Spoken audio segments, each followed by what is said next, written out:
Good evening and welcome to the regular board meeting of the East Baton Rouge Parish School Board.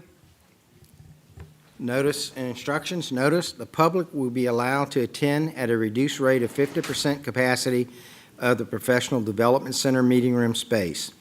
Once the capacity has been reached, admission into the meeting space will be closed. All audience members will be required to wear a mask at all times.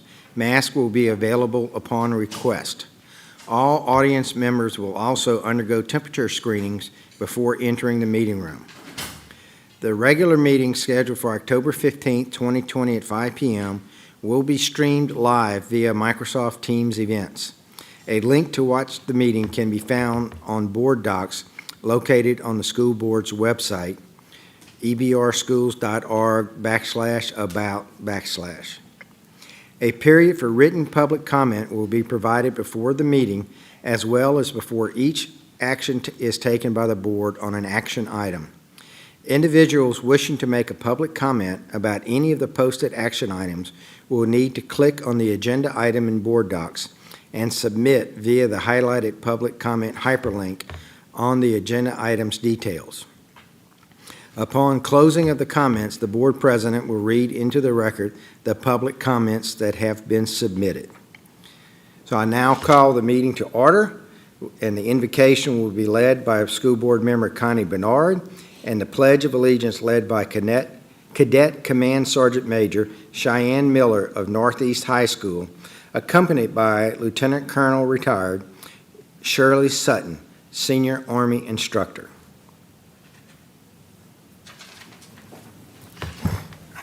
Please join me in the prayer. Bow your heads. Heavenly Father, show us how to listen with open and humble hearts, especially to people different from us. Teach us to focus less on getting our way and more on loving our neighbors, especially the most vulnerable among us. Lord, give us the strength to be humble, soft-hearted, and willing to listen to every voice. We thank you that we have school board members who believe your truth. Remind us to seek your guidance as we make decisions that affect our children, staff, and community.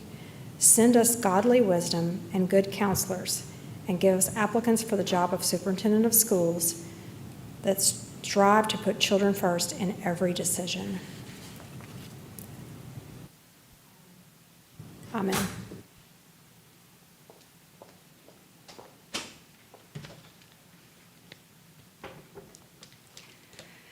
Good evening, Board President, Mr. Gaudet, school board members, Mr. Smith, Mr. Necase, and citizens of East Baton Rouge Parish School District. I am Lieutenant Colonel retired Shirley Sutton, Senior Instructor at Northeast High School. This is where I have the pleasure of serving under the most awesome Viking in charge, Mr. Brandon Lavatino. It is my distinct pleasure to introduce one of our program's top second-year cadets. She is the daughter of Mr. Carl and Holly Miller of Pride, Louisiana. She is the fourth child of 8 children. All 4 high school attendees or graduates have been distinguished JROTC members. In JROTC, she is the commander of the Color Guard team, member of the Honor Guard team, and the Cadet Fitness Challenge team. Her goal is to become the JROTC battalion commander and maintain honor roll throughout her remaining years in high school. Her favorite leadership principle is know yourself and seek self-improvement. Many will describe her as an open notebook, constantly assessing her strengths and challenges and asking for feedback in order to improve. Her future plans are to attend LSU and major in veterinary science. But for now, she's simply determined to do her very best and open as many doors as possible. Ladies and gentlemen, it is with great pride and respect that I introduce our leading top 2-year cadet, Cadet Command Sergeant Major Cheyenne Miller.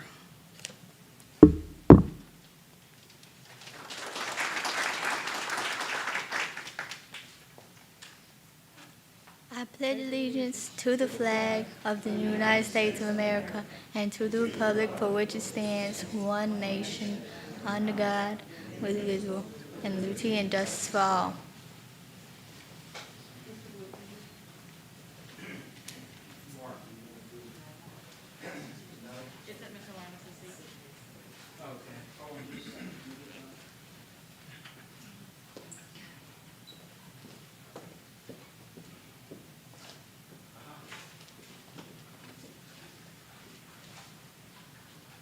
On behalf of the board, I'd like to present you with the Superintendent's Medal.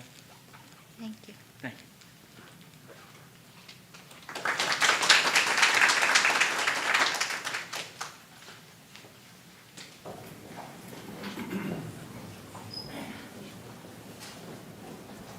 Thank you. Madam Secretary, would you please conduct the roll call?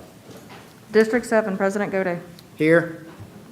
District 3, Vice President Howard. Present. District 1, Mr. Blue. Here. District 2, Mr. Lannis. District 4, Ms. Collins. District 5, Ms. Ware Jackson. District 6, Ms. Dyson. District 8, Ms. Bernard. Present. District 9, Mr. Tapman. We have a quorum. First item on the agenda is the approval of the school board minutes from the September 17th regular board meeting and the October 1st, 2020 committee of the whole meeting as published in the official journal. Do I have a motion? Motion by Ms. Dyson, seconded by Mr. Ballou. Are there any comments? Seeing none from the board, are there any comments from the audience that are present? Seeing none, we do have one online comment from Dr. James Finney. And the comment is, on the last item before adjournment on October 1st Committee of the Whole meeting, the minutes report that a motion is approval of the recommendation and to provide for related matters. That sounds like a description of an agenda item in which related matters might be discussed before the final action is taken. It does not sound like a clearly stated motion from which a reader could understand what the related matters were approved.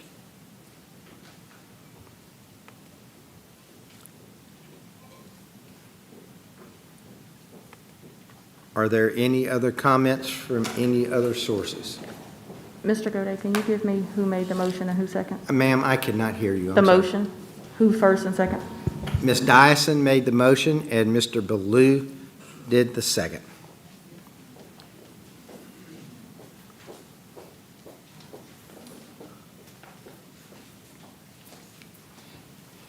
Any other comments from any other board members? Seeing none, Madam Secretary, would we please vote? Please vote.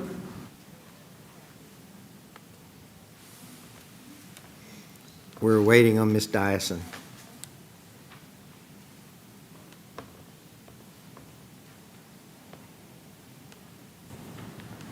The motion carries. Thank you.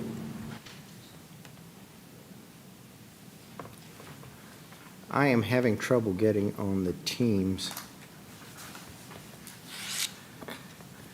We'll continue. I will try to work through that. Next is a resolution on eye care. Consideration of request to adopt a resolution proclaiming October Eye Care Red Ribbon Month and October 23rd through 31st, 2020 as National Red Ribbon Week. It's hard to say. Mr. Howard.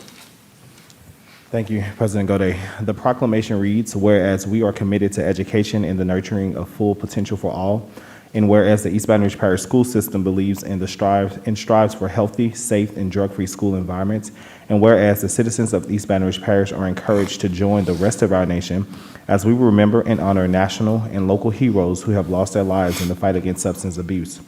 Whereas, as the citizens of East Baton Rouge Parish, we join with teachers, parents, administrators, and parish officials in encouraging all children to become productive individuals and to maintain healthy lifestyles.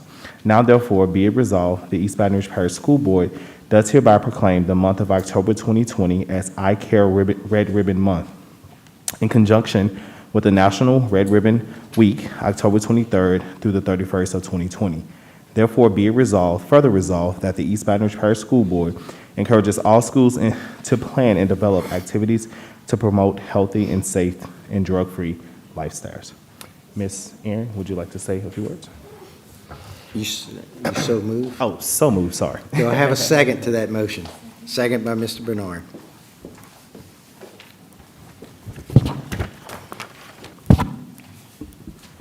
The Eye Care program has served the East Baton Rouge Parish schools and communities over 40 years. This year has been a very difficult one as we have encountered so much in dealing with students, staff, and even ourselves. We have learned that prevention education is still relevant and essential to the students' academic success and personal success. We have also learned that success is centered around balance, happiness, mindfulness, family, and consistent support. As we celebrate this year, our theme is Be Happy, Be Brave, Be Drug-Free. We want to thank you, President Goday, Vice President Howard, and the board for always recognizing eye care and supporting us in our mission in empowering students, educating our community, and advocating for prevention. Thank you so Okay, much. got it, okay. Thank you so much. We appreciate the work that you guys are doing. There you go. Thank you.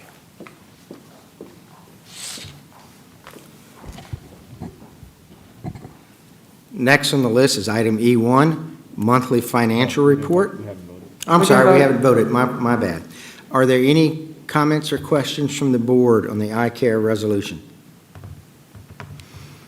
I would only like to say I greatly appreciate all the work that you do, particularly in this time of the pandemic where it's a big psychological and emotional strain on all of our families and all of our students and all of our staff and all of our faculty.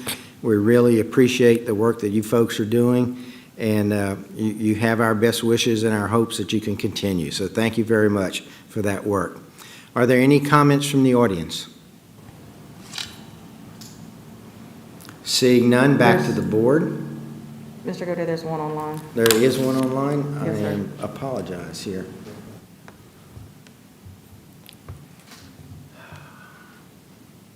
Oh, I'm sorry. This is from Miss Alicia Smith. Please reconsider. Red Ribbon Week does nothing to prevent drug use, which destroys many from our communities. Red Ribbon Week is an artifact from the war on drugs, and even DARE has left Just Say No behind. Singing songs, doing coloring sheets, and wearing crazy socks do not prevent drug use. EBR and eye care need to become proactive and find current research-based practices to address very real problems which devastate our communities. Are there any other comments from the audience? Seeing none, back to the board. Seeing none, Madam Secretary? Please vote.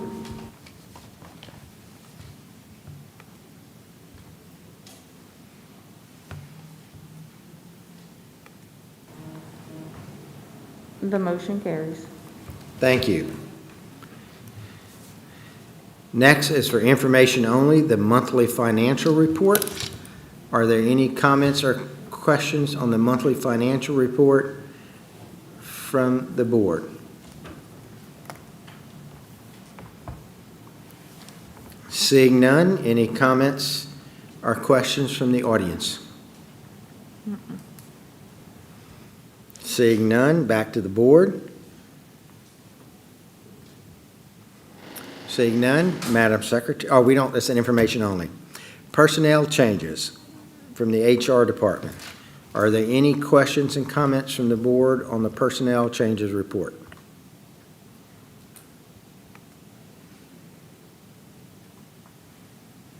Seeing none, the report is accepted. Next is an update from the superintendent designee, Mr. Adam Smith. Thank you, President Goday. Very important information for our parents. All middle and high school students will return face-to-face instruction Monday, October 19th. This is the last phase of our students returning to receive in-person instruction. Just remind the parents who still have the option to choose 100% virtual instruction, but face-to-face instruction for our middle and high school students will be 5 days a week starting Monday, October 19th. Also, I'm excited to announce that our district has been granted $10,000 for our Child Nutrition Fund from Dairy Max and the New Orleans Saints. On October 27th, we will have an opportunity to meet Cam Jordan, defensive end of New Orleans Saints. Normally, to celebrate child nutrition along with our athletic directors, we'll pick a school for the Saints-themed pep rally. Due to the current pandemic, we are unable to do this, and we will celebrate virtually. The principal of Scotlandville High School, along with 3 students, will have the opportunity to speak to Cam Jordan and ask a couple of scripted questions. The Saints plan to send T-shirts and football to the principals and students. Dairy Max partners with NFL superstars to serve as a healthy role model, encouraging students to learn more about a balanced nutrition and physical activity.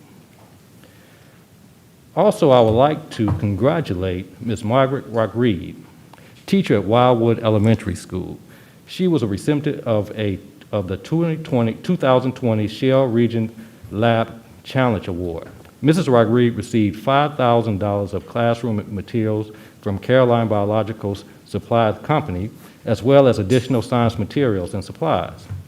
In addition to the materials, she would also receive support from the National Science Teaching Association through the professional development via a cohort of like-minded educators like herself. Congratulations, Mrs. Rock-Reed. Next, I would like to, on behalf of our HR department, Pink for a Purpose. October is Breast Cancer Awareness Month. In collaboration with Women's Hospital, the Office of Human Resources invite employees to participate in several activities to promote breast cancer awareness and the importance of early detection. Please visit our website for more information about the listed activities. Mr. Goday, if you would indulge me, I have a 5-minute video. Usually, October, we present the National Merit Scholars. Due to the COVID-19 restriction, we have to adjust our recognition. Mrs. Okonski and her team has put together a video presentation recognizing each of our scholars with the hope of doing something in person, a celebration later this spring. If we can tee up the video. Please.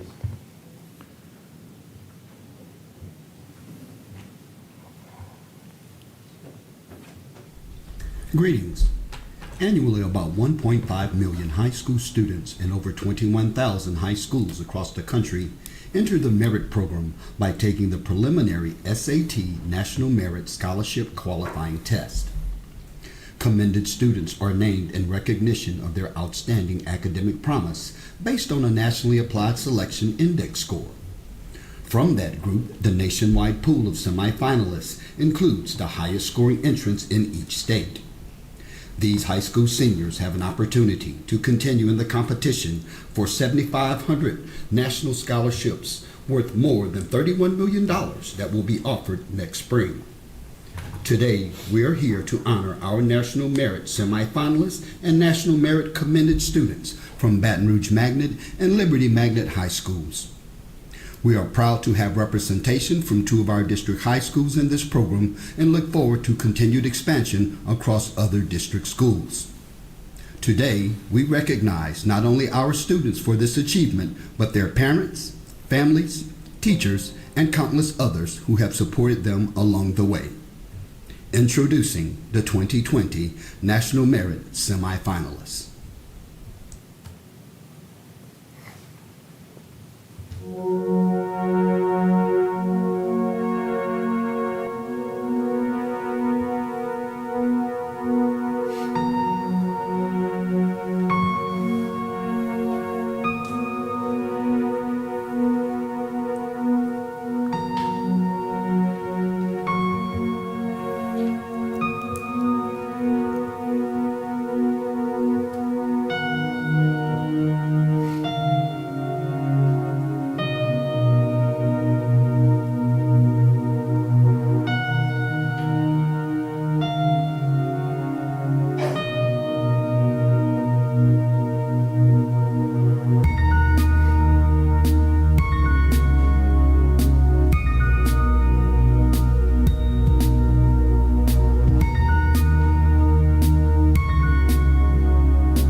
finally, Mr. Gode, I would just ask that on behalf of our staff here at EBR, we ask that our community at large keep the DeLeo family in their thoughts and prayers. Vince DeLeo, who was our head of security, passed away last Friday from a long battle with cancer, and we just want you guys to keep the DeLeo family in your thoughts and prayers. And that closes out the superintendent's report. Thank you very much, and I want to add my congratulations to the National Merit semifinalists. It's an outstanding achievement, and we applaud all of your efforts and hard work to get that honor. Let's see, next. Ms. Dyson has a comment. Ma'am? Ms. Dyson? Ms. Dyson, I'm sorry. Yes, I too want to congratulate all of these National Merit Scholars, and I'm hopeful that at some point we'll be able to hold a meeting where we can recognize them in person. They are so accomplished, and we just couldn't be more proud. So, thank you. Thank you, Ms. Dyson. Next, we will go to reports from the board appointees to committees and agencies. Do any board members wish to make a report from any agency they sit on? Seeing none, now we will move to the consent agenda. The following items are considered to be routine and will be enacted with one motion. There will be no separate discussion of items unless a board member so requests, in which event the item will be removed from the consent agenda and considered an item as an item on the regular agenda for a separate vote preceding the last item on the regular agenda. 2, professional services contracts. Consideration of a request for the approval of the professional services contracts between the East Baton Rouge Parish School Board and the following.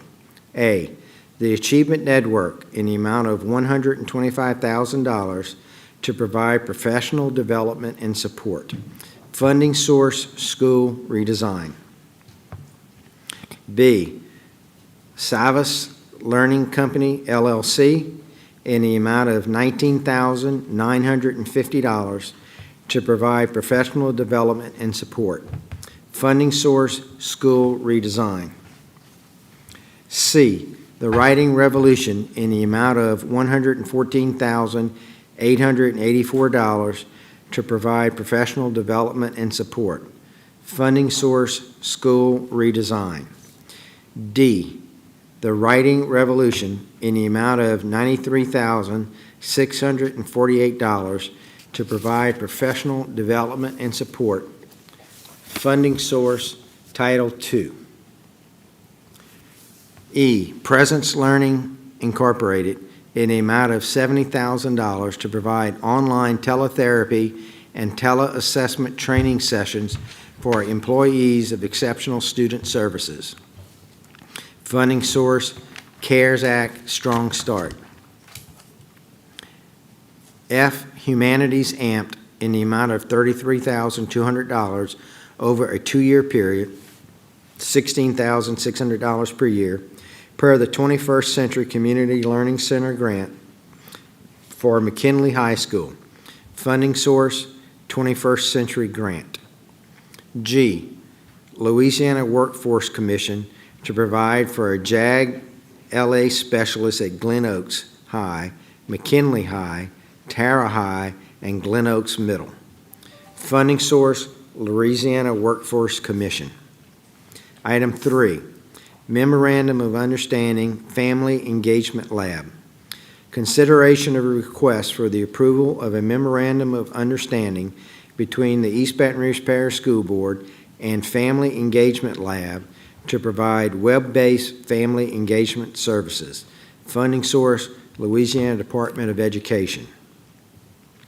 4, revised 2019-2020 high school summer school budget. Consideration of a request for the approval of the revised 2019-2020 high school summer budget. 5, construction of La Belle Aire building addition. Consideration of a request for the authorization of staff to advertise, accept the low bids meeting specifications, and make the award of a contract for construction of La Belle Elementary School Building Addition, or reject any and all bids for just cause in accordance with the Louisiana Public Bid Law, Louisiana Revised Statutes, Title 38, Chapter 10. Funding source, Phase 4 Tax Plan, Proposition 1.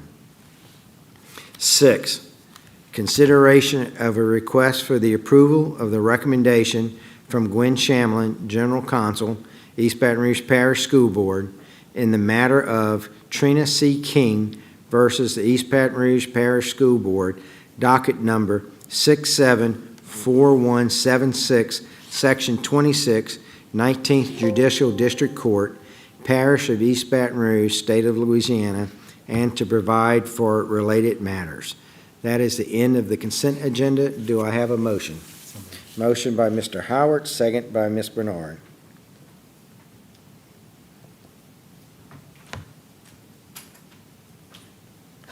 Are there any items or discussions from the board? Seeing none, I will go. Ms. Collins. I'm sorry. Ms. Collins. She's not in team chat, Ms. Collins. Oh. I'm sorry. Ma'am, I'm sorry, we cannot hear you very clearly. Item number 2, I would like to pull. Item number 2, okay.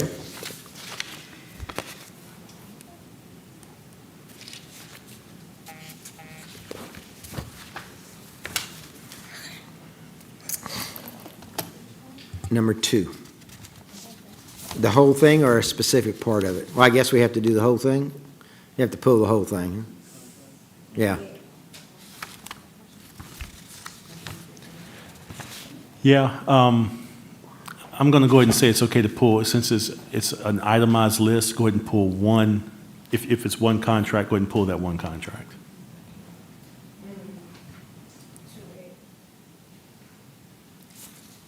The Achievement Network? The board secretary is going to need a second. Are there any other items you'd wish to pull under that agenda item?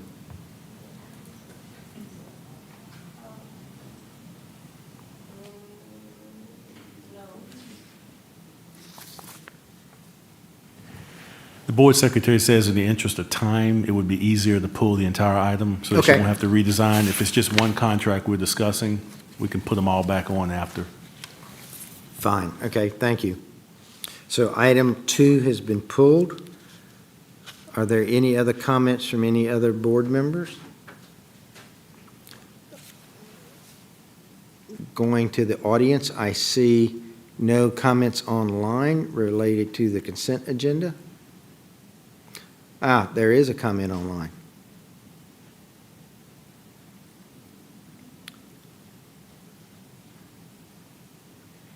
This is from DeAndre Fuller. I think it's real sad that the board plays politics with students.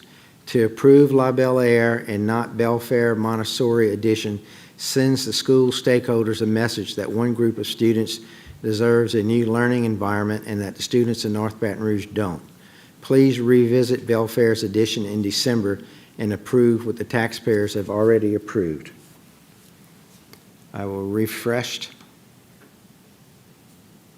and I see no other comments. Any other comments from the board on the consent agenda item, except item 2?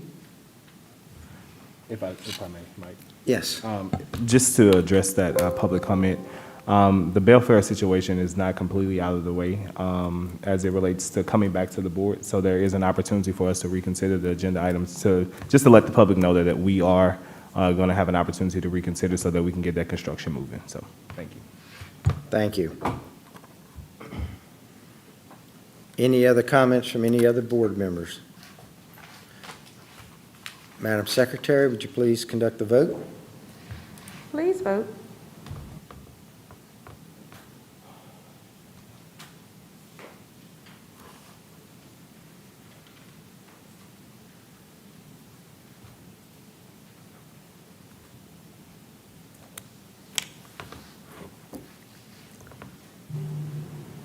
The motion carries. Thank you. Now we'll move to item 2. I guess I need to reread the item. Professional services contracts. Consideration of request for the approval of the professional services contract between the East Baton Rouge Parish School Board and the following. A, the Achievement Network in the amount of $125,000 to provide professional development and support, funding source school redesign. B, Savas Learning Company, LLC, in the amount of $19,950 to provide professional development and support, funding source school redesign. C, The Writing Revolution, in the amount of $114,884 to provide professional development and support, funding source school redesign. D, The Writing Revolution, in the amount of $93,648 to provide professional development and support, funding source Title II. E, Presence Learning Incorporated, in the amount of $70,000 to provide online teletherapy and teleassessment training sessions for employees of Exceptional Student Services, funding source CARES Act Strong Start. F, Humanities AMP, in the amount of $33,200 over a 2-year period, $16,600 per year, per the 21st Century Community Learning Center grant for McKinley High School.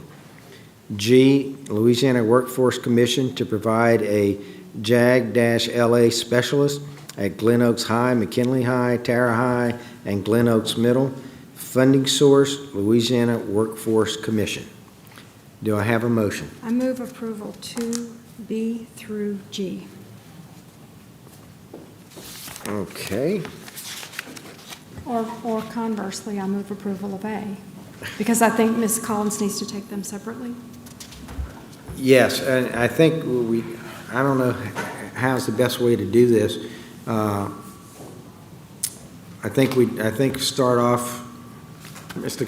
Shamlin, I need your help. Let's do 2A first, and then 2A? 2B Yes. through So G. motion is to approve 2A by Ms. Bernard. It's seconded by Mr. Ballou. No. Give me a second. I need to talk to the board secretary. Let's make sure the system is set properly. Well, may we begin with discussion? Yes. Yes, okay. So we're now on item number 2A, H2A, the Achievement Network. Comments from the board. Ms. Collins. I can see you. Thank you. At the last board meeting, I had asked to have just a basic point of reference.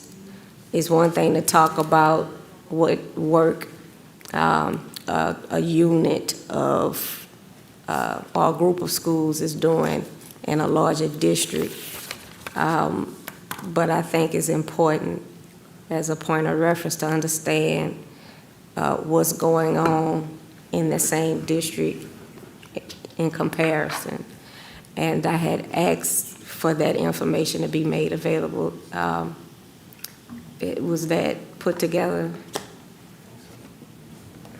I think that was an email that was, I think, responding to your question, Ms. Collins, about a independent review of the schools that are in the Innovative Network, doing a comparison of what other schools, similar schools with same demographics and performance, and we're currently working on that. Mr. Nikes, you can step forward. With this particular item that's pulled the contract, the ANET is a partner that has been working with those schools for the past year. Their scope of work is primarily around curriculum, assessment items, database, and they do PLC planning around unpacking standards for teachers. And so they worked last year with the Innovative Network. They also are part of the competitive side of the ESSA grant. When we wrote for the zone, these was one of the partners that was on the list, state-approved list from the LDOE that the zone could partner with. And that's why the funding source is redesigned funds. To add to that as well, one consideration is, I know there was a request for that independent review, so I've worked with Ms. Okonski and the rest of the leadership team to make a proposal for that. In addition, we would like to do during the CAL an overall data review. Normally, that's when we get state data dropped, and that would be our SPS timelines. So what we would like to do is take all the data that we do have, because we'll have pieces of that, and then we'll also have any additional data like this that we'd like to package in one presentation during the November meeting of the CAL. We can send a comparison before that of this. However, just remember, note, this will be 2-year-old data because we won't have any data from last year. So really, we're looking really far behind. If we wait till November, we can collect all the data, for example, ACT, AP, the stuff that just dropped in the last day or two. Okay. And we can package that To have and a give more a fair comprehensive- comparison? Yes, ma'am. I would like to A, B, and C then defer until the next meeting so we can have current data. So that I would like to have current data and a baseline comparison of what's going on within the district as it relates to our special project. I just think it's important to have that understanding. And so nobody picked up that motion, right? Well, the motion is right now is only A. And the only thing I would caution is those teams are needing to work in the schools now, just something to consider. I get it. That's why I wanted the information now so I can make a decision, and then maybe I'll be overjoyed next meeting and, oh, great.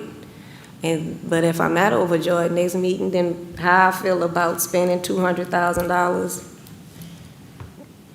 to continue. I'm disappointed that maybe I couldn't even get a snapshot and maybe some guidance based on the snapshot and whatever hopes can or cannot be had, including the new data. I mean,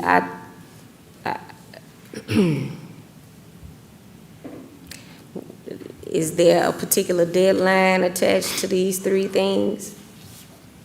A, B, and C?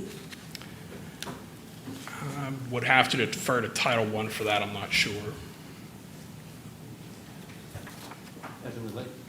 As it relates to item 1, as Mr. Nikkei stated, is the providing of services to those schools.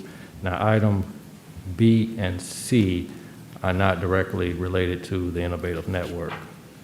Item B is related to professional development around my perspective, books, workbooks, curriculum that we have with schools that's not inside of the innovative network. And item C, the Writing Revolution contract, is being funded by 2 different funding sources, but it's for professional development around writing for all schools. We have one funding source that's coming from the redesign grant, and then we have another funding source coming from regular Title I.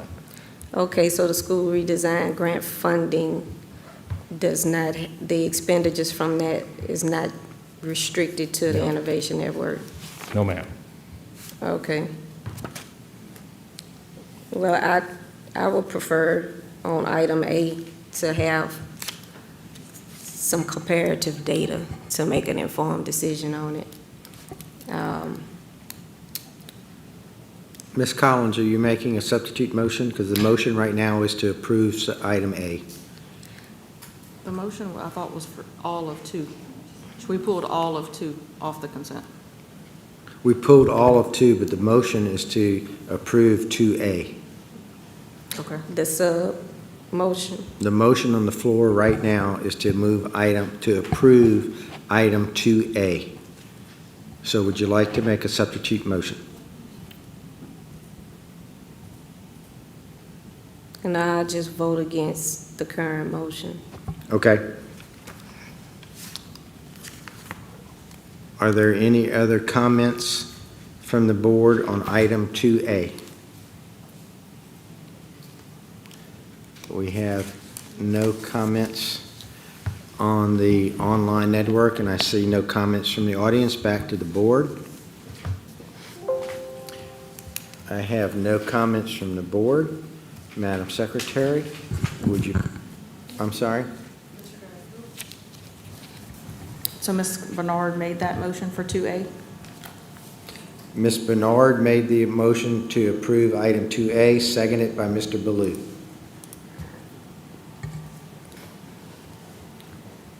Okay.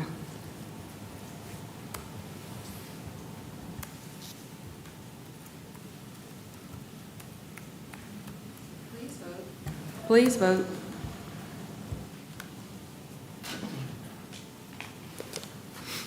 Just in the nick of time, I got signed. I said, just in the nick of time, I got signed.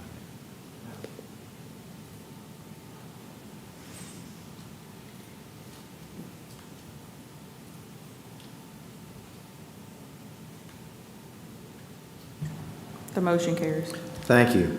Now may I have a motion concerning items B through G? So approval of items B through G by Ms. Bernard. I could second B through G. I'm sorry? Item 2B through item 2G. You seconded. I'm sorry, I couldn't hear. My bad. So the motion is to approve items H2B through G. The motion is made by Mrs. Bernard, seconded by Mrs. Collins. Is there any questions or comments from the board? Seeing none, we go to the audience.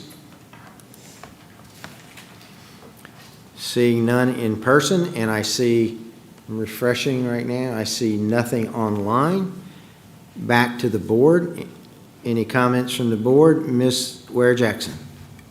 I just wanted to state that We cannot hear you, ma'am. Is it on? Is my mic on now? Oh, you hear me now? Yeah, now. I just wanted to state that I really appreciate having some extra attention placed on writing across the district. I think it's extremely important. Our kids are struggling with reading, and I understood that there's a disconnect in the area of writing, which is extremely important. So I just want to say thank you for that.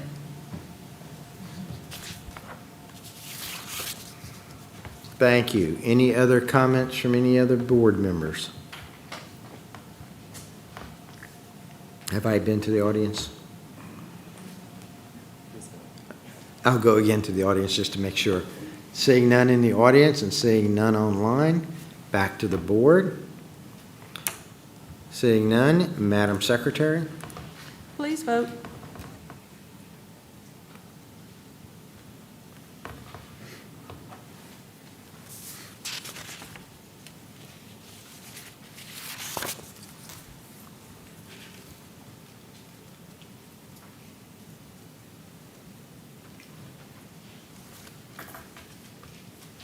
Motion carries.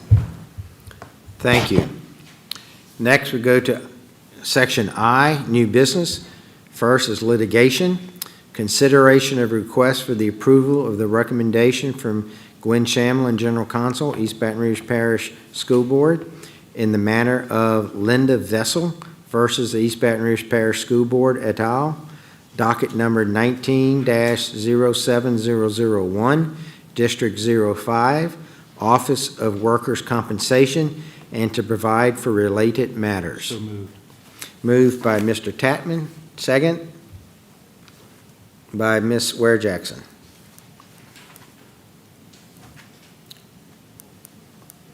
Are there any comments from the board?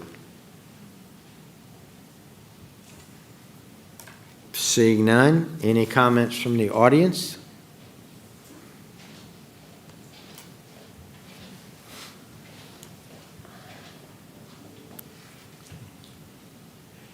Good evening. My name is James Finney. I'm concerned about the way the motion appears to read, because the agenda item says accepting the recommendation et cetera, and ends "and related matters." That would suggest something that is far more wide open and vague than just accepting the recommendation of the General Counsel. And that's a persistent problem with agenda items being presented as agenda items and motions being made by somebody saying "so move," and it's never clear what exactly, and it needs to be clear exactly what you're voting on. So I would strongly suggest before you vote, you strike the "and related matters" from the motion, or the motion makes no sense. Thank you for your time. Thank you. I will make one comment on this item, is that I think it's entirely appropriate to have that language, because in a legal matter, there are documents that need to be signed and other actions that need to be taken that we do not want to be passing a motion for each of those individual items. We're approving the concept of the settlement and the dollar amount of the settlement and leaving it to trust our legal counsel to execute that concept in the proper legal manner with all the proper legal signatures and things that need to accomplish. Are there any other comments from the board? Mr. Tatman? You covered it. Thank you. Thank you, sir. That's correct. Thank you, President Gode. Seeing no other comments from the board, Madam Secretary? Please vote.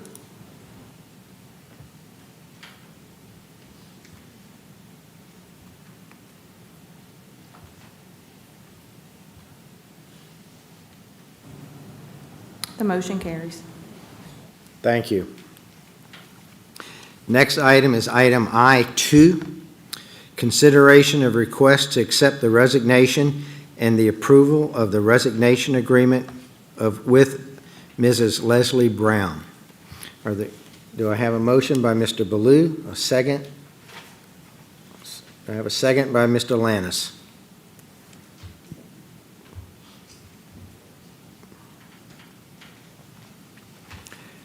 Are there any questions and comments from the board?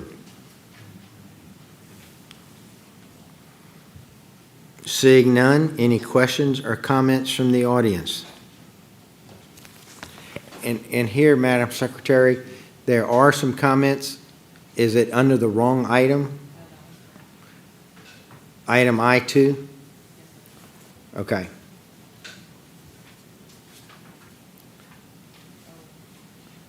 Okay. Some of these may be, yes. First, this is under item I-2 from the internet. This is from Matt Siraj. Strongly support search resolution as written. Proven leadership needed now. 4 strong prospects, Smith, Tamal, Towns, and Tuck. Strongly object to starting over with search, reducing or expanding the field of 4 prospects. Comments, decisive action serves children best. There is no risk to accept the results of the previous search. There is no risk to engage the 4 remaining prospects. There is no risk to confirm the selection criteria. Next is from Archer Herbert, not EBR, but Herbert. God bless Mrs. Brown and her poor family. With all due respect to the privacy of the former superintendent, the people deserve to know if the deterioration is COVID-19 related. This was opportunity to model an appropriate response when leadership falls ill, but instead privacy was offered with no acknowledgement of the ongoing pandemic. Even if it's not COVID related, a simple statement goes a long way.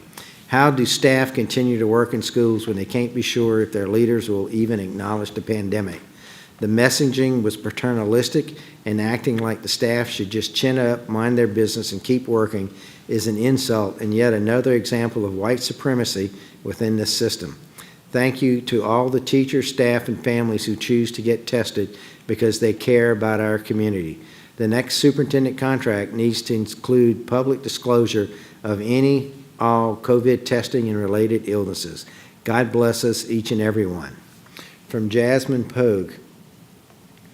Just a comment to share my warm wishes for the good health of Mrs. Brown.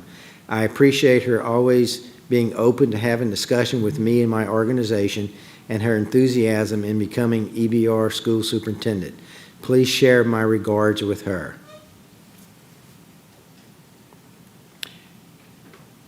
And next is from Jonathan, which is unrelated to this. But I'm going to read it. What is the update on Principal Rob Howell with Liberty, and what is being done about the petition that has over 500 signatures? That is the end of the comments on item I2. Are there any other comments from the audience or the board? I'm going to refresh one more time. Seeing none, Madam Secretary? Please vote.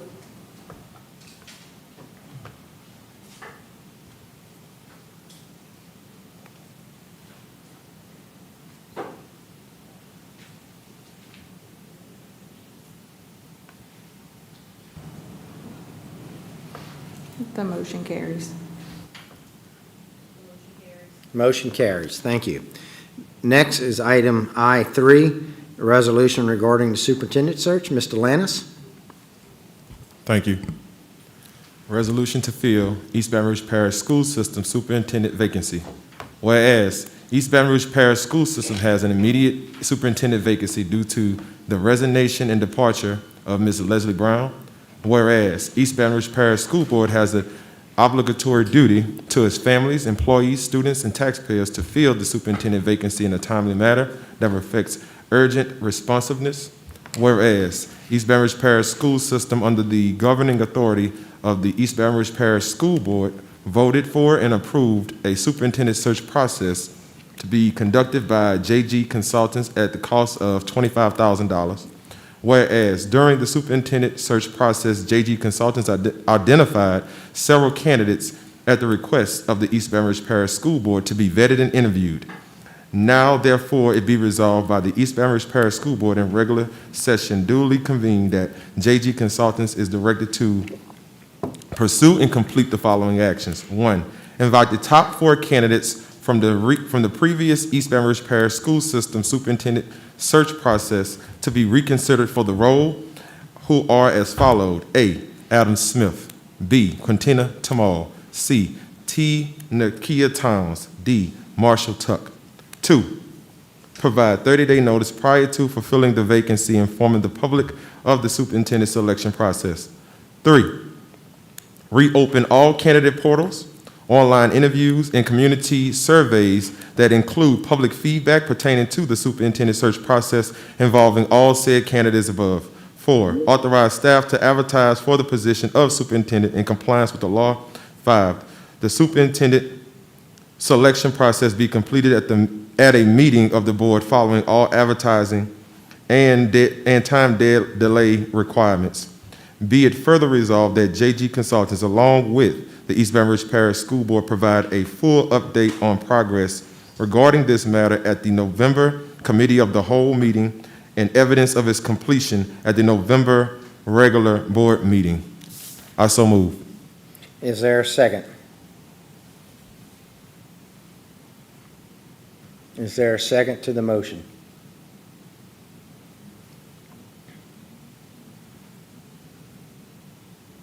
The motion dies for lack of a second.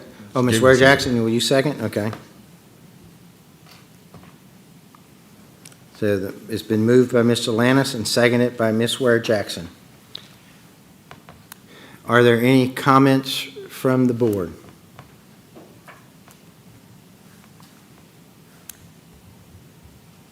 Mr. Howard, do you wish to comment? Oh, okay. Mr. Howard, it hadn't popped up on my screen yet. I'm sorry. Mr. Howard.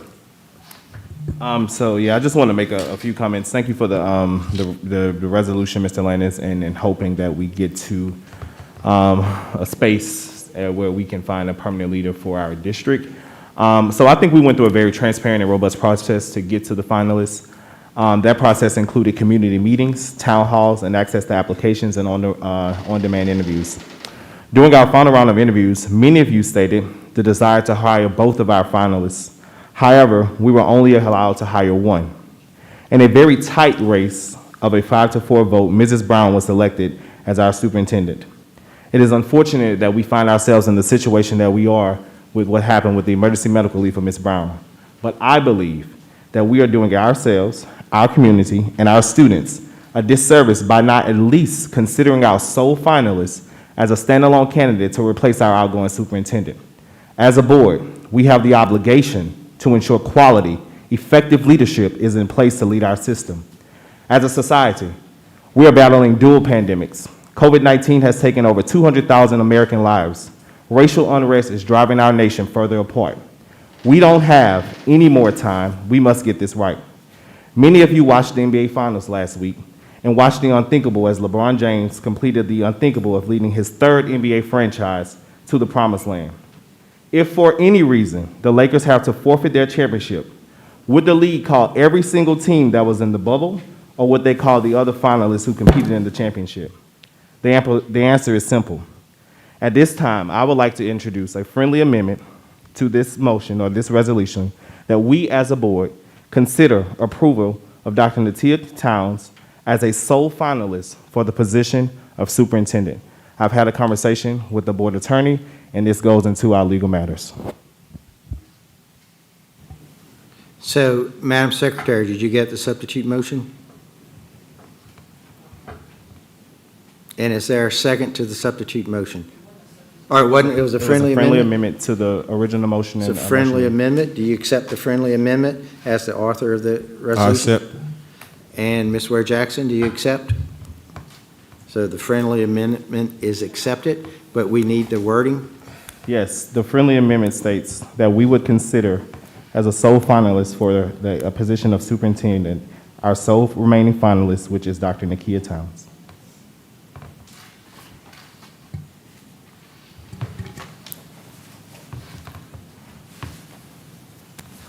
Vice President Howard and President Golday, I do want to clarify that the law does require, prior to appointing a permanent superintendent, that the board advertise the position, put the public on notice, and also receive applications for additional applicants, and that's a requirement of the law. So the resolution as written does have to allow that, and I want to make sure that that's clear to all board members who vote here. Yes, so that is my understanding. My only really amendment to the resolution is that all four candidates are not considered.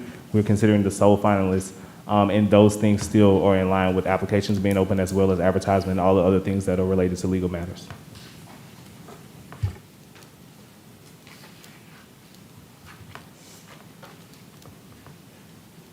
So we have the amendment, the friendly amendment to the resolution is now on the table.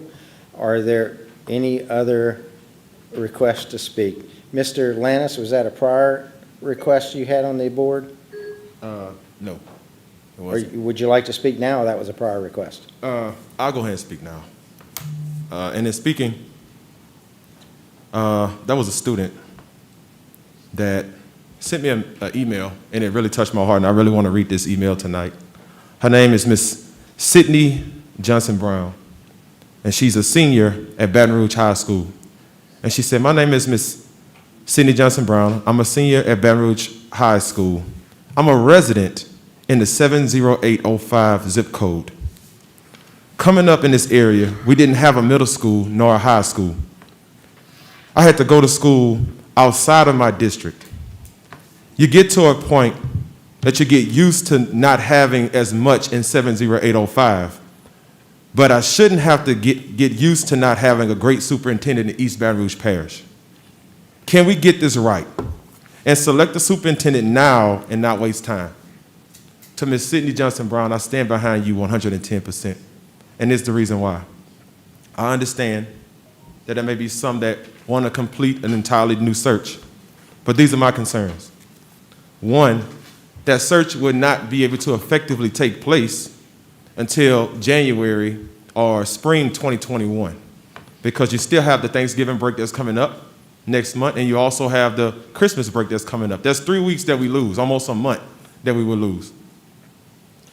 Two, the timeliness of all of this. It'll take us at least 6 months to effectively conduct the search, not including another month to negotiate the next superintendent's contract. That's 7 months that we lose.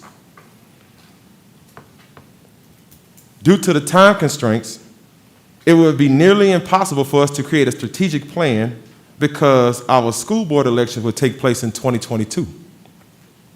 The community as a whole supports selecting a superintendent from the last soup search by selecting from the top 4 candidates. And I just really want us to think about this.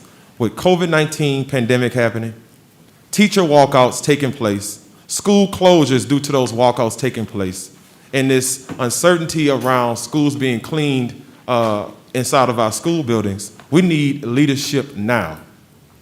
No matter who it is off that list, I'm willing to put aside all petty differences to see that we select somebody so that our system can move forward. We do not have time to wait, and I would only ask that all of our board members tonight strongly consider selecting someone. Thank you. Thank you, Mr. Lannis. Mr. Howard, you're back in the queue? It's not showing up on my screen. I'm good. Okay, Ms. Collins? I just would like to request a roll call vote. Thank you, ma'am. So noted. Are there any other comments from the board? Ms. Ware Jackson. Thank you, President Gode. We had a long and thorough search. We had lots of input from the community, from the board, and we had 2 finalists, and I constantly heard people say when we had those larger community meetings at the tech park, where every board member had the opportunity to ask at least 8 people to attend. And I spoke with a lot of people there, including, of course, I kept in close contact with the 10 that I got in there, and had them all give me feedback, and every one of them told me that they felt very confident in the 2 candidates that we had brought forth as the finalists, and that our district would be in great hands with either one of those candidates. So although my vote at the time went towards Dr. Towns, when Mrs. Brown was chosen, I took comfort in that, knowing that the community was in support of both of those candidates. We had board members who said the same things about, we wish we could hire both of them. And here we are now in a situation where we actually would be hiring both of them, unfortunately. But, we can't predict what's going to happen. I feel horrible about not being able to move forward with Mrs. Brown. I was in full support of her, and really appreciated what she was going to bring to the district. And now we have the opportunity to just go to the second choice. It was a 5-4 vote, and it's not like it was a unanimous decision around Mrs. Brown. Dr. Towns definitely had support. So I would encourage us to simply go to our number 2 candidate and move her into this position, because time is of the essence. There's so much at stake. The holidays are among us. Just about when you turn around, it's going to be Thanksgiving and Christmas. And I think it would send a really good message. I've gotten tons of calls and emails and text messages encouraging us to do just that. So I would hope that we would be able to do that and quickly fill that position and move forward. And if you look at what's happening in the district where she is, I think it would give you confidence around what's happening with COVID and with distance learning and the hybrid as well. So I just encourage the board to support that motion. Thank you, Ms. Ware Jackson. Mr. Lannis, do you wish to speak again? Yes, sir. And I just want to reiterate just a few things for my colleague, Ms. Ware Jackson. One, we don't lose with this selection. The number 1 school district in Tennessee, which just came out about 2 weeks ago, is Hamilton County. That's the same district that Dr. Towns is a part of. That is the type of leadership that we need to lead our school district to move us forward. And I would only hope that tonight, when we get ready to vote, We're not voting with our personal convictions, but we're voting on the convictions of our residents, our taxpayers, but most importantly, our students, because they are the ones that need this the most. Thank you. Thank you, Mr. Lannis. Ms. Collins? Just one small comment that I'm sure all my colleagues, but especially speaking for myself, every single vote I take is with my constituents in mind. So when I say I vote my conscience, I am voting my constituents. I just want to make that clear. Thank you, Ms. Collins. Any other comments from the board at this time? Seeing none, next we will go to the audience. Is there anyone in the audience in person that would like to speak? And I will begin reading the online comments while people are coming up. Is someone coming up? Thank you. I will wait. Thank you. Good evening. My name's Tanya Nyman. I'm a parent with 2 kids in East Baton Rouge Parish Public Schools. I thought that these remarks would be more relevant to the item about a superintendent search firm, but because the resolution contains language authorizing you to hire JG consultants, I know that the friendly amendment seems to have altered that somewhat, but I still wanted, in an abundance of caution, make sure that I ask that you not hire a search firm and that you certainly not hire JG consultants. Its CEO identifies himself as a education reformer, and for those who haven't been following education advocacy issues, reformers generally promote the privatization of our public schools. That is not the overwhelming will of the stakeholders, the immediate stakeholders, parents and teachers, and so I don't think that they will produce a short list that embraces our values or takes our concerns to heart. So, not sure where that stands with this friendly amendment, but I wanted to make sure I made that point. Thank you. Thank you, Ms. Nyman. Are there any other in-person comments?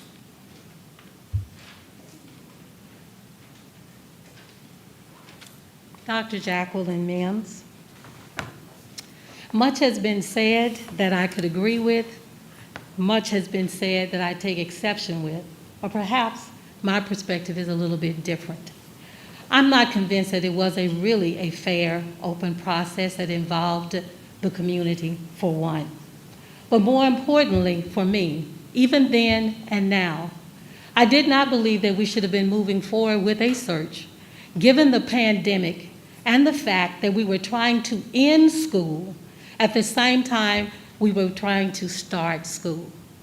As an educator, as a former board member, I understand that these processes, both to end the school year and to start a school year, requires a great deal of attention by all involved, particularly our leadership team and our staff. So I thought then that there should have been a delay, and I think now there should be a delay. We deserve the best superintendent that we can possibly find.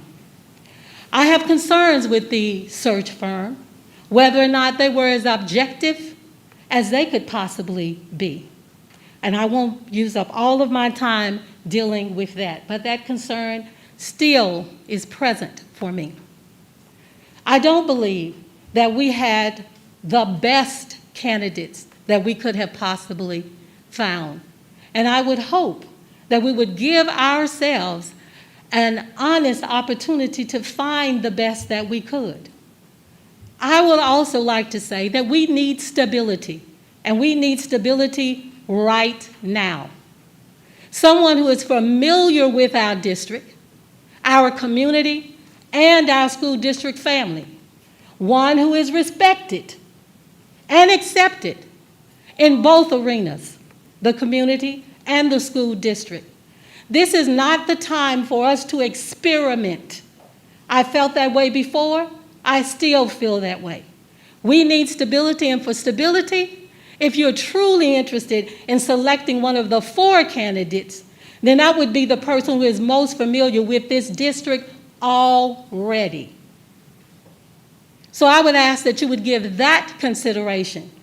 I think to bring anyone in new, there is a learning curve. I have been in an executive leadership position. And a learning curve takes time. Time to learn the district and time to learn the community.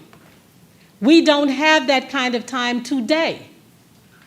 But for those of you that are promoting a search, then I would say, delay your search until we have time. And right now is not the time. Thank you. Thank you. Next.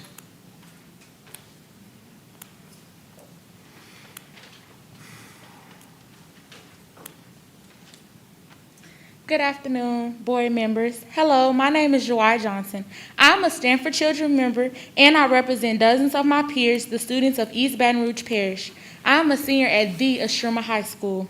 I love my district and my school. This year has already thrown us a curveball with the severe virus still in play. Coronavirus has taken me to a place I never quite imagined.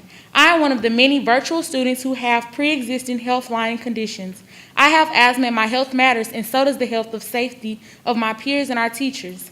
My school year matters too. Unfortunately, with our former superintendent, Ms. Leslie Brown, leaving, students are now at a disadvantage. We need a head-on, hands-on, action-oriented, supportive superintendent to lead me, my peers, and our teachers. We're not interested in doing things the way that we've always done them. We need a strong, smart, innovative leader. Our district deserves a superintendent now. We need to move swiftly and efficiently and make the right choice. East Baton Rouge Parish is moving up towards a brighter and better future, and we deserve better than the same old leadership style that has under-deserved too many communities for too long.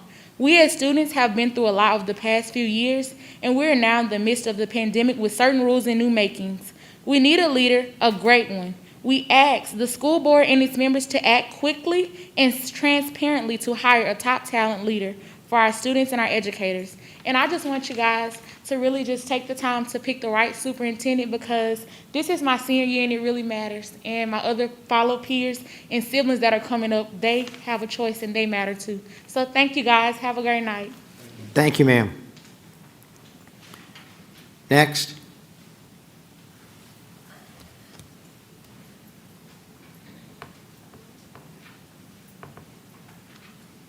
Good evening.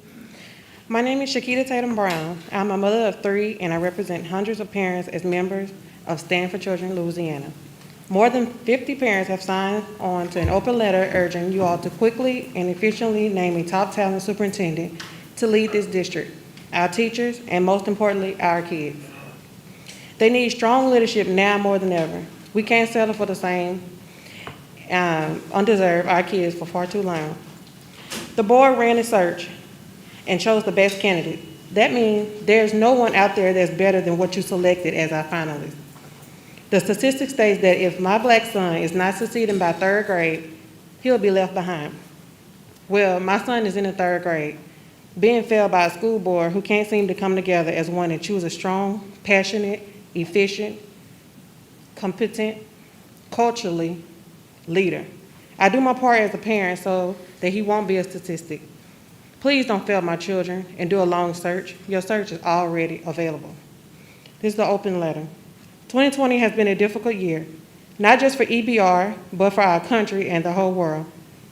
A year like this called for strong leadership for our students and families. We're living through a pandemic, an unprecedented hurricane season, and families are still trying to navigate virtual and hybrid learning after missing out more than 3 months of learning last year. Thanks to your hard work on the recent superintendent search, Ms. Leslie Brown, an extremely talented leader with a wealth of experience, stood ready to lead our school system to positive change. Superintendent Brown came to EBR with the vision to move our students and our schools forward. Her unexpected resignation has shocked us all, and we continue to pray for Superintendent Brown and her family at this time. It is our hope that this board will act quickly, transparently, and efficiently to find and hire a permanent, high-quality, equity, and student-centered leader with a proven record of leading transformational change that results in improved outcomes for all students, particularly those who have been historically undeserved in our city. We will not take anything less than the talent and experience of someone like Mrs. Leslie Brown. Earlier this year, you worked hard to ensure thoughtful, thorough, and transparent search for a superintendent earlier this year that provided multiple opportunities for community's engagement that led to an outstanding list of candidates who were more than capable of leading the hard and good work that needs to be done. While we're not at a place we desire now, the process implemented earlier this year has set up and moved swiftly now to name a high-quality, permanent leader who is ready to step right in and continue the vision for our future EBR students. Thank you. Thank you, ma'am. Next.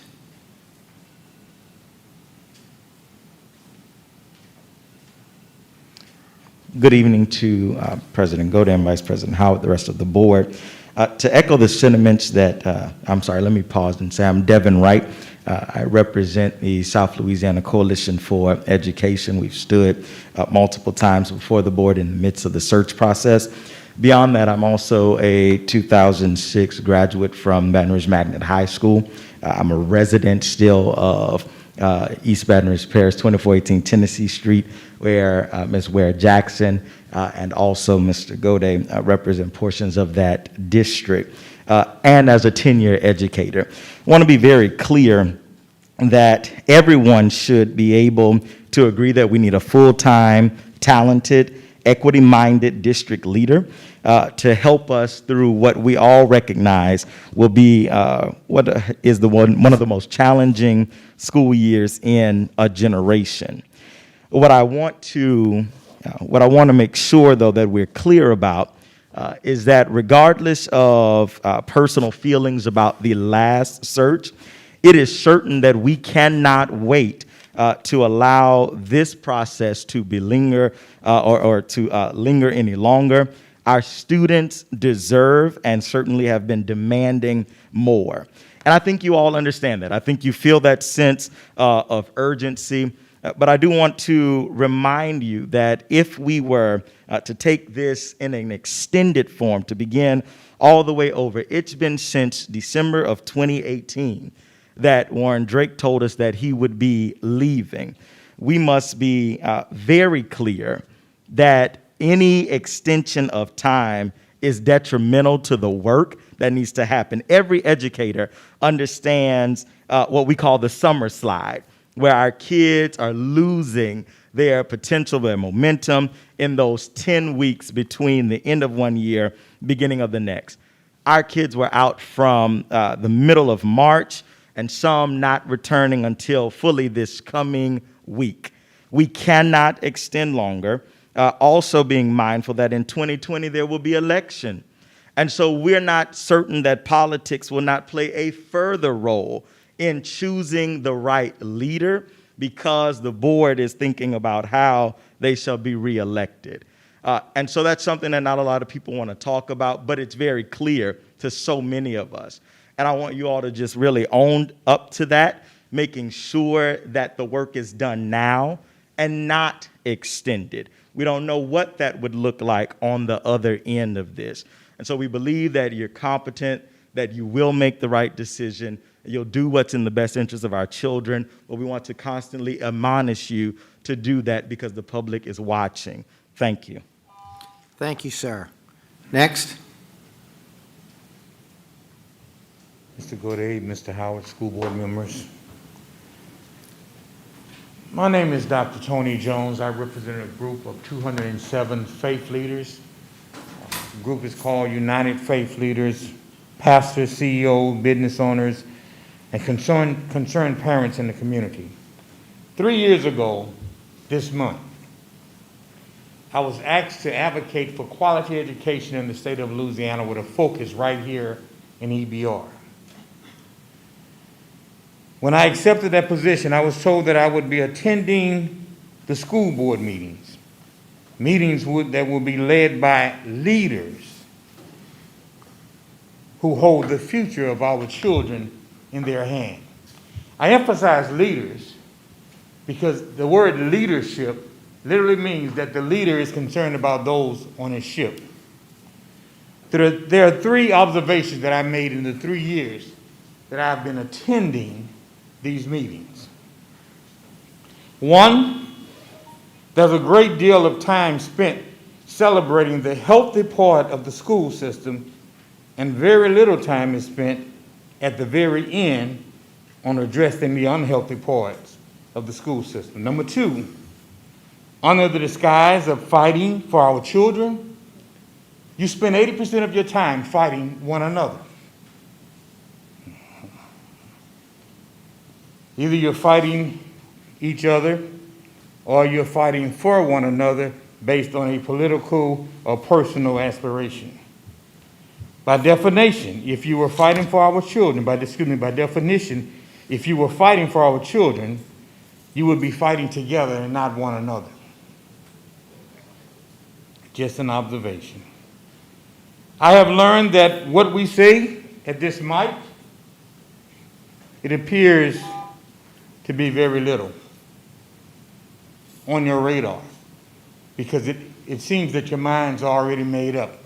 But what I'm asking is that you give our children an upgrade. Everyone knows what upgrade is. Our phones we upgrade, our computers we upgrade. An upgrade protects us from viruses of an old operating system. It doesn't make any sense to get a 2021 iPhone using an operating system for 2010. That's a failure waiting to happen. Many of your colleagues have already spoken about things that we've already put in motion. An upgrade. An upgrade not only protects you from viruses, an upgrade provides a better future for the device, in our case, for our children. So I'm simply here to ask that you stop fighting one another and start fighting for our children. Give us an upgrade. Thank you. Thank you, sir. Next. Good afternoon. I'm Angela Reams Brown, President of the East Baton Rouge Federation of Teachers and Support Workers. And while I'll talk to you tonight, I want some of you who can think further back than others to think about all of the genius people who have worked for the East Baton Rouge Parish School System and that have left and gone to other school districts and used what they learned here to better other school districts.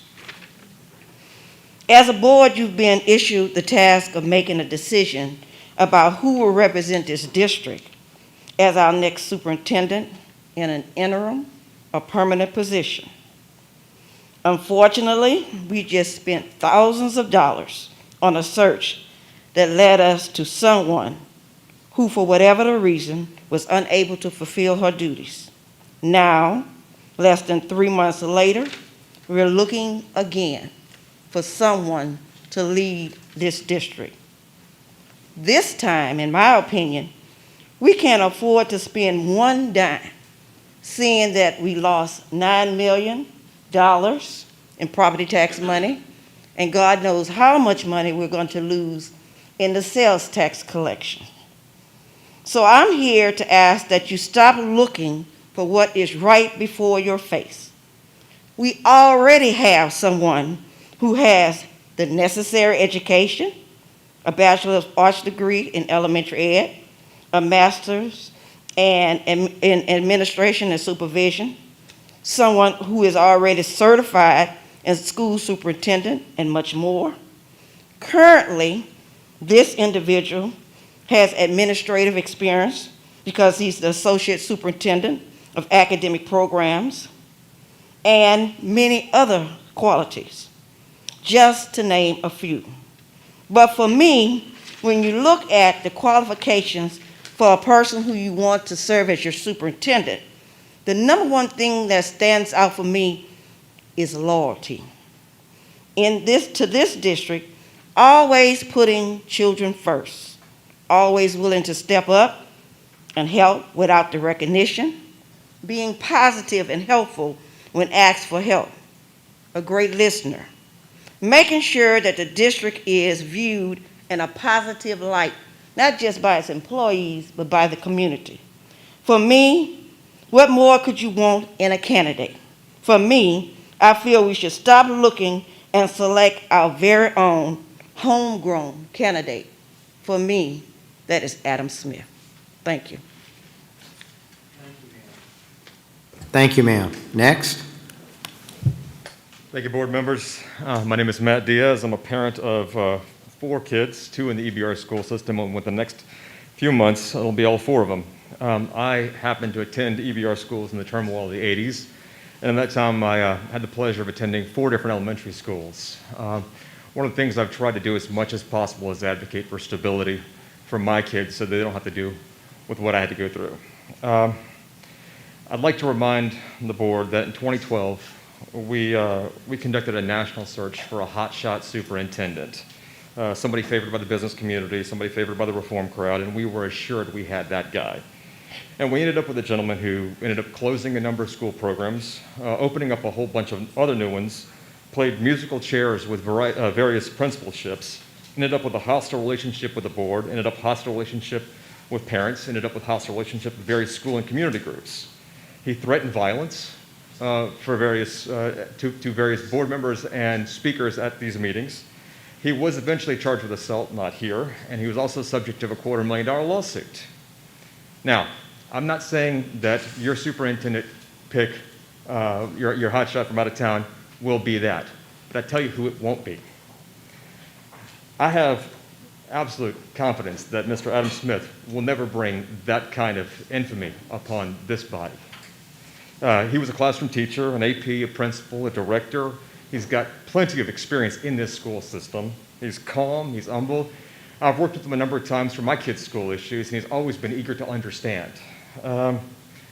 With that said, I've always felt very strongly about Mr. Smith as a candidate, and looking forward, it looks like we've got, for better or worse, a set of long emergencies looming. We've got pending budget crises, we've got the long emergency of the coronavirus, we've got the pending St. George fight, which doesn't appear to be wrapping up anytime soon, and we've got a dramatic increase in high-risk populations here in EBR. So I say again, now is not the time to do a national search or to go recruit a hotshot out-of-towner. What we need right now is stability, and our kids and our community need it. Thank you very much. Thank you, sir. Next.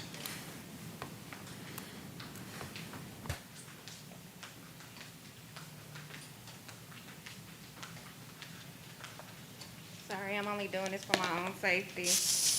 Okay. I'm not even trying to be funny. Hi, everyone. My name is Maria Harmon. I'm one of the co-founders and co-directors of Step Up Louisiana. We're a grassroots community organization here in Baton Rouge. Representing parents, we have a parent union, and I'm speaking on their behalf. I'm up here to really just speak on concern about the overall search to begin with. We filed an ethics complaint with the NAACP and the Teachers Union, the EBR Parish Association of Educators. We also filed a lawsuit on the findings of compromised methods of conversation between school board members and people of the business community. We found that to be a corrupt way of hijacking the search, in a sense, with the business community. And for some reason, y'all have not been served yet. Judge Clark in the 19th JDC has filed a hearing on October 19th, so it's public record, y'all can see that. So this search overall should be restarted. But I really found it unfortunate to find where the search ended, because, you know, we did a national search, and what you're about to find, you know, the Ed Reform Network is very wide and big across the nation. We had 2 people that went through Chiefs for Change, and another candidate also went to a further extent going through the Broad Academy. This is an engine pipeline for school leaders that want to privatize school districts. Prior to coming to Baton Rouge, I came from New Orleans, where they were in the same position of getting a new leader who wasn't from the area, and just to come in and completely privatize the school district, where Orleans Parish School Board does not even administer school transportation anymore. Contracts, contracts, contracts. Our children are not for sale, period. So please, let's go for a leader that's from here, that's not gonna sell our children out, Every time we deal with an issue, we're calling Adam and he's handling it. Every time. Every time. We got children that are getting mistreated in this school district, and we call him and he always comes through for us. I have seen parents get disrespected in an IEP meeting. And Adam knows it, but he holds it down for himself because he knows the part he plays in his school district. Because Patrice Hudson and Elizabeth Chapman do not deserve to lead the SPED department in this school district. So this is a hot mess in this school district, so I think we need to look within to really find the leadership that can really take us where we need to go. Because anybody outside don't know what they're walking into. And it's a lot of missteps that can happen. And our children don't have time for it. Our parents don't have time for it. Thank you. Thank you, ma'am. Next. Does someone have a phone that they need to silence, please? Oh. Hi, I am Anita Augustus. I am president of the East Baton Rouge Parish Association of Educators, and I speak before you again as I represent approximately 1,200 members. As you know, this has been a trying time for us. From March until now, we've had challenges upon challenges with school safety, with sanitation, with cleanliness. And what I'm going to say is that every time I've had a concern, I have been able to call Mr. Smith. Every single time, he has heard the voices of educators and parents alike. He has been faithful to this district. And I would like to say that if I've been faithful to an organization, that organization will be faithful to me. He has been here. He's continued to be here. I know parents who have said that they've had challenges and they've been able to contact him. He's been a voice in the wilderness. He's been a voice in the valley. He's been a voice on the mountaintop. And this district deserves to put our children first. We deserve to have someone who's already been in the trenches, who's already working on behalf of this district, who's already working on behalf of our children, and already working on behalf of this city. And we deserve that. We deserve someone that is going to be on the forefront. We deserve it not only as educators, not only as people who in the district, and people who are looking to move into the district. We deserve a leader who is going to stand up for what is right, who is going to not only take the brunt and the bullets that are being handed his way, but stand up with dignity. We don't have to worry about scandals going on. We can be steadfast and know that Mr. Smith has been faithful. You've already made up your minds what you're going to do. But I'm telling you now that I speak for educators, parents, and students. Parents who have called me and said, thank you for standing up for our children. I do the hard things. I say the hard things because it's important to speak for children that cannot speak for themselves. We may not always agree, and I have agreed with you on some things, and I will continue to agree on what's right. But we have an opportunity to continue to move this district forward. And we have someone who has been faithful and who will continue to be faithful, who has the knowledge to bring our district forward. Thank you, ma'am. Next.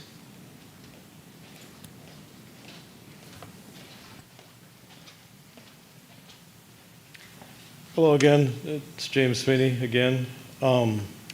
As with many of my colleagues in the audience, I would support Mr. Smith being the permanent superintendent of this system. However, I'm not sure you can legally do that at this point. Whether Ms. Brown was superintendent for 2 months or 2 decades, she was the elected superintendent. We could question whether the process that led to her selection and election and signing to a contract was done properly or not. But the fact is you have a vacancy, and what you have on the table to consider is not a search, but a fake search. That is just an abhorrent concept. To say you're going to have a search and you've already identified the winner of that search guarantees people won't waste their time. So if you are going to have a search, have a search. Find a qualified search firm. Consider the $25,000 you already spent, money wasted. Find somebody that can actually recruit qualified candidates and make it very clear whether you're willing to consider unqualified folks to manage the business side, as would be the case with Dr. Towns if you selected her. Because if you do that, if I had known that was the idea, I would have again applied like I did when you hired Mr. Drake and Dr. Taylor. So, if you're going to conduct a search, conduct a search. If you think you can legally appoint one of the last finalists, appoint Mr. Smith. Dr. Towns cannot legally be the superintendent of a Louisiana school system because she doesn't have the teaching credentials. You would immediately have to start a search for a deputy superintendent or associate superintendent or chief academic officer, I don't know the term. And so you're just right back with the search that people don't want. So if you can appoint Mr. Smith as the permanent superintendent, by all means, that's the appropriate thing. You should have selected him several months ago, but you didn't. So you have a vacancy. So please quit breaking the law. If you're going to have a search, have a legitimate search and accept my application. Thank you. Thank you, sir. Next.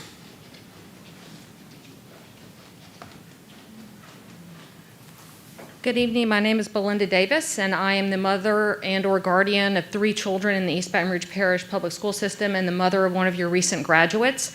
And as the president of One Community, One School District over the past decade, I've had the opportunity to get to know Mr. Smith. And that has primarily come because when parents have encountered difficulties navigating our school system, they have come to me asking me for advice to how to get their issues resolved. And without fail, Mr. Smith has been my go-to man. I have been able to go to him for competent, steady leadership and advice for parents about how to navigate inside our public school system. I have advocated with him at the legislature for our district. I have grown to appreciate so much his steady, calm demeanor and his leadership. He is very, very prone to celebrate the people around him and the people that work under him without tooting his own horn, which is why so many people don't appreciate all of the hard work and all of the things that he does for our district. And speaking as a member of the Louisiana Board of Elementary and Secondary Education who just navigated a search for our own state superintendent, I know that this is a difficult task. And one of the things that was paramount in my consideration of who was going to lead our state when it came to education was making sure that we had someone who understood our state, who understood the problems that our state was facing, and was going to be able to hit the ground running. And so as a parent, that's what I want in my own district. I want you to choose someone who knows our district in and out, who knows our strengths, who knows our weaknesses, and is equipped to come in and help right our ship. And I think that you have that in Adam Smith. He is, in my opinion, greatly underappreciated, and you should look seriously at him and all of the wonderful qualities that he could bring to this job. And I will also say that one of the things that I said as a member of Bessie was that I was unwilling to vote for a state superintendent that required a waiver. And so you need to think carefully about what you're asking of the state and your parents to accept a superintendent who is not qualified under Louisiana law to lead your district without a waiver. And I think that that's really important, and I hope you'll think carefully about what you're doing with this motion to limit this search to one candidate. Thank you. Thank you, ma'am. Next.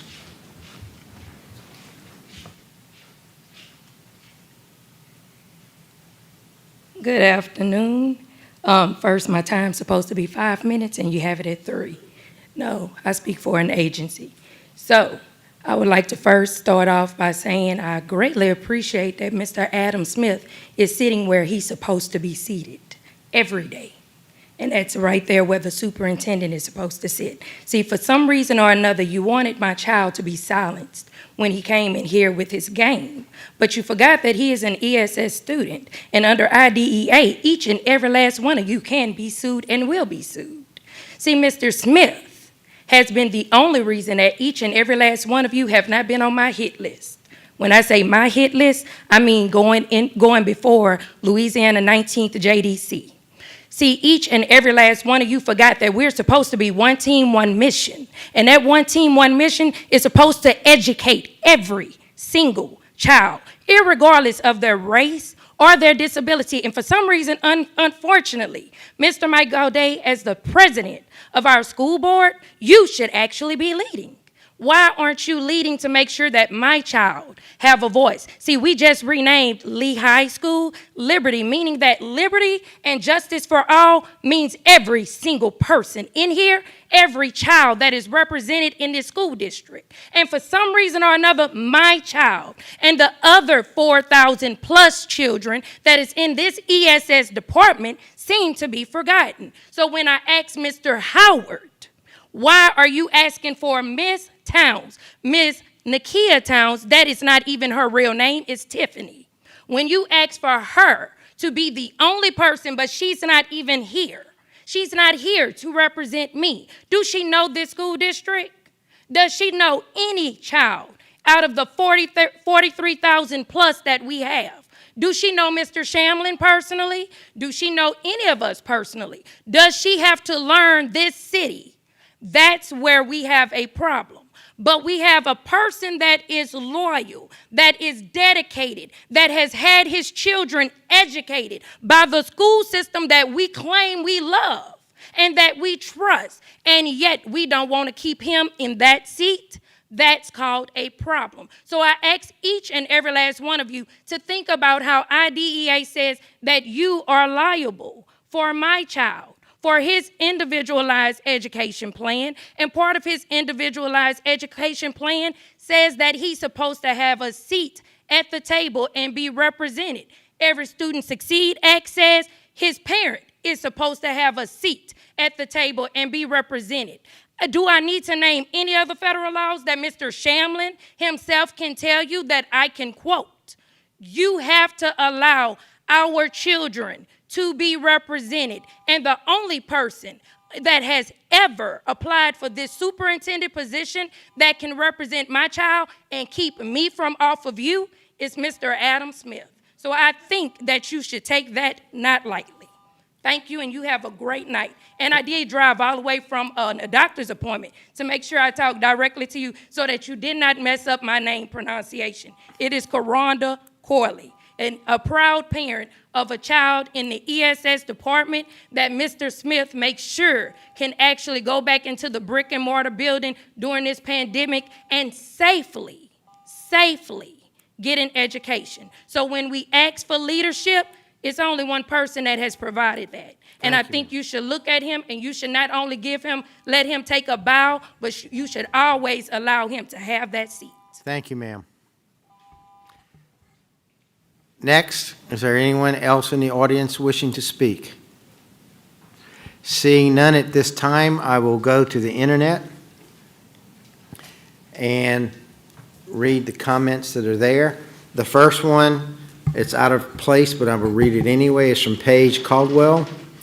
I agree with the woman who stood up and spoke. We do not have time for experimenting or learning curve. We need someone who is not a stranger to our district. I believe Adam Smith has the interests of our community and students at heart. I strongly encourage that the board considers the 4 candidates, not just one. From Storm Matthews. The resolution states to invite the top 4 candidates from the previous EBR Public School Superintendent search process to be reconsidered for the role, who are as follows: Adam Smith, Quintina Tamal, T. Nakia Towns, and Marshall Tuck. However, Marshall Tuck was not one of the 4 finalists and therefore should not be included in this resolution. From Jasmine Pogue, I read it once, but I'm going to read it again just to make sure we're clear. Just a comment to share my warm wishes for the good health of Mrs. Brown. I appreciate her always being open to having a discussion with me and my organization, and her enthusiasm in becoming EBR school superintendent. Please share with her my regards. From Jennifer Harding, as this body goes through the steps of selecting a permanent replacement for superintendent, I ask that the members commit to ensuring that the process is more transparent than the original search was. I have heard troubling chatter that some members don't think it is necessary to allow the public to express themselves via public comment when it's time for the decision to be made. I realize that the last meeting was long, and a little heated, but I think that we're all better served when the public participation is not stifled. From Nita Reels, are we going to pay a consultant firm again? And again, this is from Nita Wills. As Dr. Town said, she would come back to the district. Will Thomas, what is the legality of school board members openly campaigning for superintendent candidates? That said, let's get someone who knows the district and someone who is familiar with the job, someone who is trusted with half the job already. Let's get Adam Smith. Justin Brown, we should bring Nakia Towns in as the school year is going very fast. She shall be brought in. Leslie Chow. Dawn, you did not vote for us, you voted for yourself. We wanted Dr. Towns and would have never chosen Brown. Both favor charters, so stop using that excuse. Please actually vote for us. We elected you, not the people paying you. Jody Herrera, the board needs to keep in mind that the next leader needs to win over the central office and all the teachers and staff. Just picking someone y'all think is good means nothing. Central office will not just fall in line because you say so. We all know. Best of luck. Leslie Jones. Dr. Towns is the absolute best choice. We need someone who knows what African American students need and someone who is willing to make tough decisions and put in the work. Dr. Towns has the background, education, business mindset, and moral decency that EBR needs, especially now with such an incompetent executive team, discouraged teachers, and struggling students. Choose someone who will take action, someone who will clean up this district, and someone who is not afraid to. Thank you, Mr. Howard, for your motion. David Nelson. Seems like we shouldn't spend money and time we don't have. Why not give the job to someone with the years of experience in the district? Why not put Adam Smith in the position he is more than prepared for? From Hannah Birchman. At this point, it makes most sense not to bring an outsider in. Mr. Smith knows our kids, our schools, and our community. He knows the challenges that are unique to our schools. Additionally, he has experience as a K-12 educator, something that should be a priority when looking for a superintendent, interim or not. Theodore Smith. There's no need to hire a firm to start a new search. There are plenty of qualified candidates that were vetted as part of the original process. Starting a new search would be wasteful use of taxpayer dollars and portray a lack of courage by the board to make a competent decision. Do the right thing and simply pick up the phone and contact the leaders that have been previously vetted and willing to accept this position. Do the right things for EBR students or vacate your board seat. Jennifer Harding. Since things change unexpectedly after I submitted my initial comment, I'm submitting an additional comment. COVID-19 pandemic has made an already challenging year of leadership transition more difficult. What parents and teachers and school staff need more than anything right now is a sense of stability and continuity. Associate Superintendent Adam Smith has a proven track record and the leadership skill set that inspires trust. He would be ready to jump into the role of superintendent on day one with no learning curve to slow him down. As a parent of an EBR student and as a community advocate, I feel confident that Mr. Smith is the right person to usher through this pandemic and lead our system forward.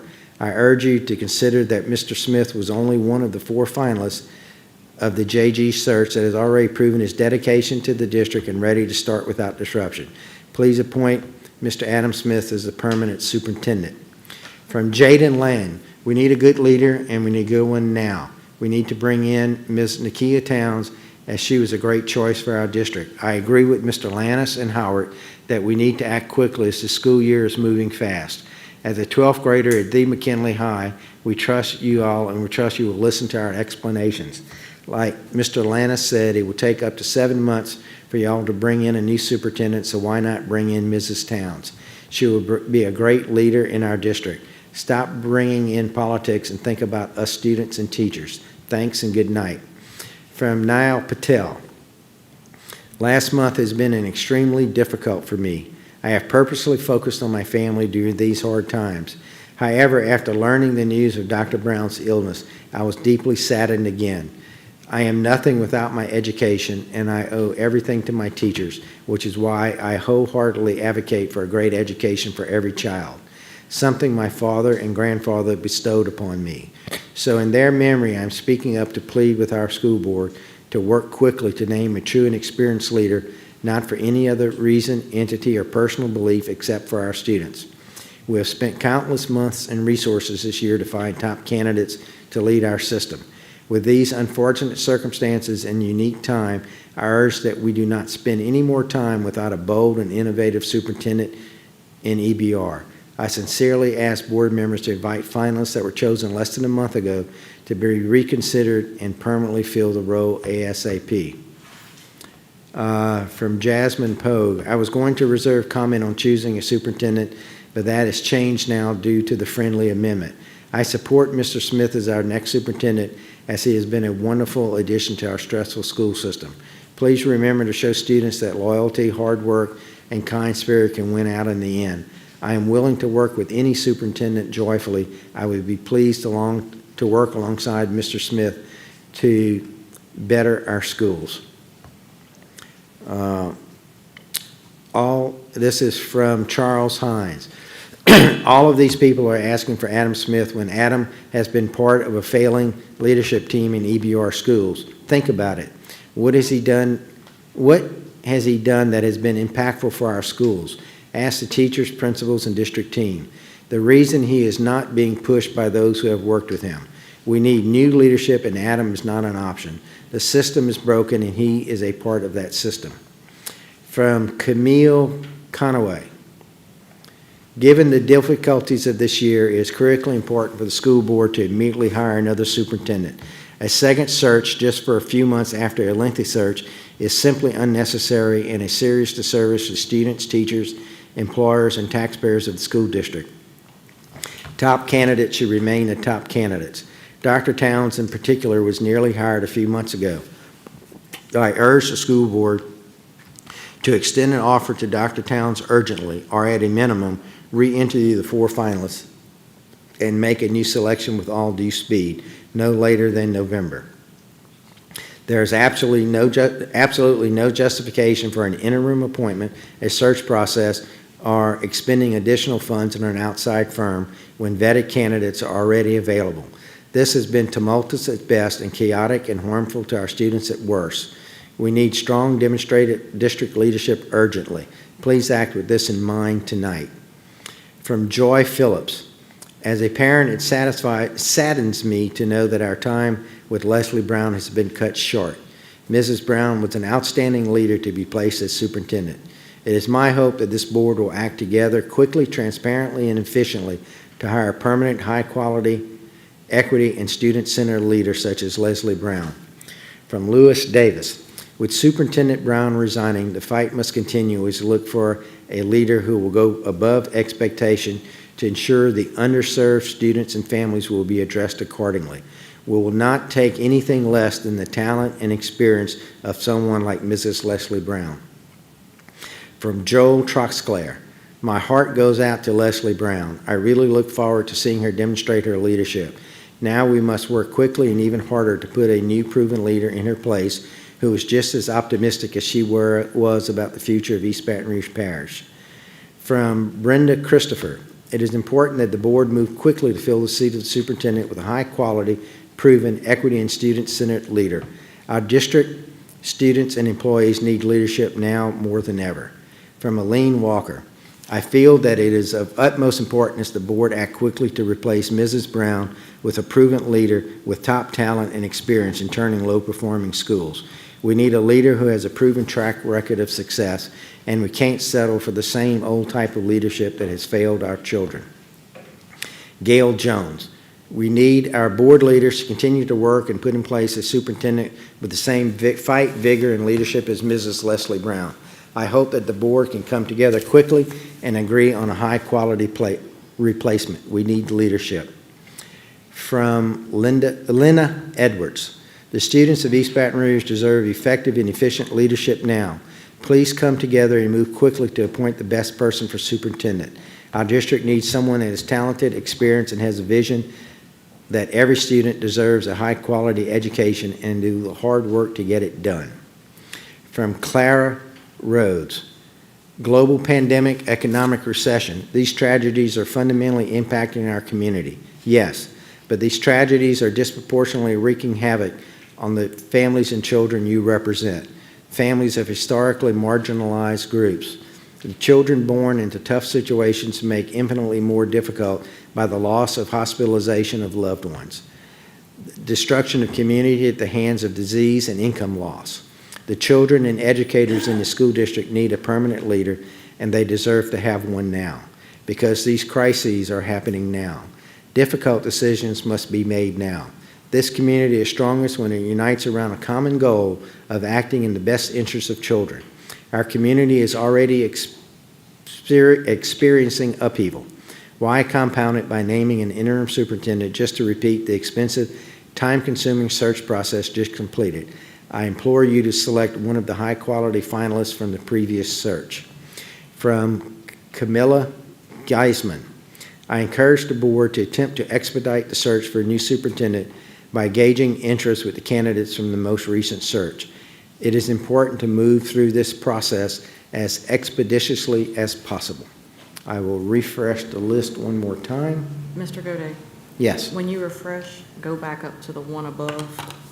There's 3 after that last one you read, I believe. Are you talking about Charles Hines? Yes, there's. Okay. The next one is Fuller. Okay, got it. Okay, so this is from Charles Hines. All of these people asking for Adam Smith. I think I read that one. DeAndre Fuller. As an employee of EBR, I believe Adam Smith is qualified to become the next superintendent of EBR. He is always in schools interacting with students, faculty, and staff. In fact, he was at my school today providing meaningful and actionable feedback. From Anna Marie Blank. Please don't invalidate this selection process by limiting choices. Stop playing politics. Remember that our district has already experienced extreme upheaval caused by the COVID-19 pandemic, which was then exacerbated by changing superintendents as the school year began with an out-of-town candidate who had a lot to learn. Then, just as we were catching our stride with hybrid and virtual, we find ourselves destabilized by Mrs. Brown's resignation. We need stability during this time, and I believe that Adam Smith can provide that stability. He is a familiar presence for our employees, and he has a history of improving schools within our unique district. He has already invested in our community, and his tenure within the EBR system gives him the direct institutional knowledge needed to hit the ground running in this position. Please select Adam Smith as superintendent. From La Portia Oconchino. Dawn Collins, please stop saying you're voting with your gut. You're voting for political gain. The community is all over it. Adam Smith should have been in the seat from the start. Let's not wait. We need a leader. Please keep politics and race out of the search. That's why we are here again. Are there any other? I will refresh one more time.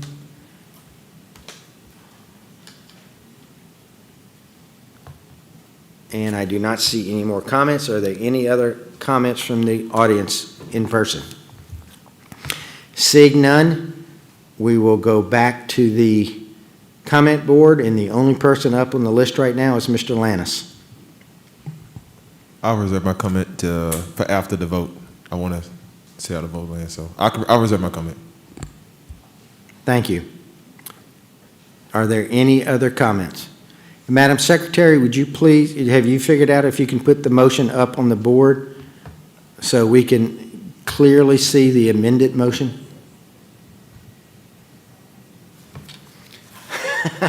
Okay.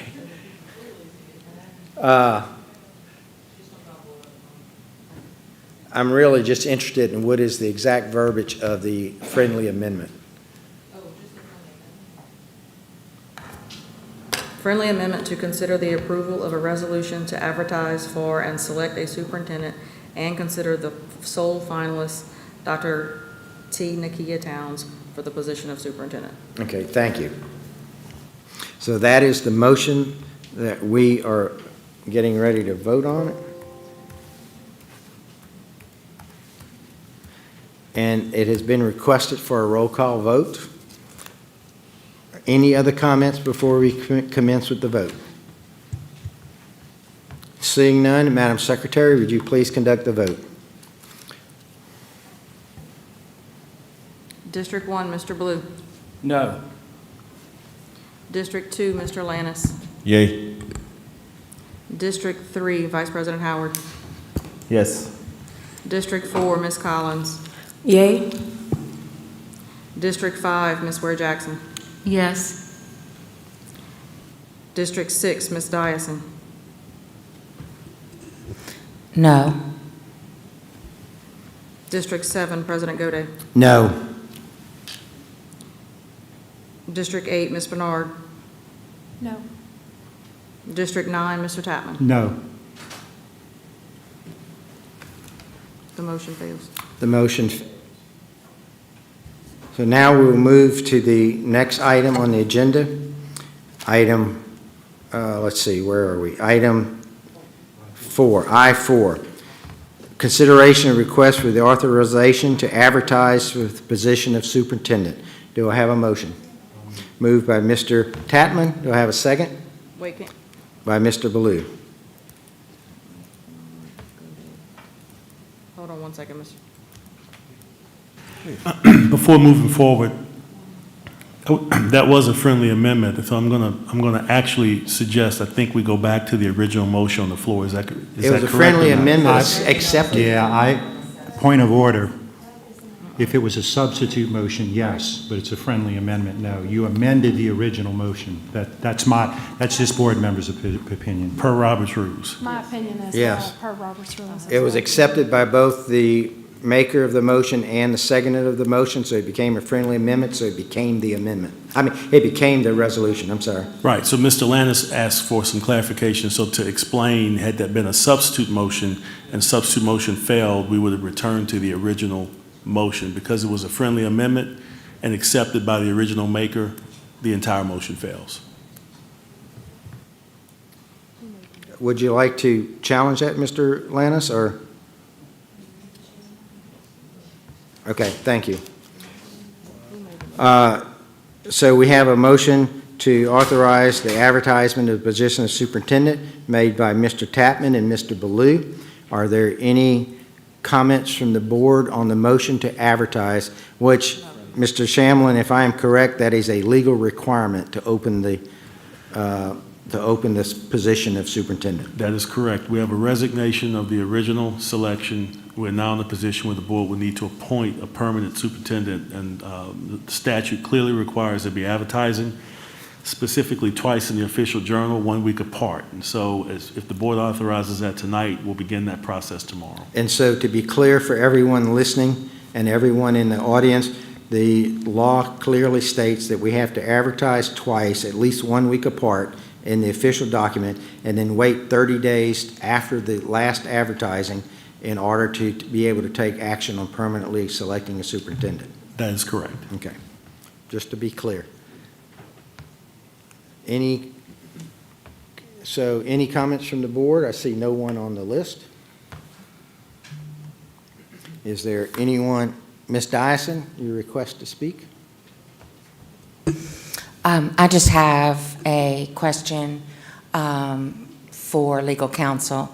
So we have the advertisement already written, and so is there anything that will hamper our ability to get that process started tomorrow and be in Monday's, Saturday, Sunday, or Monday's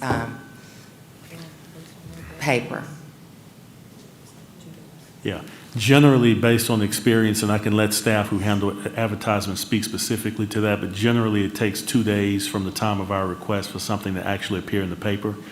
It's our hope if we can expedite the process that Monday would be the soonest, but we can't promise that. And so Okay. I would say And Tuesday at the would be the latest. latest. Yes, ma'am. Thank you. Seeing no other comments from the board, we will take comments from the audience related to the advertising requirement.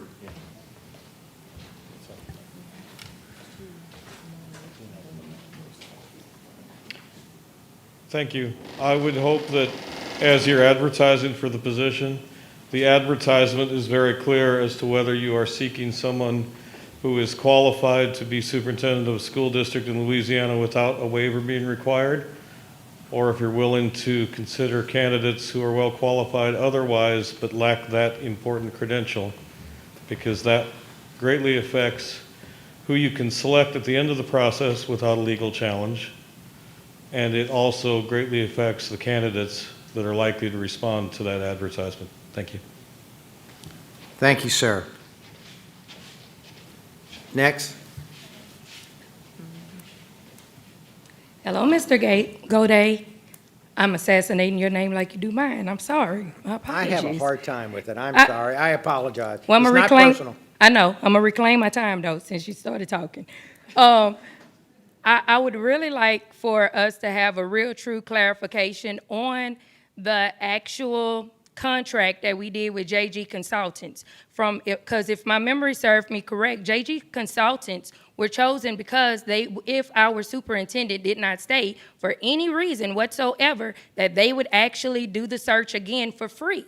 So we should not actually have to pay at all. And asking our attorney to see how that, when that advertisement would be submitted, that's actually JG Consultants' responsibility. So I just ask that we actually revisit that contract. Also, and when we revisit that contract, we also need to revisit how we actually changed the qualifications for our superintendent on the very night that it was voted for the candidate.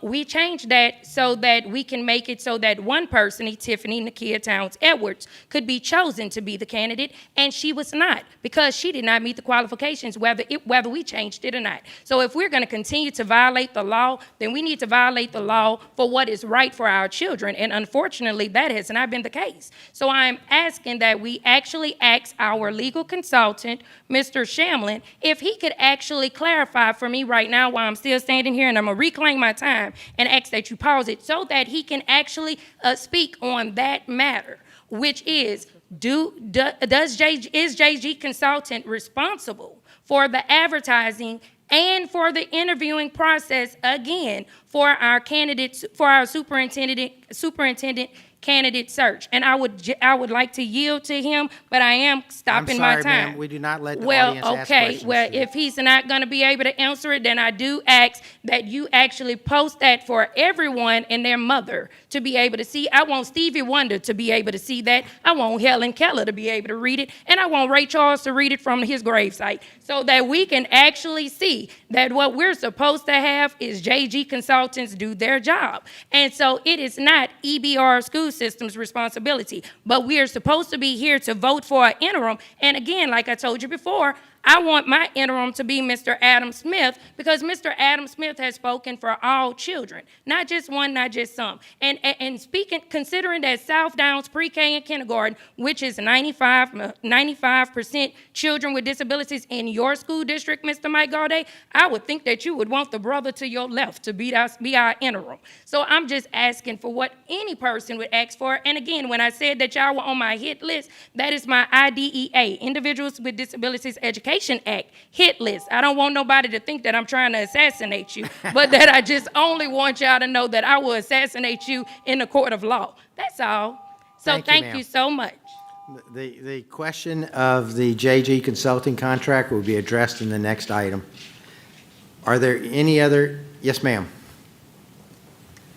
I simply write Dr. Jacqueline Mims to ask that you consider a different consulting firm if you really need to go with a consulting firm. I really do think that with time of the essence, this is probably something that you could do by establishing a committee of the board, inclusive of members of the community. Thank you. Thank you, ma'am. I have lost my comments. Thank you, ma'am. Are there any other comments from the audience? Give me just 1 second, please.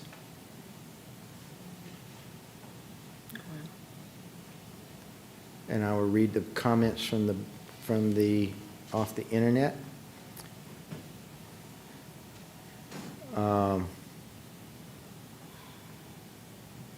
So we have one comment from Crystalline Lyles.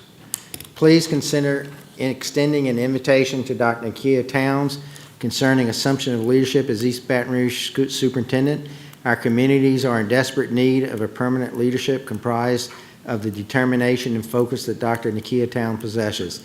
Please strongly consider avoiding the lengthy process of reliving the superintendent process as there are actions better deserving of leadership attention. I am asking the board to make this consideration based on the needs of the constituents, depending on successful delivery of quality education to children in our public schools. Thank you. And from Jasmine Poe, can someone answer if we are starting over completely? That'll be addressed in the next item. So with that, back to I have to pull up my list here again. I'm sorry. I'm being computer challenged. It's Mr. Lannis. Mr. Lannis. My question is for our board attorney. Given the pending lawsuit, is it possible for JG at this point to move forward in conducting any type of search for us? Because that lawsuit is still pending at this time. And I assume you're referring to the open meetings suit, or to what lawsuit are you referring? This is the lawsuit that I think it was Step Up and NAACP filed against school system involving the transparency of the last search. Yeah. In my opinion, there's nothing that stops us from moving ahead with the necessary search. Litigation does not impede that. Thank you. Mr. Shamlin, you were next on the request to speak. I'm clear. Thank you. Are there any other comments or questions from the board? And Madam Secretary, did I catch all of the comments on the internet? I think I have. Okay, thank you. Are there any other comments or questions from the board? Seeing none, Madam Secretary, would you please conduct a vote? Please vote.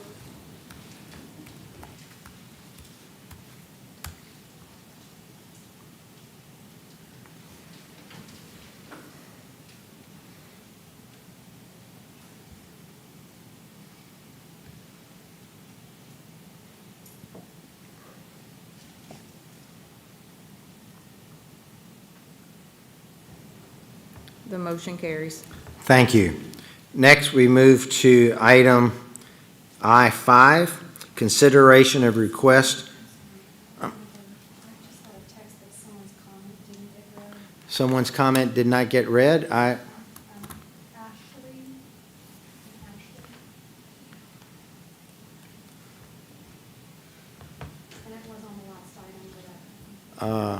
don't mind reading it. I'm just trying to find it. Ashley?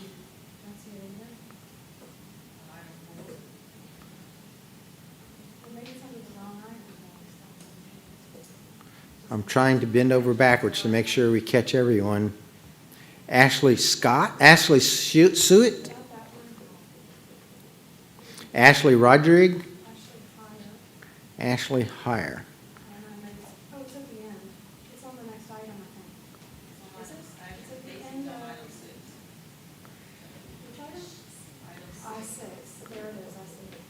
I-6. Ashley Casey. Ashley. Okay, Ashley Casey, is that who you're looking at? Yeah, that's under item I-6. Okay? Okay, thank you. So item 5 is consideration request to authorize JG Consulting to conduct a search for superintendent. Do I have a motion? Moved by Mr. Baloo, seconded by Mr. Tatman.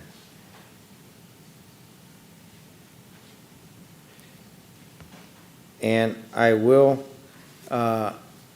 we do have Mr. Guerra available by virtual connection.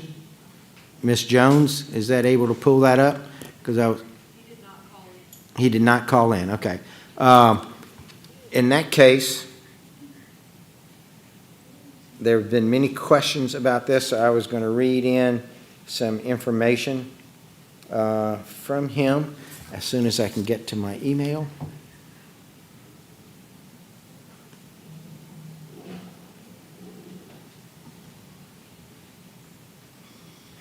Mr. Shamlin, do you have his letter describing his services handy?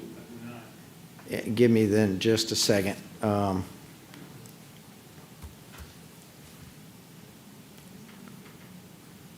I got it. I have it. Okay, so I will read this letter from JG Consulting. On behalf of JG Consulting, I would like to express my sincere sympathy for the Brown family.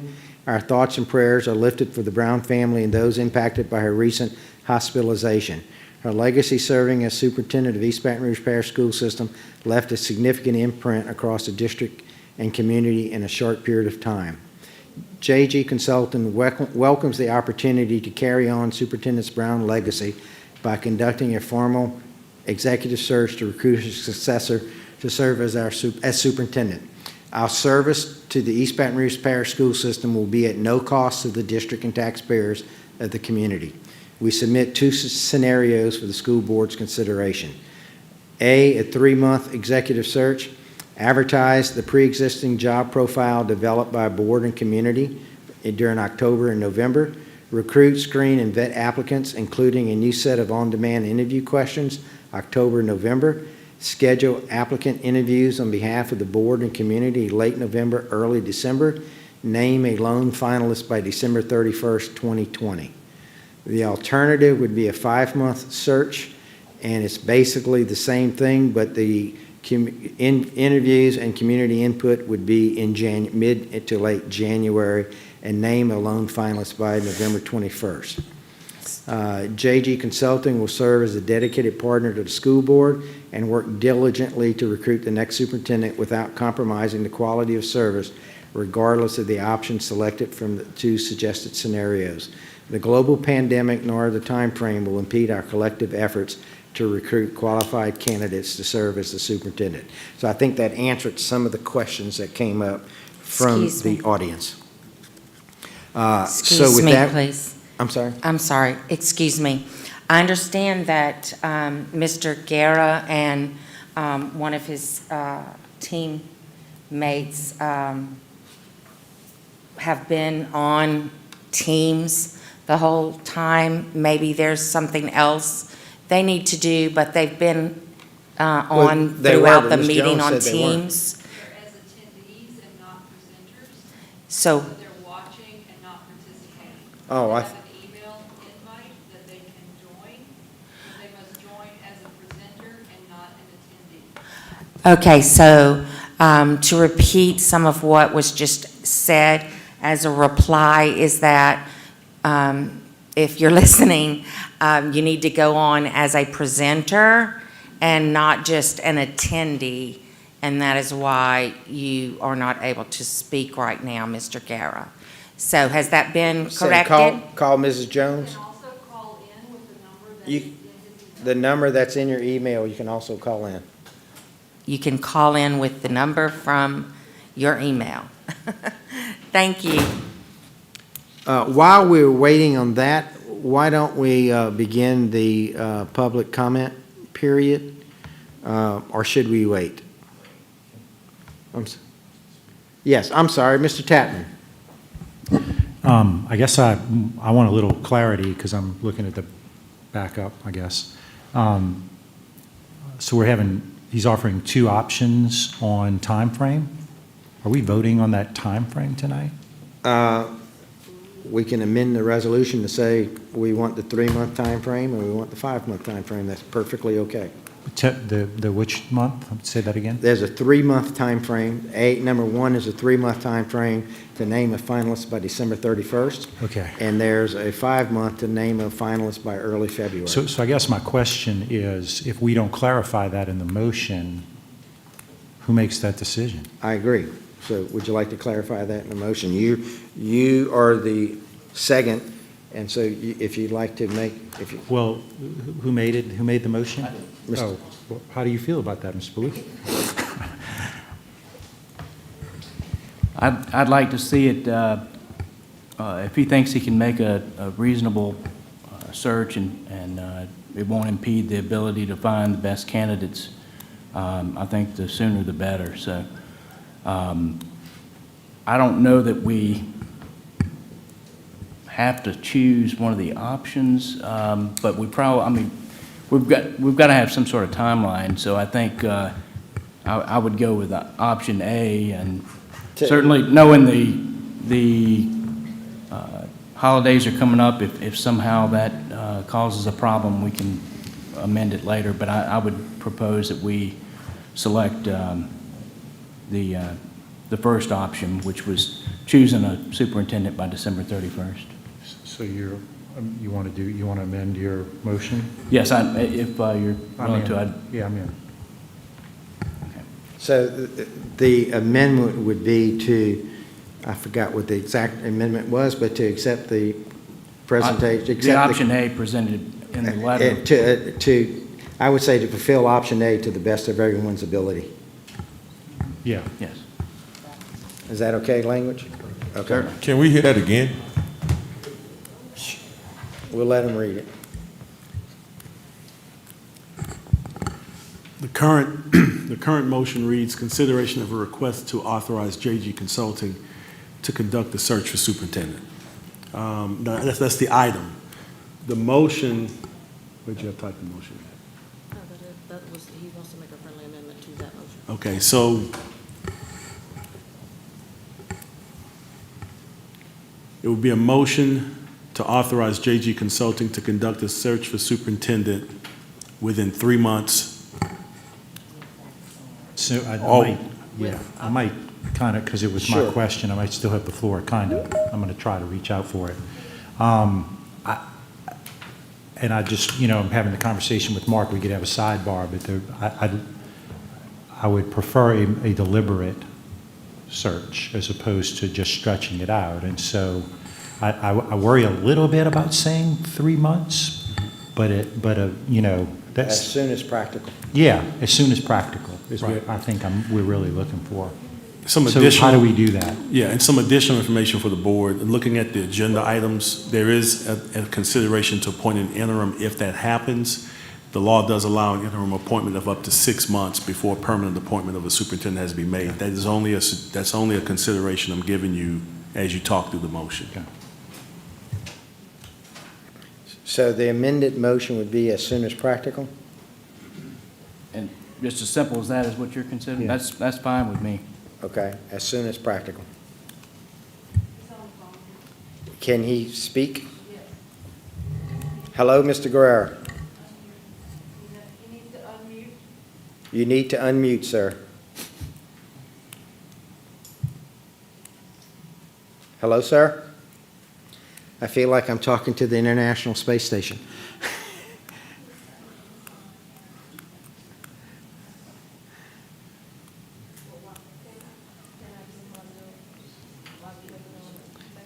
Yes, ma'am. Ms. Collins. Okay, as a point of clarity for myself, does that mean that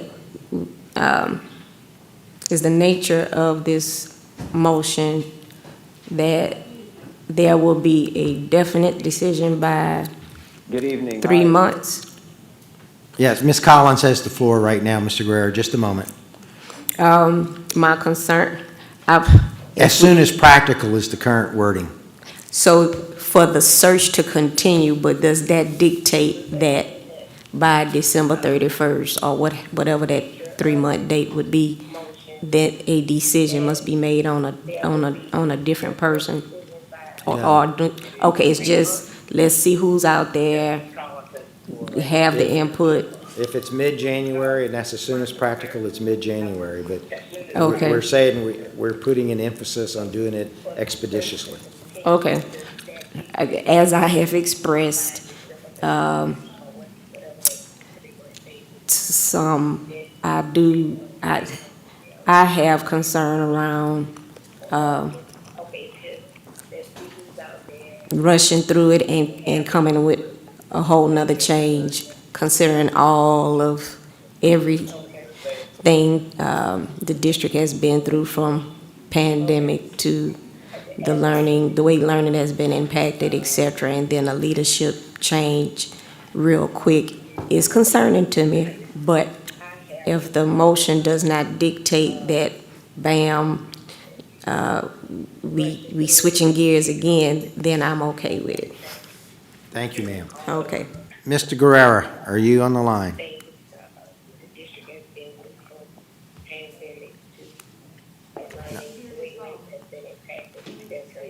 Mr., you can speak now, sir.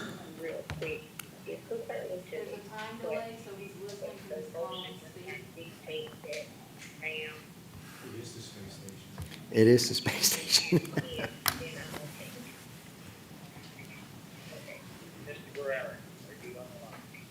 I am here, but I don't know that you can hear me. We can, sir. Wait, it doesn't do any good for me to say that. You can speak now, sir. Good evening, everybody. Can you hear me? You need to turn the volume up. Hello.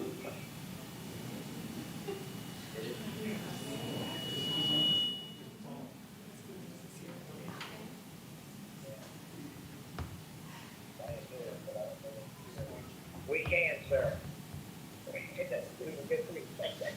Yeah, the communication is delayed for some reason. Yes.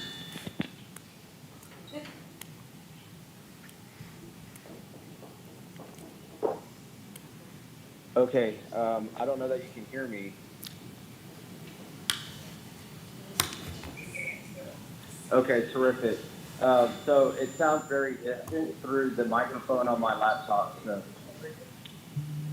and I hear a bad echo, so I don't know if what I'm saying is legible to the audience.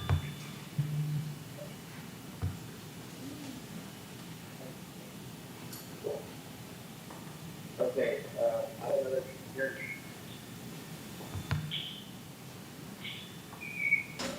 Okay, terrific.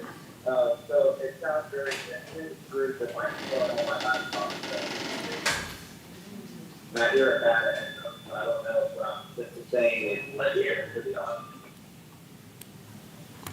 This is not working. I'm sorry. We're going to just have to punt and move forward.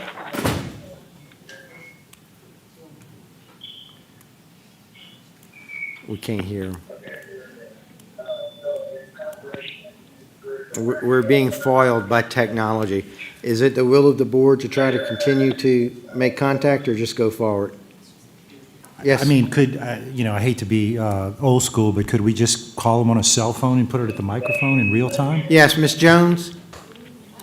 Could we just call on the cell phone and put them? Thank you. I'm sorry, we're going to just have to. I'm high tech. How about a tin can and a string?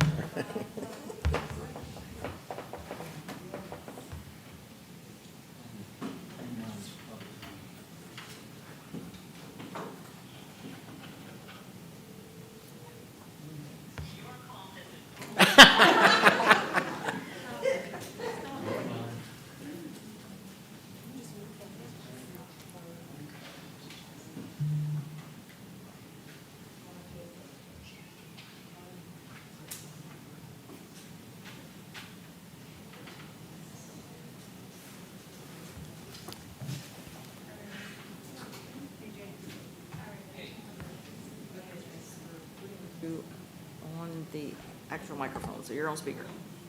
Okay, terrific.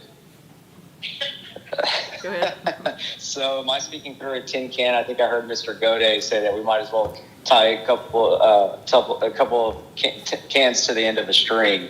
But anyway, it's good to see everybody virtually. I can see you on YouTube. I attempted to join Teams as well as my colleague. Mr. Fraley. But in a quick recap, what was stated in the letter that I submitted to the board for your consideration this evening is indeed true. So if you were to take into account a full lengthy search under our process, the process would generally take 5 months. And so in this case, since we've already conducted the community stakeholder meetings, the staff meetings, the student meetings, we wouldn't have to do that again since we just recently concluded those meetings. So that would leave us with 3 full months to conclude the search. So if it's the will of the board to name a lone finalist prior to the new school year, the new calendar year by December 31st, we can certainly do that without compromising quality of the search. So I think that's all I want to say in terms of option A versus option B. But as always, we represent the will of the board. So if it's the will of the board to extend the executive search beyond January 1st through February, as indicated in option B, we could certainly do that as well. And Mr. Guerrero, I don't know if you were being able to listen, but we have amended the motion to say we will conduct the search as expeditiously as possible, I think is the words we use. And so we're not putting a time frame on it, but we're definitely moving toward the option 1 as quickly as we can without locking in the date. Okay, I was only able to catch part of that, and I'm sorry. I hate to have you repeat yourself. He needs you to repeat what you just said. We have amended, why don't you just tell them? We've amended the motion. So we've amended the motion to say a friendly amendment to authorize JG Consulting to conduct the search for the superintendent as soon as practical. Okay, that works. Okay. So we can be nimble and agile in this. So as soon as practical, I think can be interpreted in a number of ways. So if it needs to be a later date, by all means, we can do that. If it's sooner rather than later, then we'll align our timetable to the will of the board. Thank you, sir. Are there, I've lost the thread of the thing. I do not see any comments. Mr. Lannis, you'd already commented? No, that was. Are you up next? Yes. Okay. Mr. Lannis. I just want to say for the record, I think the consensus of everybody that came to the mic tonight was that the transparency of the last search was not done in full, it was not done in a way where the community felt like their voices were fully heard. So I do not think that we should rush a search. If we're going to go through with it, especially with the language for the next item, reading that we give the next the interim superintendent 6 months, I think that we need to go ahead and let the full process take place so everybody has a voice and a seat at the table to talk about how they feel about our next superintendent and who that person should be. By cutting their voices out, I can promise you we're setting ourselves up for failure, and they will make sure that their voices are heard during that entire process. I just also want to say for the record that, again, next month we have a week off. In December, we have 2 weeks off. That's almost a month that we're going to lose in that process. So again, we need to go with the full thing rather than trying to cut it short. Thank you, sir. Are there any other comments from the board? I do not see anyone on the schedule. Sorry. Sir? I do. Mr. Tatman. I don't want anything to be misconstrued about the motion, and I'm the second on it, but I'm not suggesting, and I agree with my colleague, Mr. Lannis, I don't want to rush it, but I just don't want to delay it. I want to make sure we get the input that we need. I want to make sure that we get the review that we need. With the very thing that Mr. Lannis talked about with the holidays, I think it's going to create great challenges for us anyway, between Thanksgiving, between Christmas, and then really, frankly, everything shuts down. So I am by no means suggesting by my motion, and I don't think Mr. Ballou is either, that we rush the project. We just want to make sure that we are deliberate about it. So that's it. Thank you. Any other board comments? Seeing none, we'll go to the audience. Comments from the audience?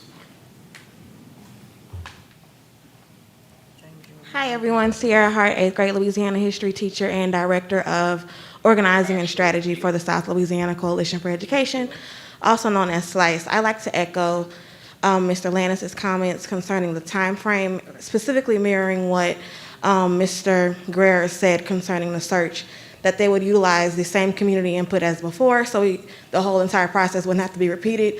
Let's put a point of clarification for that. We can't utilize the same survey data or community input from months ago. There are so many things that have changed in that time period, whether that's COVID, race relations, amongst all the other issues that the board has consistently dealt with, as well as the fact that students will just be returning to school next week, combined with Thanksgiving break, winter break, really getting community input. It is vital that this process is done right, and it would be a disservice to students.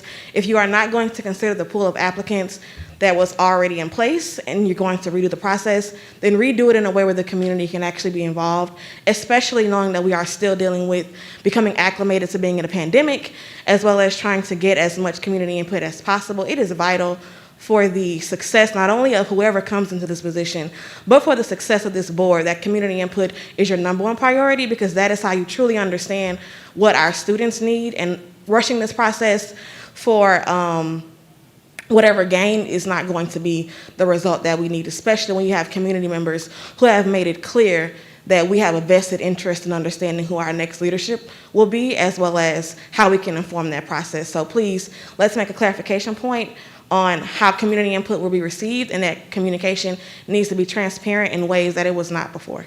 Thank you. Thank you. Next.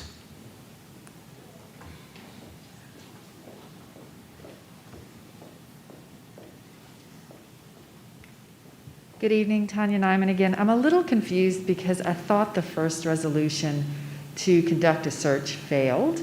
And so I don't understand then why you would be hiring a firm or re-engaging with the firm to then conduct a search. I would think you would just be advertising, and that would be the grounds of it.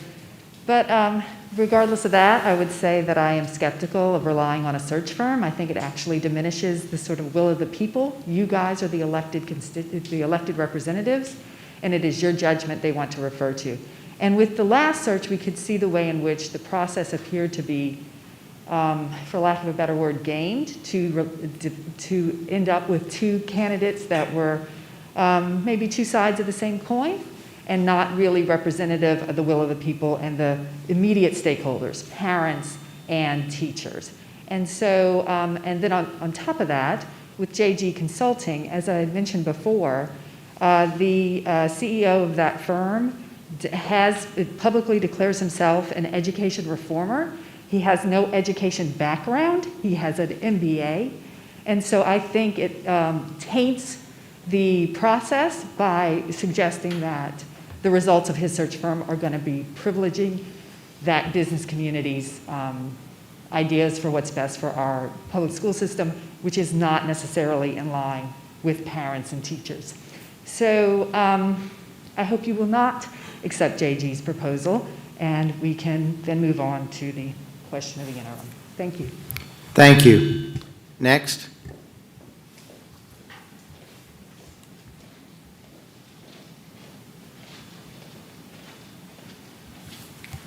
Good evening. I'm still James Finney. This process has been tainted from the moment the RFP went out through the purchasing department. If you want to conduct a search, find a qualified search firm. As nice as it is for polite Louisiana folks to be gentle with the incompetent, Mr. Greer demonstrated this evening that he's not qualified to find the chief executive of $500 million a year firm for whom 40,000 kids depend on their futures. Appoint an interim superintendent on the next item. Don't waste any more time going down the road with JG. If you want a search firm, find a search firm that's qualified to do this work. If you want to do in-house, that's fine. But this process has been tainted ever since that RFP only got the 2 unqualified responses. There must be search firms in the world that can find qualified educational leaders. Thanks for your time. Thank you. Are there any other? Oh, yes, sir. Good evening again. I'm Devin Wright. I speak this time just as a personal and private citizen. I'm concerned because there was a resolution before the board that would take us out of all of the back and forth now concerning the timeline, to be able to look at the pool of candidates that were already brought forward. And because of some logistics, that particular motion was not able to be carried forward. But it does bring us exactly to this point that I think those members who brought the resolution forward were trying to get us passed. To say that, as I appreciate, and I can be corrected certainly, but as I appreciate the laws concerning an interim superintendent, we can't appoint an interim superintendent for more than 6 months, from my understanding of it. So as you're going to, even if you go through tonight and appoint an interim superintendent, we're in a tight 6-month timeline. So then to go back and say, well, let's make sure we do a full search and make sure that it is lengthy, make sure, or not lengthy, but make sure that it is thorough. If it puts us beyond 6 months, then we've got other issues there, right? We also have a board member who's currently running for Metro Council. I'm concerned that if she wins, what does that look like for the board in a voting process? If it leaves you with 8 members and you're gridlocked, what does that mean for us? What does that mean for the constituents of District 4 that may not have representation then in that vote? I think that all of those things must be considered, and maybe you all should go back, I know lengthy meeting, but maybe go back to consider what it looks like for a pool of applicants that at one point you felt were competent enough to make it from the initial 20 or so that were there and brought down to 4. And I don't know what you would have to do to be able to get back to that point. But when we're talking about this timeline, again, there are so many other mitigating factors that are going to push this further that you'll have to consider then, and crossing bridges when we get there is not fair to educators, to parents, to students.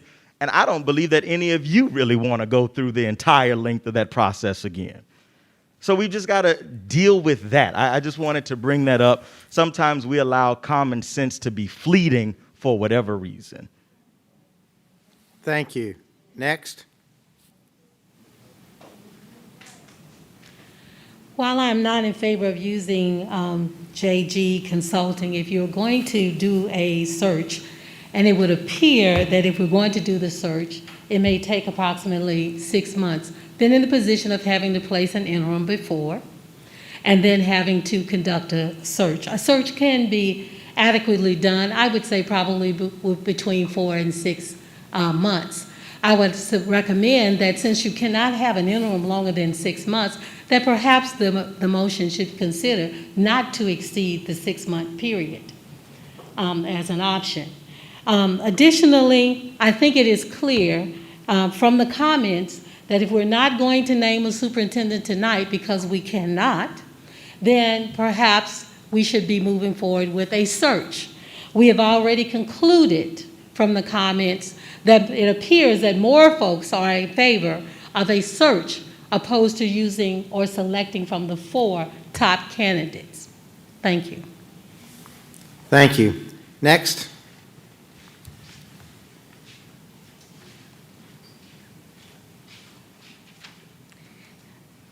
Great night. For some reason or another, we just don't get my time right. But hopefully we're going to get this superintendent right. I'm coming up here because we have 4 candidates that we had in the top 5. One of them is our number 2 with LDOE, so I'm quite sure she don't want to come back. But you overlooked her. You didn't want her. We had Tiffany Nakia Towns Edwards, who have litigation against her in Chattanooga. I don't think we want her, considering that we would end up suing her too. Me, for example. I don't think we want Mike Paludi because he's been ran out of places that he's been, and he caters to special interests, and he's had litigation too. And Marshall Tuck, the last one who has done a lot of civil rights violations and was ran out from the last school system that he dealt with as well, he has pending litigation. So I don't think that we have anyone up there that we could actually consider other than Mr. Smith. He's the only one that is free from litigation. Oh, I'm sorry, the rest of y'all not. He is. He's the only one that's free from litigation, and I'm so happy that Mr. before me actually spoke about common sense. If we're going to use common sense, or if we're going to use some psychology, like Maslow's hierarchy of needs, one of the things we need is air and water, but we also need great leadership. And I just don't see us choosing the ones that I just spoke about that have all this pending litigation because they're failed leadership capabilities, but we do have one that is free from all of those blemishes. So why would we keep trying to go afar and a yonder for something that we actually can use common sense? So I'm gonna ask this board, out of all of y'all that are sitting up here, how many of y'all actually have a child in this school district? Raise hand. Just me. And grandchild. How many? Mr. Smith children were educated in this school system, the one that he's up here trying to be the leader for. Why do we keep trying to bash our heads against the wall for something that makes sense? Ms. Dyson deal with mental health. What y'all doing is nothing short of insanity. Y'all need to we're asking for straitjackets now for our school board members because we're not using common sense. We're not using logistics. We're not using anything that we're supposed to be educating and teaching these children to do. So I'm asking, if we're going to lead by example, then wouldn't the example be to have the one person that is blemish-free, that has continued to lead our school system, even with our superintendent who, God, Leslie Brown, you're definitely in my prayers, is deteriorating in health, but this sir here is here. He's doing the job, so why should we continue to pull somebody from outside of our state? Because history has showed us that every single time we get someone that is not within our school district, we come right back to this same exact thing, this same exact problem that we have right now. So I'm asking, since we're one school board member short now, can we please go ahead and do what's right for the sake of my child and the more than 4,000 children in our ESS department that need real, true leadership, and the person that's going to make sure that Miss Elizabeth Taylor Chapman and Patrice Hudson never do any more wrong to our children with disabilities? Can we please go ahead and let him stay in that seat permanently?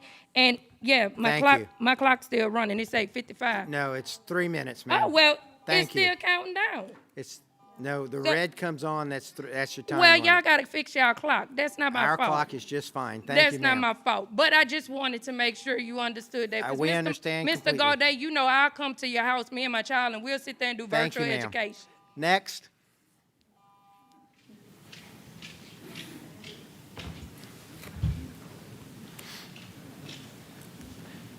Good evening, Board. It's good to see most of y'all again. Thank you. It's been a while. Well, yeah, Dad in the hospital, got COVID, so it's been real for the family. Uncle just passed on Monday, so Our a sympathies. lot's been going on. But I just wanted to add with the superintendent search firm, can we please, when we go out there and search, can we get a candidate that has some teaching experience? It's important to understand what a classroom is. It's great to be a business leader. There's nothing against business.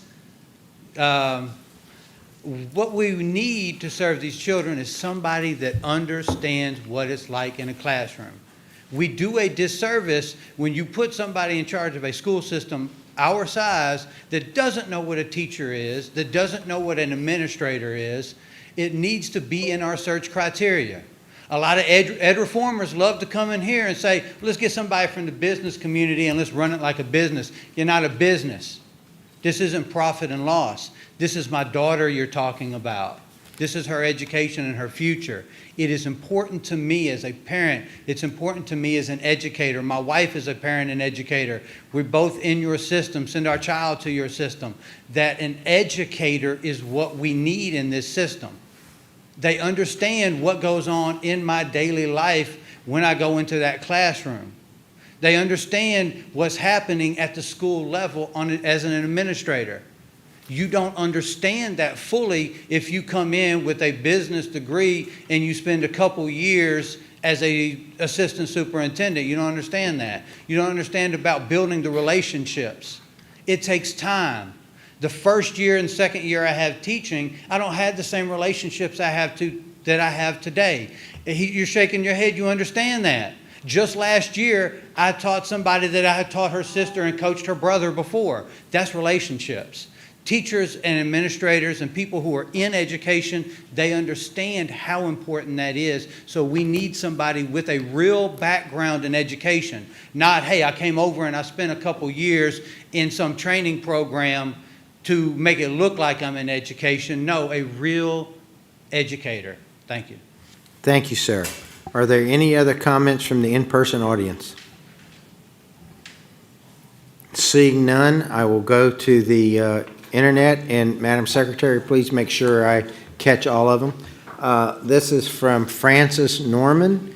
My nieces and nephews, as well as many of my friends who are educators in the EBRP school system, have been very upset at the lack of leadership available during this major transitionary period. Adam Smith has already been doing the job of interim superintendent, as well as being supportive and understanding of the concerns of faculty, staff, and parents. I urge the board to listen to their constituents and appoint someone with the experience necessary for these interesting times we live in. From Cassandra Beverly, I am a retired EBR educator with a grandson in an EBR school. I'm asking the board to give serious consideration to Mr. Adam Smith as superintendent. Mr. Smith has climbed the ranks from student teaching to interim superintendent. For too long, we have hired outsiders that may have experience but really don't know what the system entails. It takes time, and right now, time is not on our side. We have qualified leaders right here at home. Let's not waste any more time or money.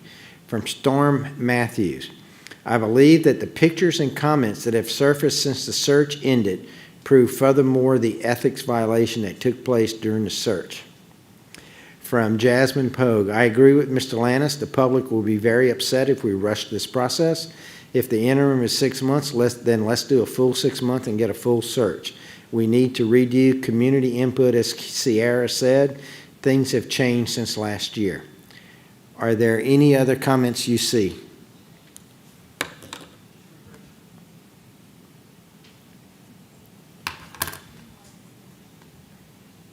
Oh, okay. From Neil Patel. Just moments ago, we heard from board members and the public that we should swiftly name a permanent superintendent. Now the board thinks they can wait 3, 5, or 6 months or longer before naming a permanent superintendent. As I mentioned before, I believe every child deserves a great education, and without an understanding, bold, innovative leader, we're leaving our children with a year of status quo. These students deserve our attention today, not in the future.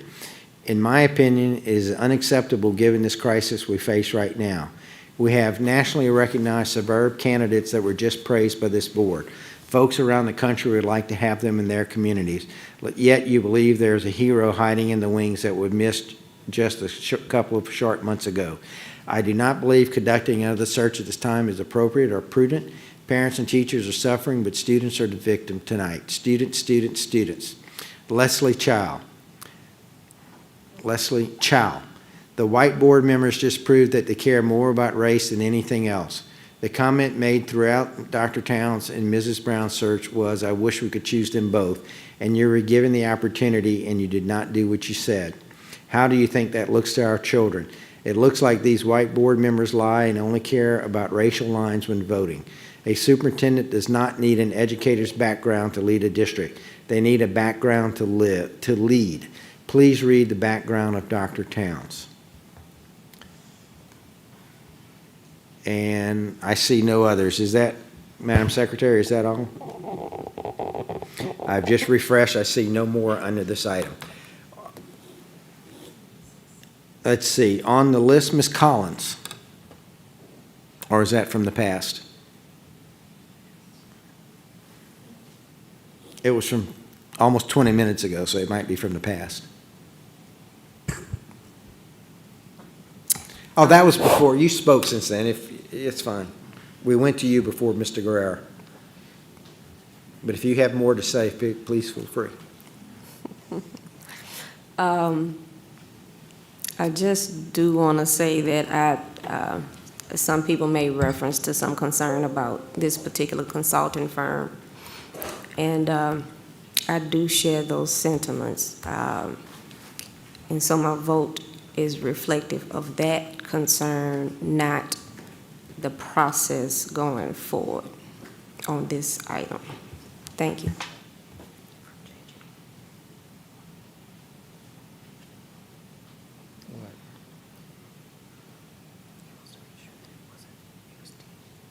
Okay. It was Teams that was an issue? No. Thank you. Are there any other comments from any other board members? And I did get a message from Mr. Guerrero and Ms. Jones saying that it was a Teams issue that they could not pull in, and it was not a user error, it was a Teams issue, because they know how to do team meetings. With that, are there any other comments from the board? Madam Secretary, it's been a long night and a long list of comments, so could you just please reread the motion? A friendly amendment to authorize JG Consulting to conduct the search for superintendent as soon as practical. Thank you. Ms. Bernard. I just wanted to say that the most important thing to me is that we conduct a fair and open search. And I don't see that there were really any problems with the previous search. We did conduct all of our meetings virtually when COVID came up, so I'm in support of the motion. Thank you. Thank you. Are there any other comments from any other board members? Seeing none, Madam Secretary? Please vote. Oh, sorry, hold on. Now please vote.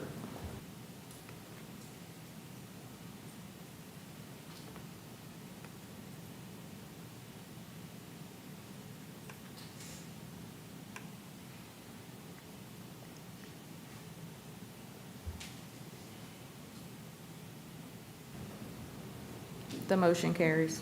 Thank you. Now we move on to item I-6, consideration of request for the approval of the appointment of an interim superintendent for a maximum of 6 months. Would someone like to make a motion?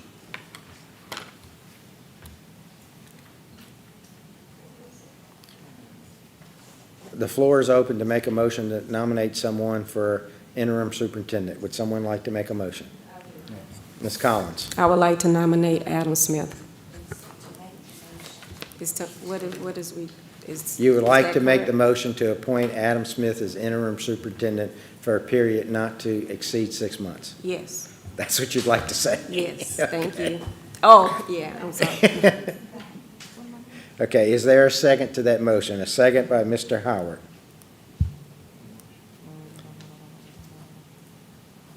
So the motion is to appoint Mr. Adam Smith by Ms. Collins and Mr. Howard. Ms. Dyson, you have the floor.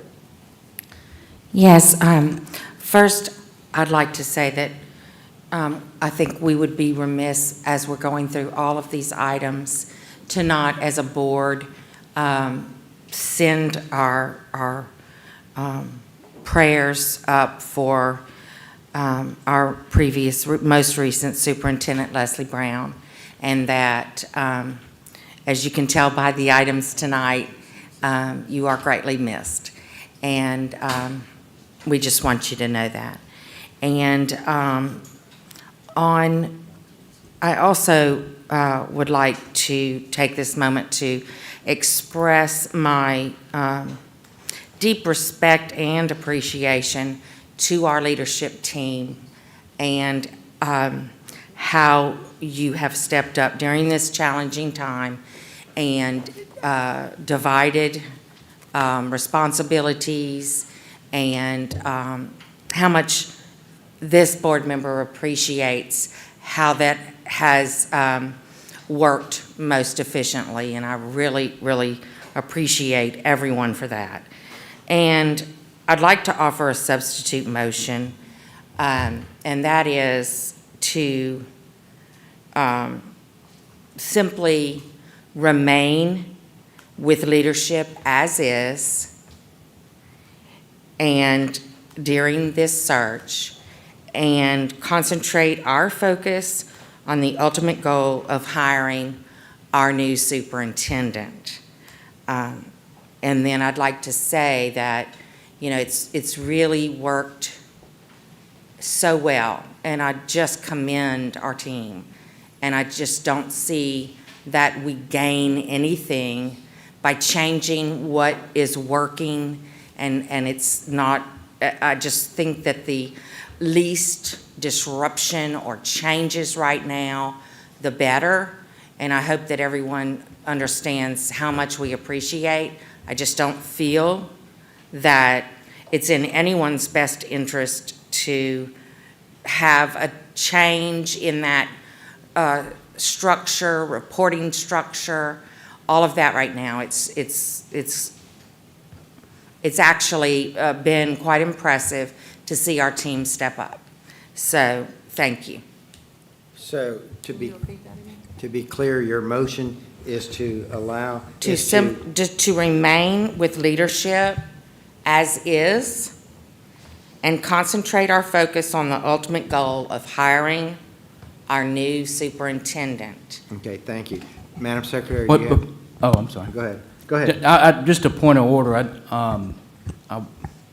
but I'll wait till we get the motion straight before we consider the substitute, I wanted to get input from council on any legal considerations. Sure. We don't have a second yet to the motion. Can you read it one more time? Sure. Again, the substitute motion would be for us to remain with leadership as is currently,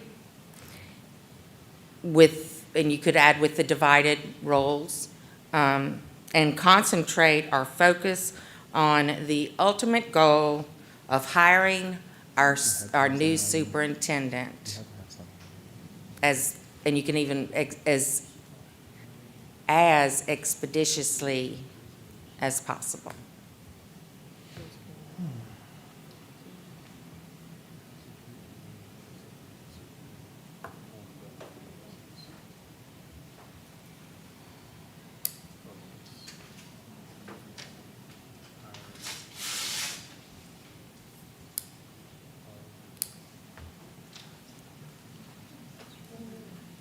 Are you up to date? While you're getting the exact wording, I have a call for a second. Is there a second to the motion? I will second the motion.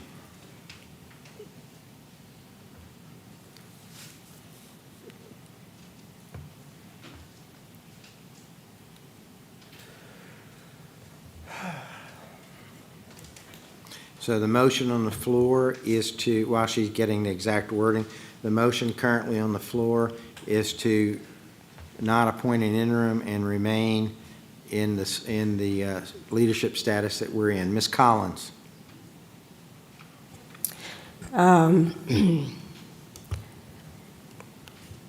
Try my best to be polite.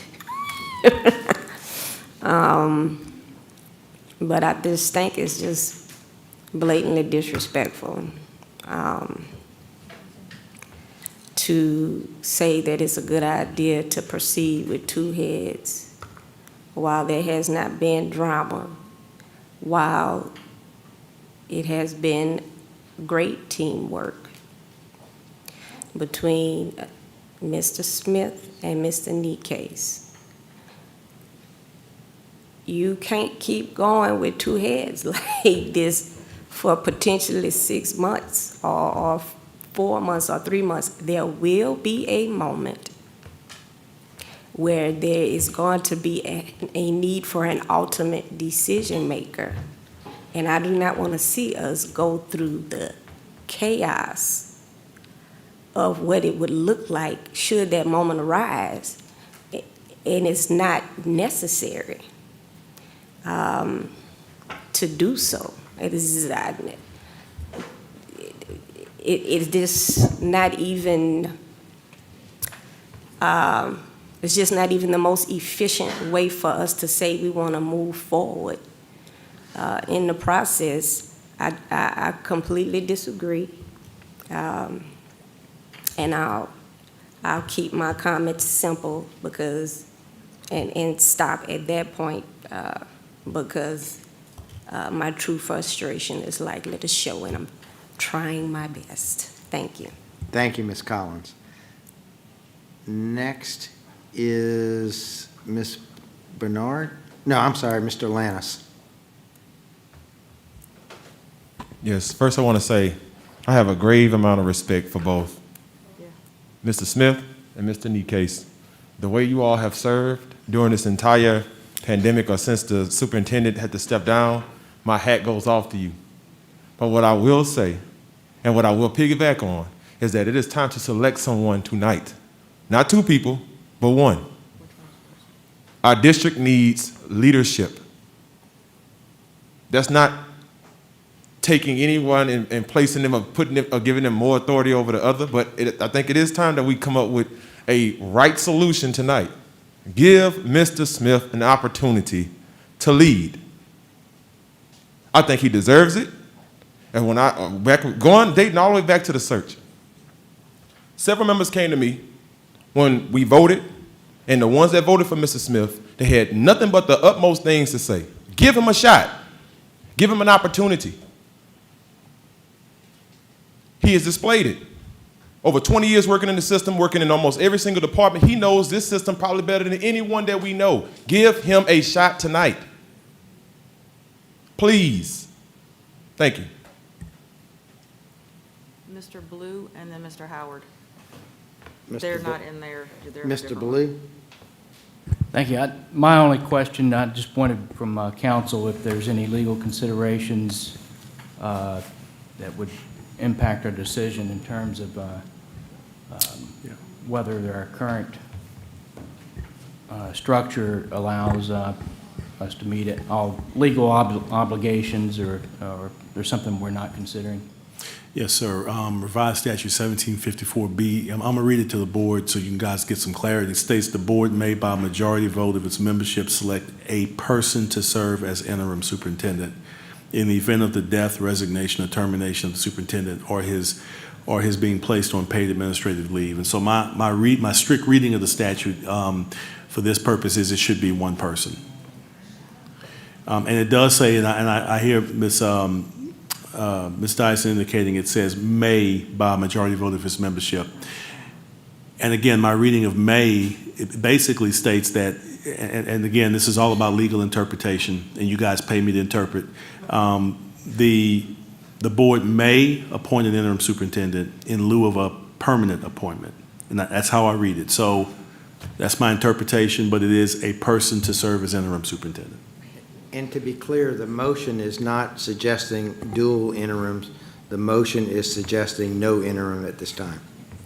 That's correct. Okay. However, I'm just trying to be clear. But I do need to point this out. Thank you.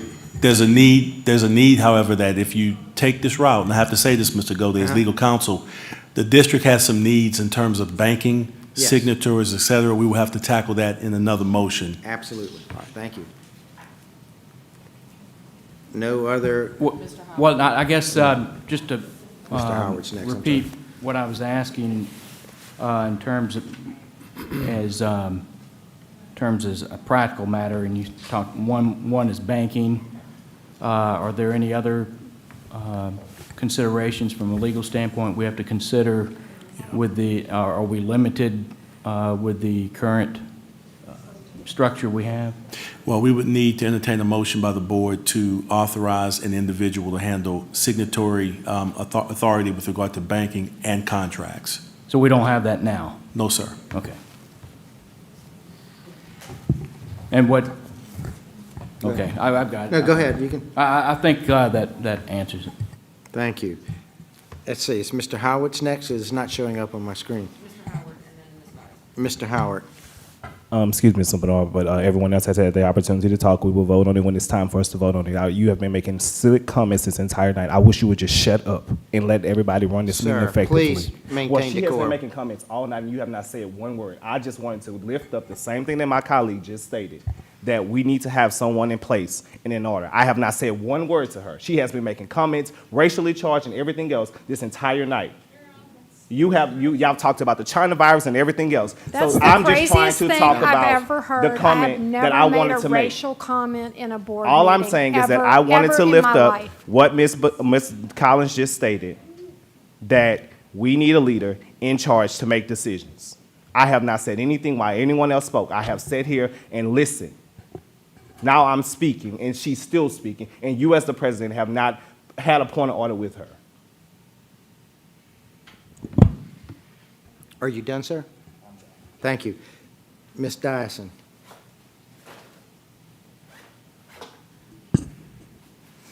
I just, again, would like to, and I'd like to point to, yes, we may, and if we do, it's for a maximum of 6 months. But it does not say that we shall. And I know from a long time of service and a long time of reading these contracts and all of these things, that there is a big distinction in legal terminology between may and shall.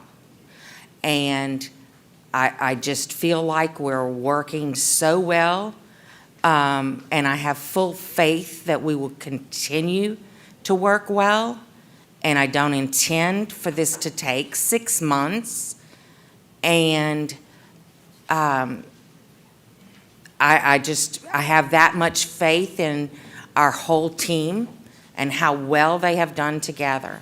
And I just want to make sure that everyone understands that it is not because I disrespect someone. It's because I respect all of them and how great of a job they're doing. Up or things that happen in the district to go to one person, whether it was Warren Drake or Bernard Taylor or John Dilworth or whoever it was. Never had a chance, to really work closely with Ms. Jacobs. But I like that single point of contact. I like that single point of responsibility. And so that is why I support. And look, let me be clear. If I'm not on the winning side, it's okay. I'm not mad at y'all. It's cool. It's just my opinion. And it's where I am. I'm, if you want, we can go have a Coke after. But the reality of it is I do like the structure of a single point of contact. And so I support the underlying motion and not the substitute motion. So, thank you. Mr. Lannis. I'll just say I heard a lot of things. And again, before I say what I'm about to say, this has nothing to do with either Mrs. Smith or Mr. Nikes. But to say that everything has been going fine is clearly just not true. We have 5 schools just a week ago that had to shut down. That needs to be a one person that can point and say how we fix that. You can't do that with 2 people trying to dual the role out or trying to have a dual role. We have parents that are steadily sending us emails saying schools are not being properly cleaned. You can't fix that problem with a dual role. You need one person or one point of contact, which is the reason why we need to move forward going with one person. If we already know it's an interim position. It's not permanent, it's interim. That way we can move forward and have solid leadership to fix and tackle a lot of the issues that we have. Thank you. I have my name in the list now, and I just wanted to be clear about a couple of things. One, the only reason I seconded the motion was to be able to have the discussion about the pros and cons.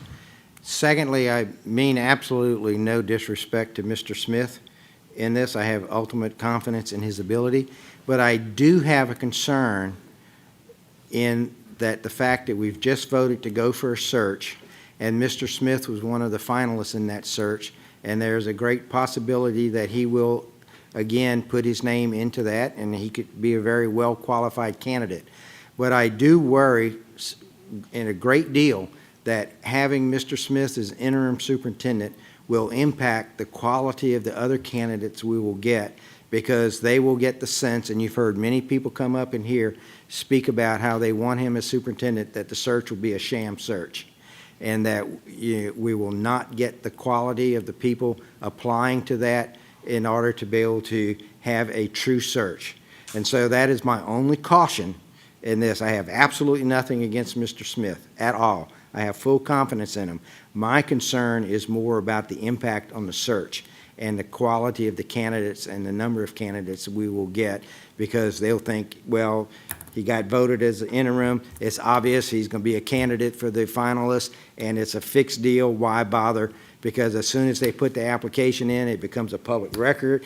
Their current employer knows that they put it in. So I'm thinking down the road on this and thinking about how does appointing Mr. Smith as an interim tonight impacts what we will get in our search process. And that is the only reason I seconded this motion, so we could talk about it and understand that. I mean, no disrespect to Mr. Smith. He and I had a great conversation today.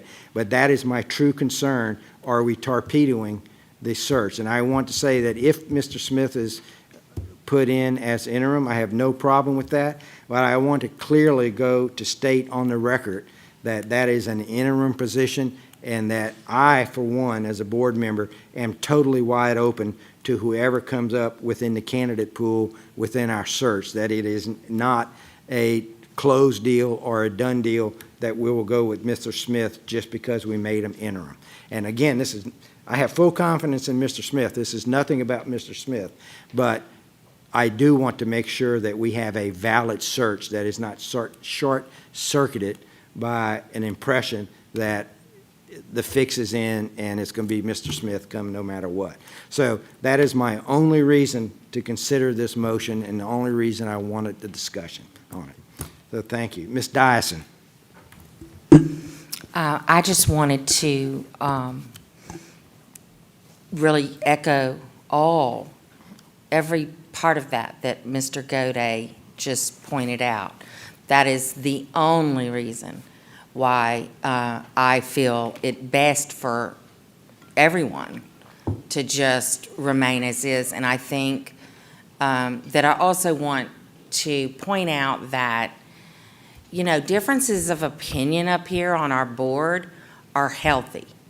And also listening to other board members' comments and feelings and keeping an open mind while we're trying to make our own decisions, I think is healthy. And maybe someone brings up a point that I or you haven't considered, and I think that's healthy dialogue if we just keep it healthy. And, you know, I just think that this whole process is difficult, and I urge us to not be so definite on our opinions until we listen to each other at these board meetings and on these difficult items. Thank you. Thank you. Blue is in the queue as well. Who is? Mr. Blue. Mr. Ballou. You know, the more I've listened, I think it does make sense to have one person in charge for the ease of operations. I don't really care. I don't have a specific person in mind, doesn't matter, but if our option is having no one as interim or Mr. Smith as interim, then that's the option we take. But unless you know, the substitute motion had. We can't have a substitute motion to a substitute. No, unless they're willing to. Ms. Dyson's willing to modify her substitute motion, but if what she really wants is no interim, then I think I'll vote against that. Please explain what you're asking.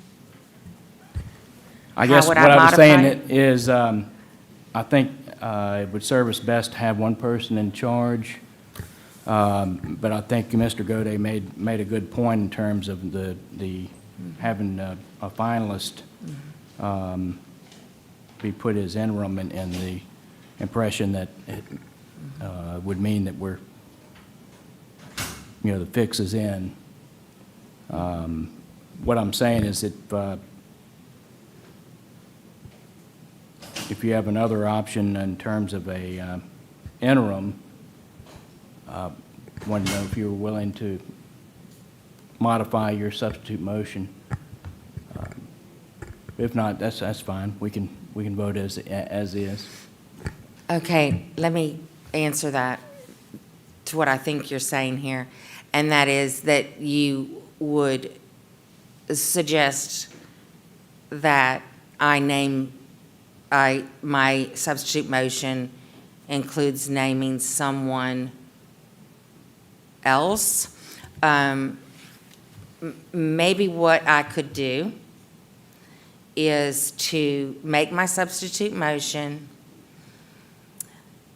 to modify it and say that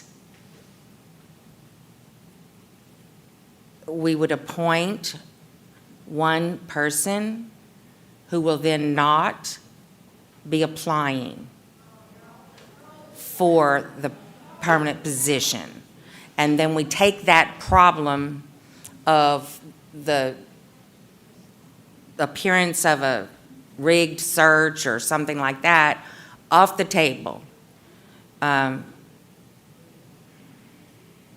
then we decide who. That sounds overly complicated, Yeah. so I'll leave it alone. Yeah, I wouldn't accept that anyway as a second. So, seeing no other requests to speak, or Madam Secretary, am I missing someone? Ms. Ware Jackson. Ms. Ware Jackson. Thank you, Mr. Gode. And I appreciate the elephants coming out. The elephant in the room is all about having someone that will apply. And but I've talked about leadership, and needing someone urgently. We need someone who is the go-to person. We need a leader right now. And we lost our leader. I was hoping that we could get someone permanent, a permanent leader very quickly, but that's not the case. And I know that there are some people that have fear, but I'm pretty confident that Mr. Smith will do a very good job. And he's always been fair.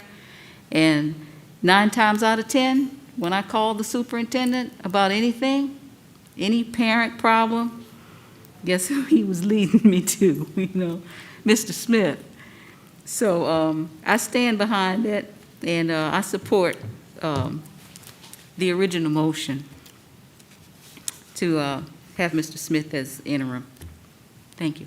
Thank you. Ms. Bernard. Thank you.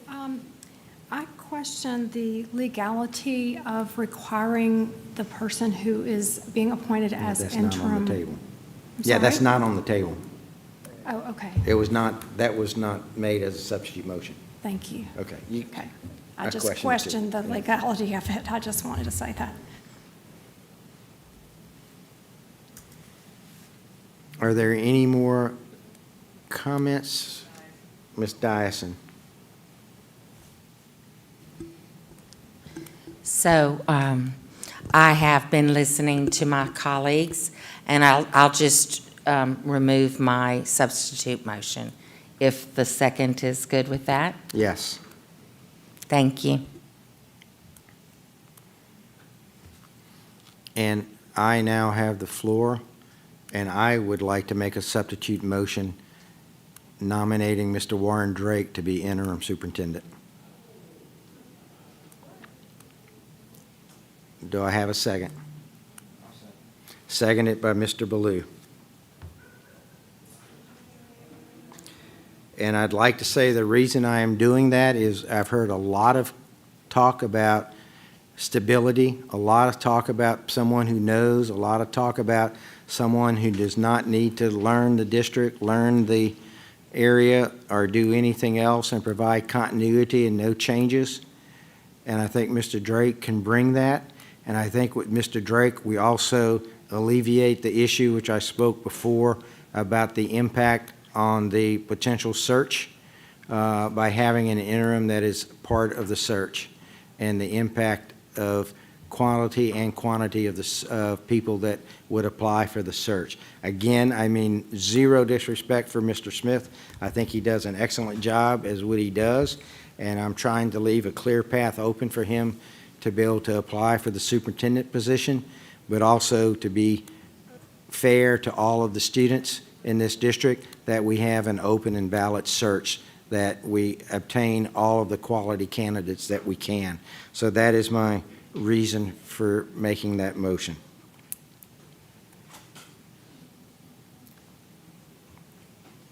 Did you second it, Ms. Dyson? I didn't read it. Did you second? Oh, Mr. Blue seconded it, okay.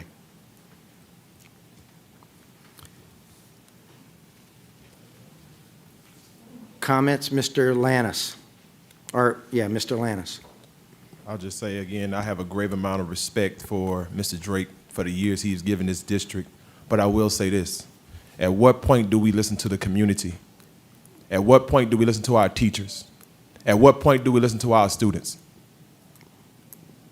They come in here every single month, 2 times a month. They tell you how they feel, yet nothing changes. And we expect them to have full faith and belief that we're going to do the best job that we can for them. We wonder why we have the rift that we have on our board. We wonder why we go through a lot of the things that we go through internally. And it's because we don't listen to the people that matter the most, the people who give their most precious investment to us to take care of. We don't listen. They say who they want, but we're going to tell them who we're going to give them. And we expect them to just be okay with it. Same thing we've been doing for years.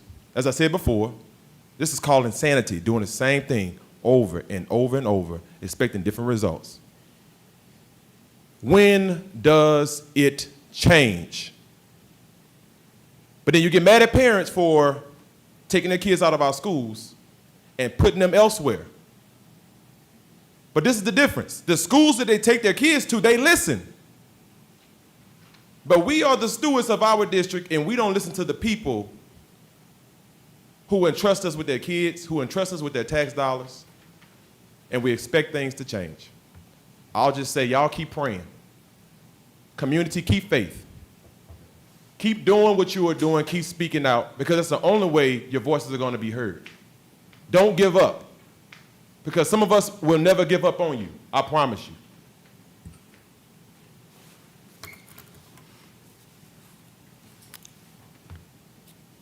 No other, Ms. Ware-Jackson. My apologies, I can't get in the queue. And, Ms. Ware-Jackson, I'm sorry, we cannot hear you. Pardon me, I could not get in the queue. I couldn't get on Teams, but. Thank you.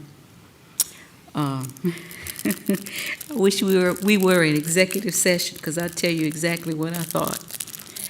But again, I'll say what I said before. When I ask Mr. Drake about something, he sends me to Adam Smith. And I think that speaks a lot for Mr. Smith and his knowledge of the district, and I think he'd do well to hold the fort down.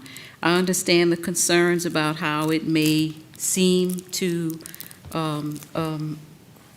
pending candidate. I understand that, I'm a little bit torn about that, but right now, the thing we need to focus on is what we need right now in the district. And, if we can't have a permanent superintendent, I believe that we need to appoint Mr. Smith, and I'm going to say this anyway. I have very little confidence in Mr. Drake. We've had months and months of time to get ready for the school year, to get a plan for COVID, and the plan I saw was no plan at all. Ms. Ware Jackson, I'm going to have to jump in and caution you. Some of this discussion might be more appropriate for executive session as you're discussing a person's qualifications. So I do want to warn you. Okay? Let me, so I'll just stop it right there, but I would not support that. Thank you. You can stay home. Is there anyone else wishing to speak? And I do want to assure everyone that the reason I put that motion up is to get all the available options on the table so that we can have a full and fair and open discussion of all of the options. Ms. Bernard. I just wanted to ask, did anyone ask for this to be a roll call vote? Are we having a roll call vote on this? No one has asked yet. Okay. Shouldn't it be a roll call vote? If you'd like to request one, it's fine. Yeah, sure. Thank you. Now we will go to the audience.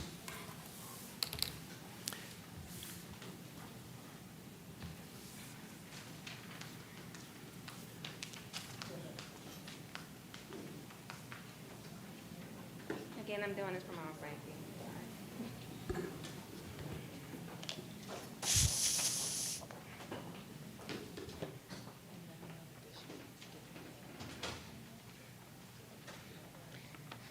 Hello, my name is Maria Harmon. I'm representing Step Up Louisiana along with our partnering organizations, the East Baton Rouge Parish Association of Educators, the Progressive Social Network of Baton Rouge, and the Baton Rouge NAACP chapter. Members of the board, as Mr. Adam Smith was our preferred choice for permanent superintendent when we began this arduous odyssey, we respectfully request that he be appointed interim superintendent.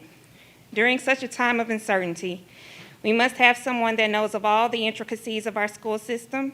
Having served in almost every capacity we offer during his 24-year tenure, there is little that he could be faced with that he would not be prepared and qualified to lead us through.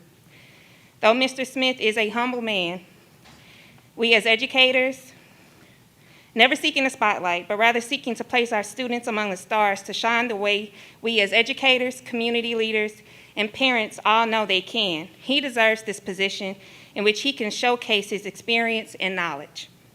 He is a proven and versatile educational leader with quality experiences in sustained academic improvement achieved through best practices, diverse experiences in organizational and institutional management and educational administration, and is committed to collaborative district-wide culture, which is why people from all over the parish, including parents, teachers, school leadership, and central office, and board members have turned to Mr. Smith for guidance during these very difficult times. Mr. Smith is beyond qualified to perform in this capacity and has been consistently relied upon by the very members of this board during this transition with both the pandemic and the changing of superintendents. His leadership has been at the forefront of every challenge this district has faced, including stepping in to create a task force for COVID-19.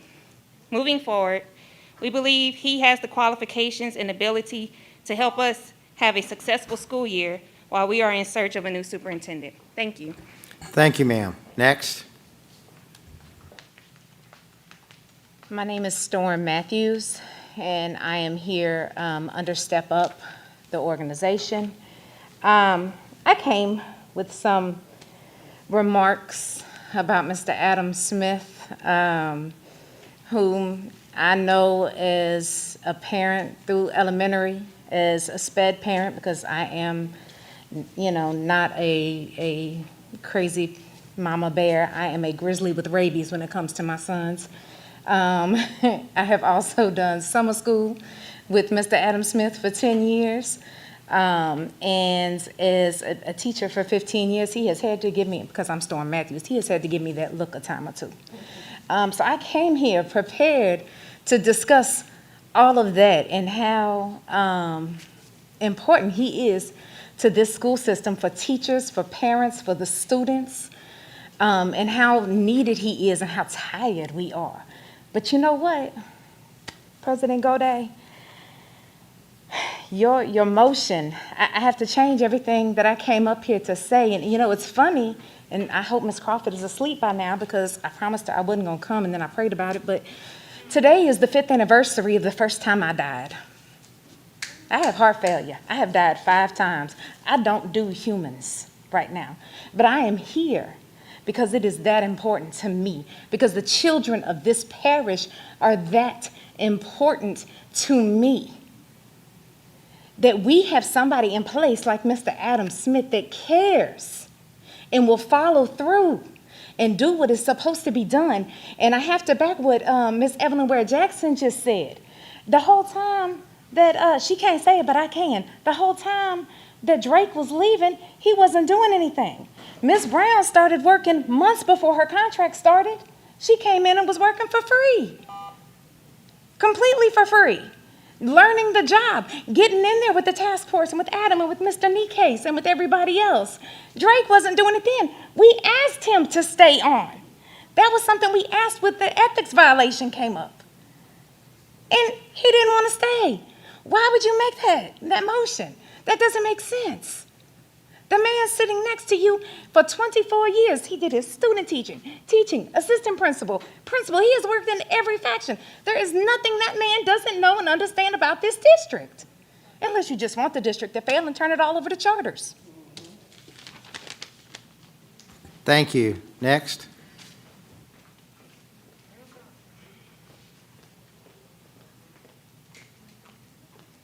Angela Reams Brown, President of the East Baton Rouge Federation of Teachers. Earlier tonight, I shared with you my prepared concerns about the interim and permanent position for the superintendent for the East Baton Rouge Parish School System. I have not attended a board meeting since the pandemic, and tonight you guys reminded me why I shouldn't have been here. This is a laughing stock.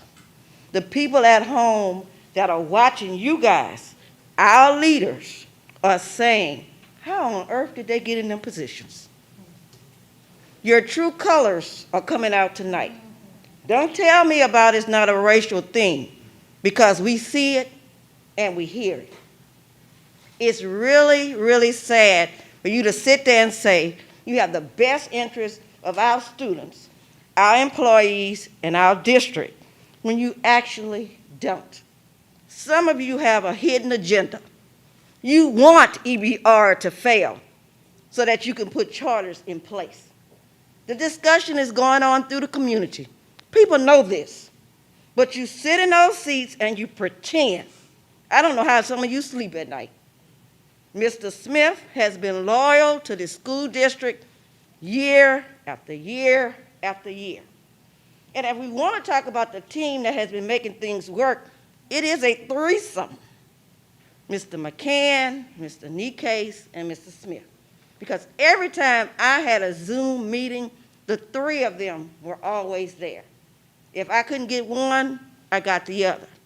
But even though it was 3 of them working collectively together, you still had one person who stood out, who you felt comfortable talking to, and you went to. That was Mr. Adam Smith. Now, for the life of me, I don't understand why we have spent hours here talking about something that for any 4th grader, they could have decided this an hour ago. Please search your hearts if you have one and appoint Mr. Adam Smith, interim superintendent for the East Baton Rouge Parish School System. You will need my union again, my 1,200 plus members. You needed us when the last tax passed. We were the reason it passed. Please don't make me rethink that. Have a good evening. Thank you. Next.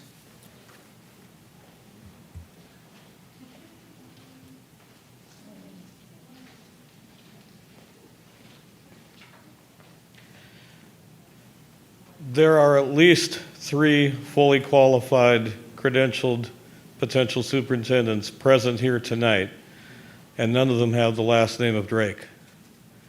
And the only reason I've heard offered to suggest that he would be the appropriate interim superintendent is the fear that nobody would want to compete against Mr. Smith. So I promise if JG invites me to apply, I will apply, even if you appoint the correct person as interim superintendent, and that would be Mr. Smith.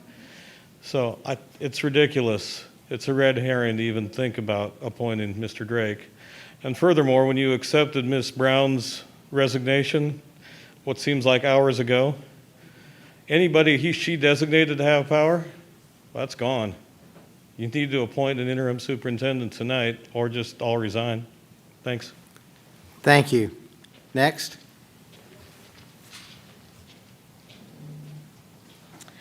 The other morning, I woke up and I said to my husband, I'm tired of fighting the same fight, singing the same song, We Shall Overcome.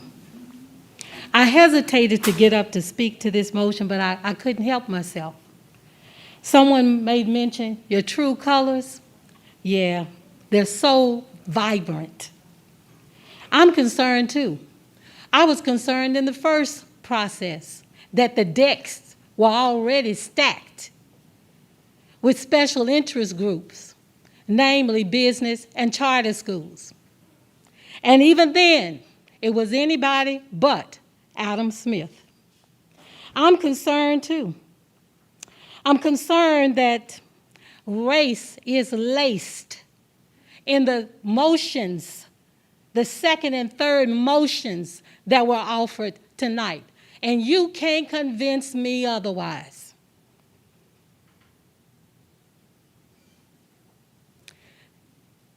We have a motion to consider someone who's already on the job and can start tonight. I would ask you to look beyond your bigotry and do the right thing. But I recognize that for some of you, that's impossible because personalities are not likely to change. Thank you. Next.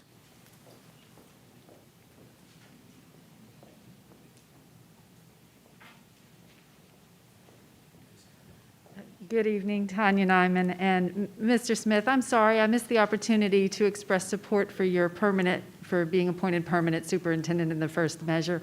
I would have gotten up and spoken that at the time too if I thought it was appropriate. But I stand now to support your appointment as interim. I have great respect for Mr. Drake. I think that very often he doesn't even get enough credit. But at this time, I think Mr. Smith is certainly capable and the best person for the job. And if in fact, his appointment as interim means that he is even more likely to get the permanent position. That's because not because it weakened the search, but because he's the best candidate for the permanent position. You can see that he has the support of the immediate stakeholders, the people with the kids in the public schools, as well as the teachers who work in those schools. So I hope we will see that he is appointed the interim tonight. And I hope 6 months down the road, he is also named the permanent superintendent. Thank you. Thank you. Next.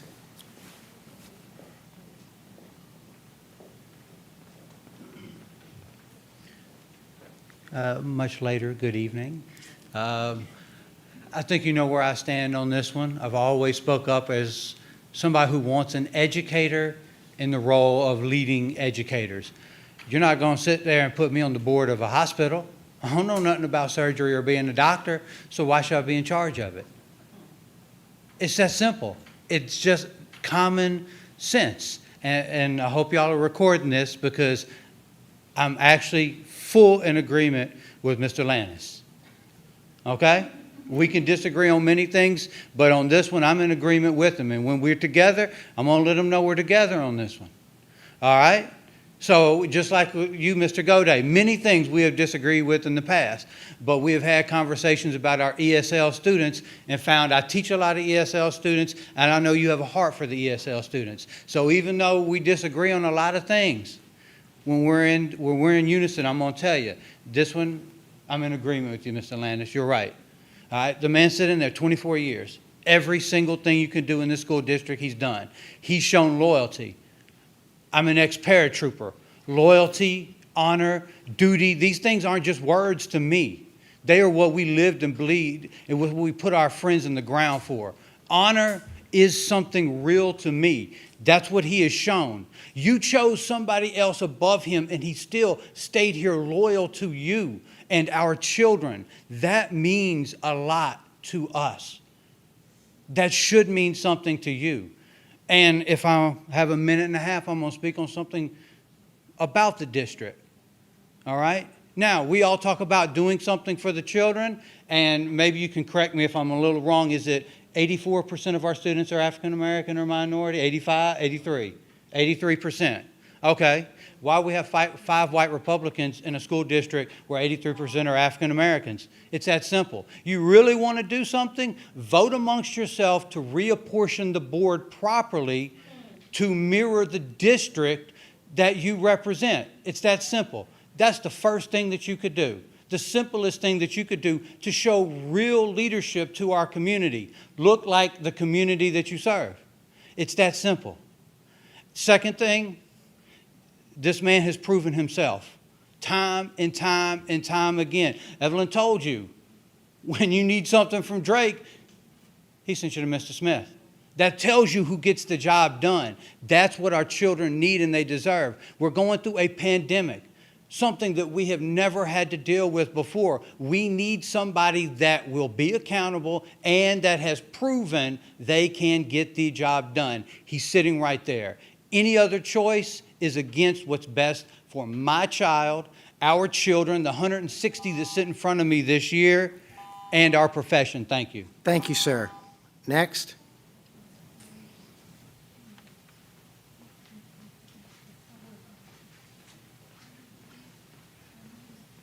Good evening. This is my first time coming to a board meeting. I've never had to. I thought I would need to. I came here tonight to talk about Terra High School because I feel really bad for going there and seeing what I see. It needs to be moved from number 29 up to number 1, where you all have them scheduled for 2029. I do believe it's being renovated. You need to reconsider. But I'm going to table it, and I'm going to talk to Mr. Smith later tomorrow because I'm going to find his phone number since he's the one that seems to be doing things. I'm appalled because I feel like I'm in a 4th grade class. You all need to come together and see what's good for my child. Maybe you all don't have children that are in the East Baton Rouge school system, and you shouldn't be on the board if you don't. But you need to look at what they need, and what they need is someone who's, I saw you shake your head, they're going to need somebody that's going to take care of them so that they can grow up to be president of the United States, if that's where they want to be. East Baton Rouge Parish has been going down. Some of us might not be afford to ever to send them to a private school like you can. So they go to Terra. You should look at everything that we are going through and see that our kids need a leader. If Mr. Smith is the one that needs to be here, put him there. If you all can't agree on something as simple as this, you can't agree on anything else. Stop fighting amongst yourself and become a one group. That's what you're telling my kids to be when they're at school. When something goes wrong, you go in there and say, this is what you need to do. Well, this is what you guys need to do. You all need to learn to work together. I'm going to read one thing, and this is what my son and his friends said that play football. They said, we are not being educated or prepared for contests fairly. Every other school in the district has things that we do not have. That destroys the moral of the student mentally and physically, knowing that they are being mistreated when attending Terra High School. We are being mistreated here tonight. Thank you. Thank you. Next.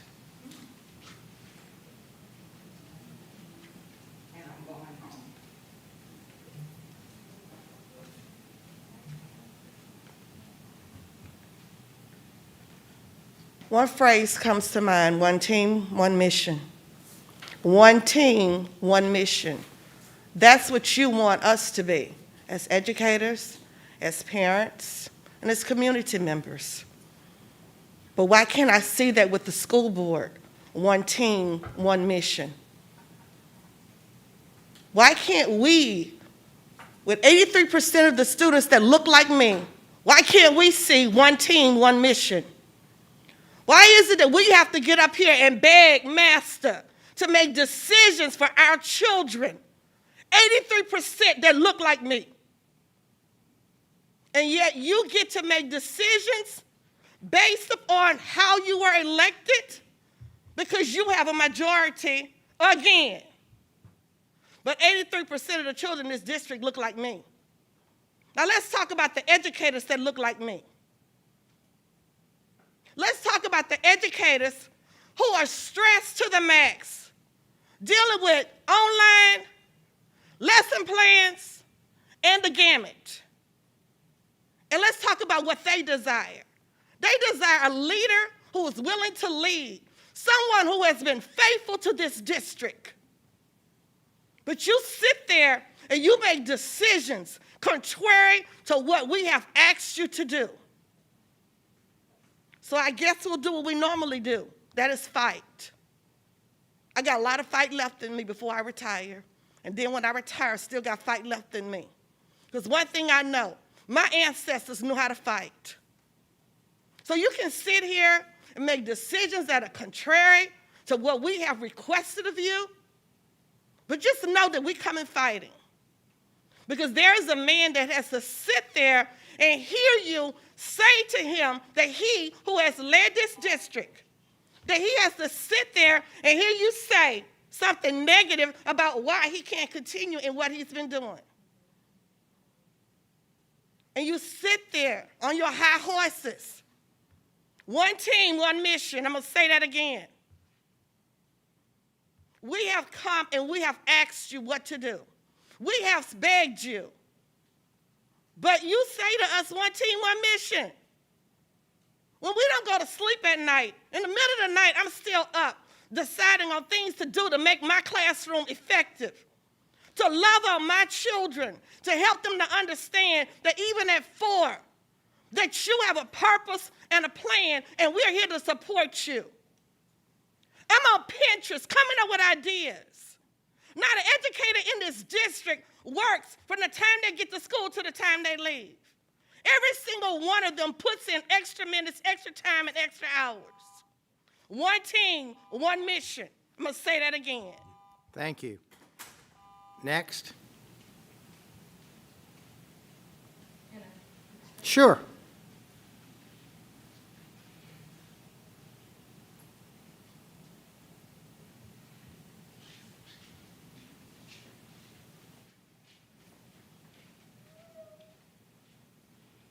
I just didn't think it was appropriate for the child to be in here to hear it. Because for some reason or another, we never consider the children. The children are supposed to be our future, and unfortunately, that's not important enough for Ms. Dyson to still be in her seat. But my child is part of that future. Our children are supposed to be our future educators, our future doctors, our future lawyers, our future politicians. They're supposed to be our future that create schools like your Thrive School, Mr. Mike O'Day. When I think about the future, it sometimes seems to get a little blurry and a little black. Because right now, when I look at what the future is of what our school board is doing to a man, a human being that has given so much of his life and time that it doesn't seem to be too much of an importance to Mr. Blue or Mr. Tapman to be able to look up in my face when I say that my child matters. Does your children matter? Does your grandchildren matter? How is their future? Does their future look sighted to you? Because I think about what the children with disabilities, the many obstacles that they are faced with every single day of their life. And it has been one individual that's sitting up there at that table named Mr. Adam Smith that has made sure that my child has a future that is bright. A child that was deemed nonverbal actually was able to tell me mama because of a man that's sitting up there at that table named Adam Smith. When I think about my child not being able to make eye contact with other people, but because of this one individual, making sure that my child had educators that actually love him, that actually show him what education is supposed to be on an every single day basis, made a difference. My child actually have all A's and 1 B. because of a man named Adam Smith. It wasn't because of Gwen Shamlin. It wasn't because of Mike Gaudet. It wasn't because of our former school board president, Mr. Tapman. It was because of Mr. Adam Smith. When I asked for y'all to keep Mr. Warren Drake, you said no. You wanted that superintendent search, even though I pay taxes in multiple districts and asked for you to keep him. You said no. But then when I came up here and I asked for you to give Mr. Adam Smith and Dr. Quintina Timmel an opportunity, you laughed in my face as if my tax dollars did not matter. My tax dollars matter in every district that I pay them in, whether it is me, my sisters and my brothers, my mama or my daddy, my aunts or my uncles.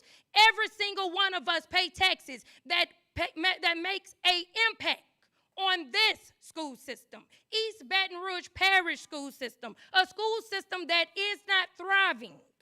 That is not thriving because we have not had great representation, great leadership. So when I ask about leadership, I ask about leadership that is going to be liberating, one that has a strategic plan, one that has a vision, one that is bold with a goal, one that has a real, true mission, one that when I wind it up, every time I wind it up, every time I open up my eyes and wind it up, I think about Mr. Adam Smith making a great impact in my child's life. And just like your children are doctors, I want my child to be a doctor. Thank you, ma'am. So I just ask that this board do what's right.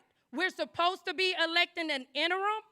Elect him. He's sitting right there in front of me. So I thank you, Mr. Adam Smith, for everything that you do for my child and all of the other children in our school system, whether this school board tell it to you in your face or not. And I hope you hear it from my heart and from my mind. Thank you, But ma'am. I appreciate you, Mr. Gaudet, for that time so that I can tell him that to his face and in front of you and all of the rest of our leaders that are supposed to do what's right for our Appreciate your children. input, but we must So move please on. do what's right Next. for my child. Next.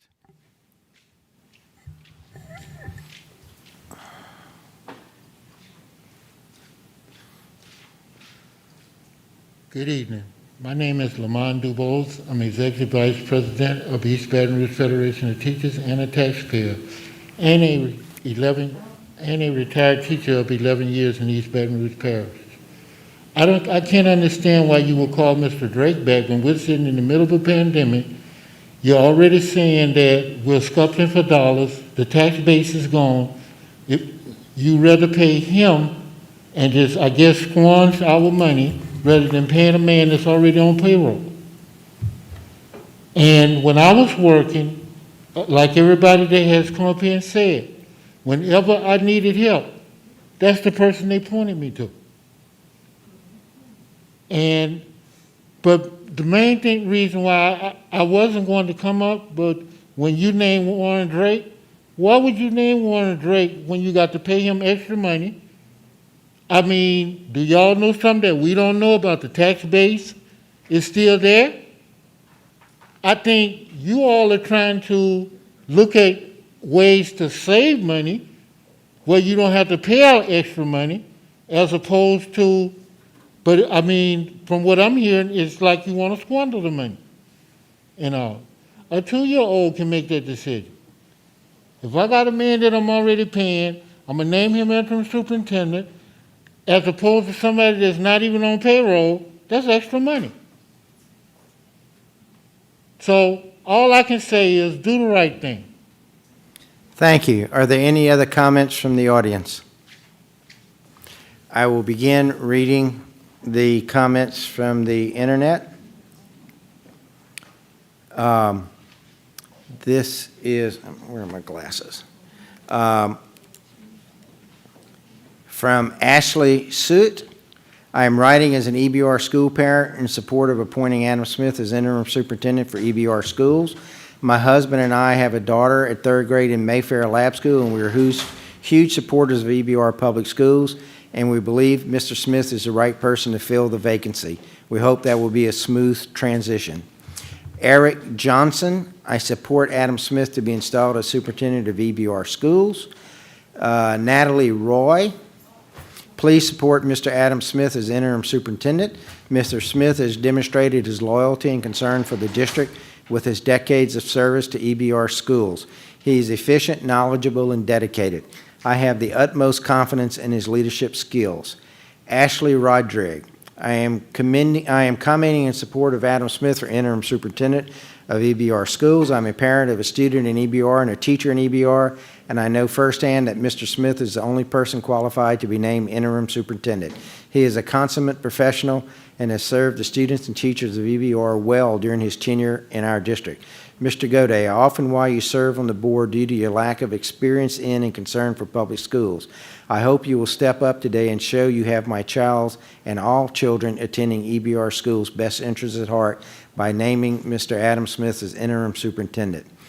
Megan Sheheen Dean. No need spending more time or money on another superintendent search. Our children and teachers don't have a minute to waste. We already have the right person, Adam Smith. We need a superintendent who understands our children and our schools, and Adam Smith is the person for the job. Noelle Allison. The appointment of Adam Smith in the role of interim superintendent must be a refreshingly easy decision in a year full of uncertainty and questions. He has demonstrated a record of excellence within our school district and is committed to the continued growth and development of our students and schools. As a parent of 4 children in EBR schools, I request that you vote to make him interim superintendent tonight. Laura Dunn. Mr. Smith was the first principal I ever had the honor to work under, even though I came to our school the same year as he did. It was so clear from the faculty response that he was a tremendously positive leader for students and staff. He taught me so many invaluable lessons, and I am so grateful that I got to work with him, especially so early in my career, because he helped frame what it means to cultivate a safe and inviting school environment. He also pushed me to hold students to a higher bar so they would be truly prepared to thrive. 15 years later, he is still one of the best administrators I have ever worked under, and since teaching in the charter world of New Orleans for the last 10 years, I have worked under so many different administrators. He is the type of person that inspires the best in others. Jessica Strupp. I fully support appointing Adam Smith to become the interim superintendent. As a parent of 2 children in an EBR PSS, I know Adam Smith works tirelessly for our district. He will be able to provide excellent leadership in this time when leadership is so desperately needed. Amy Dunham. Appoint Adam Smith. Allison Purdue. As a parent of 2 EBR public school children, I want to express my support for Adam Smith to serve as interim superintendent during the search for a new permanent superintendent. Mr. Smith is familiar with the district, and this would prove invaluable during the transition time. Our school has already seen a difficult year, so the continuity Mr. Smith will offer is important. Claire Casey Pittman. I fully support Adam Smith for the appointment as interim superintendent, and I highly recommend the board consider appointing Mr. Smith as the permanent EBR PSS superintendent. My fellow Flame parents and I have worked for several years with Mr. Smith. He has always made himself available to listen to parents concerned about immersion and our growing program. He has shown a genuine interest with EBR's unique immersion program and has been one of our biggest supporters. Again, please consider appointing Mr. Adam Smith as interim superintendent. Furthermore, please consider appointment of Mr. Smith as superintendent of the East Baton Rouge Parish School System. From Hannah Birchman. As a former teacher in EBR and now a parent of 6 kids in our school system, I support Adam Smith to the position of interim superintendent. I had the opportunity to meet personally with Mr. Smith in the last few years to express concerns about academic program. I found him to be attentive and committed to students in the district and the unique programs you can't easily find in public or private schools in our district or state. He has not only served us as assistant superintendent, but his history as a teacher in our schools demonstrates a commitment to public education in Baton Rouge. Quite frankly, we would be better served if the overwhelming voice of our board was that of educators and parents within our system. He is intimately aware of the challenges that our teachers, parents, and students in our community faces. Do what is right for schools, especially for those that are often overlooked, overwhelmed, and under-resourced. Tanya Nyman. Please appoint Mr. Adam Smith as interim superintendent of the East Baton Rouge Parish School System. Mr. Smith has the knowledge and experience our school system needs, especially at this time, and he has the support of the immediate stakeholders. the parents who send their children to East Baton Rouge Parish Public Schools, and the teacher who work in those schools. As a parent with 2 children in the EBR public school system, I wholeheartedly recommend Adam Smith for this appointment. From Sari Piazza, as a parent with children at Westdale Middle and Westdale Heights Academic Magnet, I am supportive of Adam Smith as interim superintendent. Jennifer Carwile, I had followed the superintendent closely and have been in the community interviews with Dr. Towns and Mrs. Brown. I am very disappointed that Mrs. Brown had to resign, as I look forward to what she had to bring to our district. When it comes to naming the interim superintendent, I urge you to appoint from within. At this point in school year, we do not need another outsider who is familiar with our system to come in at mid-year and mid-pandemic. As Mr. Smith was one of the finalist candidates for the position, it makes most sense to appoint him. I seem to recall Mr. Guerrero would say that they were so confident in their process that if their candidate did not last a certain amount of time, they would redo the search. As Dr. Towns and Dr. Tamal have accepted new jobs, they are not likely viable candidates. It seems like they would need to redo the search for us in a timely manner. Jane Goodman. Mr. Smith helped us so much when our daughter was in 7th grade at Glasgow Middle in 2012. We wholeheartedly support him as our choice for interim superintendent.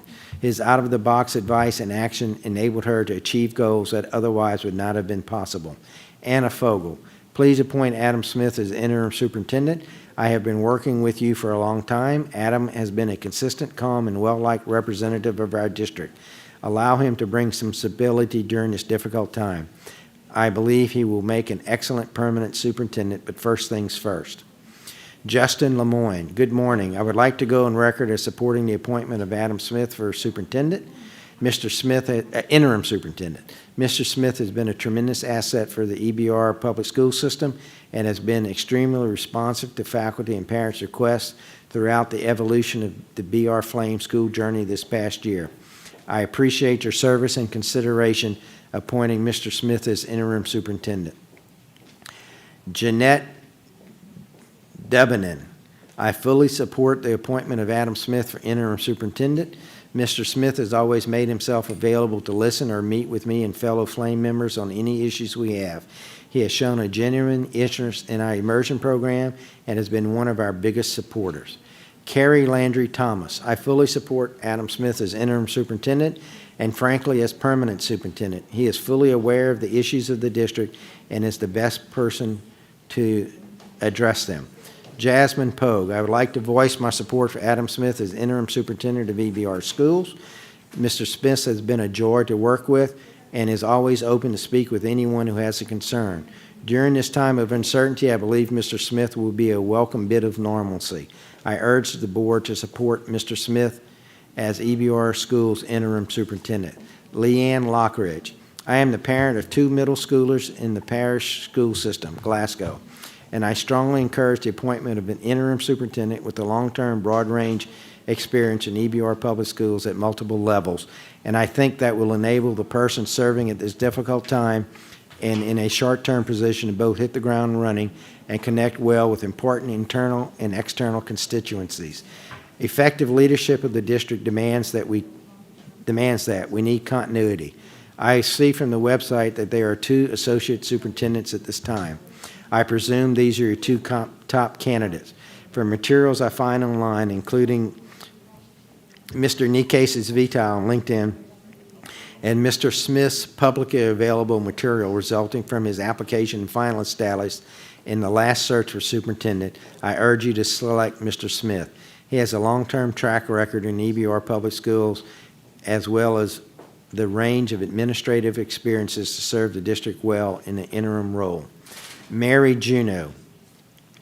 Mr. Smith exemplifies professionalism. He is knowledgeable about the state and local policies. He understands our diverse student population and their broad educational needs. He works well with parents, faculty, and administrators to find solutions to problems and celebrate all that is good within our system. We need Adam Smith at this challenging time to bring stability and present a clear vision for the future.